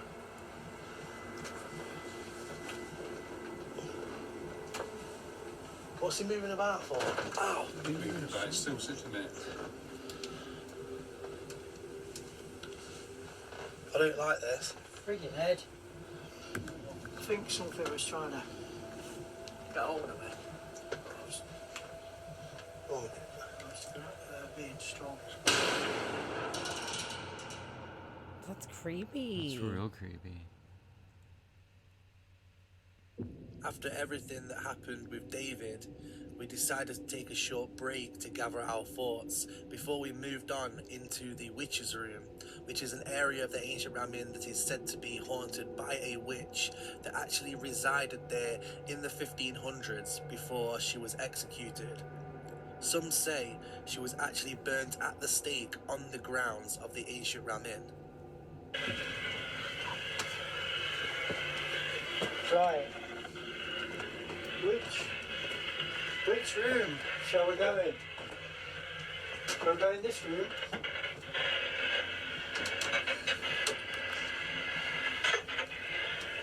Shall we go in this room?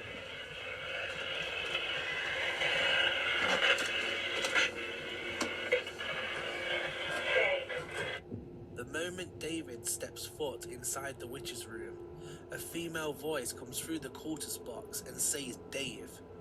Was this the witch herself, or was it something that had followed us from the bishop's room? Oh no. What did that say? Dave. I thought it said Dave. That was plain, that was. Did you want me?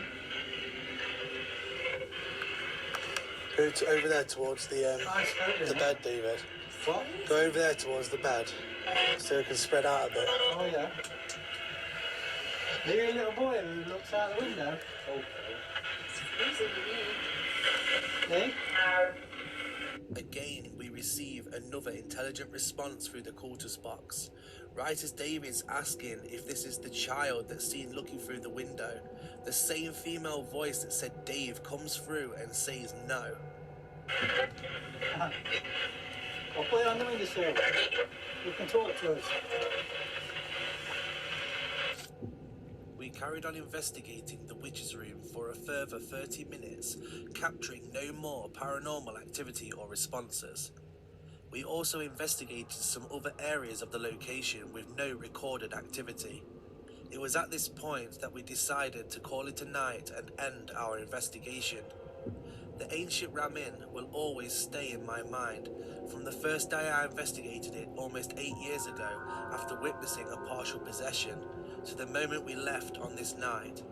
This location still sits high on my list of Britain's most haunted buildings, and I'm sure in the near future we will return again. We would like to also dedicate this episode to John Humphreys, the previous owner of the Ram Inn, who has recently passed away and will be missed by so many. Dude, that was spooky. That was pretty spooky. That was pretty... What's up with that shit? That was not good. David did not have a good day. No. Yeah. That weird stick figure camera thing they have. The SLS camera thing. Yeah. Interesting. I have not heard of that before. Yeah. Some kind of AI something where it was picking out like shadows or picking out shapes. Yeah, it's like it was how that works. hunting people shapes. Yeah. But that was weird. It hopped on his fucking shoulders. Yeah, right. Why is it standing on his shoulders? That's not good. I don't know. But no, that was not good. That guy got fucking wigged out, dude. Yeah. Ooh. Creepy. Yeah, and they didn't show him like coming at him or whatever, but that's weird. It was making like creepy, jerky movements at him. Yeah. Super weird. Yeah, he's like, "What are you doing? Why are you doing that?" Yeah, that was creepy. That was pretty creepy. So that is the Ancient Ram Inn. Ancient Ram Inn in England. It's not too far from Bristol. Oh, really? Yeah, let's pull it up and check. See where it's at. It's so cool. Like 1,000-year-old building. Like that's fucking crazy. Totally. That's bound to have some creepy shit. Yeah, or at least something. Creepy or not. It's bound to have something, right? I'd never heard of that place before. That was interesting. That it's like a super spooky haunted place. Yeah. Found a new place. We get to share it with you guys. That's awesome. Yeah. Cool. Well, I enjoyed tonight's episode. I thought it was really fun. Covering some spooky places. Yeah. And, in the honor of the season, creeping you guys out. So you guys will have super awesome dreams tonight. Yeah. Yep. I'm on edge. Alf's going to be sleeping well tonight. Yeah. Ooh. Well, cool. Thank you guys all for being here. And we will continue with the spooky stuff throughout the rest of October. I mean, we do spooky stuff anyway, but we're going to make sure to stay on task with the spooky stuff for the rest of the month. So stick with spooky. Yes. So come back on Monday. And I don't know. We might do weird news. Might try to find spooky news. I don't know yet. But I'm liking the spooky haunted October vibes. So maybe we'll roll with that. But you guys come back on Monday, and you never know what you're gonna get. Scar's gonna cuddle with Barry Manilow tonight. Barry Manilow. Okay, good. That's awesome. Yeah. Yes, we got the ghost boo buckets. Yay! Yeah, we talked about that at the beginning of the stream. I'm super stoked. Yeah. Me and RJ and Jordan went out one night. It was like on the 18th, but we went out at like 12:30 at night, and we're unsuccessful in getting them. But we went yesterday during the actual real daytime and got them. So we're hoping to get the other ones soon. Oh, you got the goblin. You're so lucky. I totally want that one. Yeah, the witch one. The witch. The green one. Yeah, Oh, the McGoblin. green Yeah. one? Yeah. The McGoblin. Oh, that's Nice. so awesome. Yeah, I'm excited to get that one too. I want all three. I love all three of them. I was saying before, I couldn't even decide which one that I like the best because I like all of them. So, yeah, that's pretty freaking cool. So, I'm gonna eat a lot of McDonald's coming up in the next couple weeks. Yeah. And the pumpkin. I'm excited about the pumpkin. Yeah, I think that's my favorite. Is it? Yeah. Okay. Cool. We'll make sure to get some.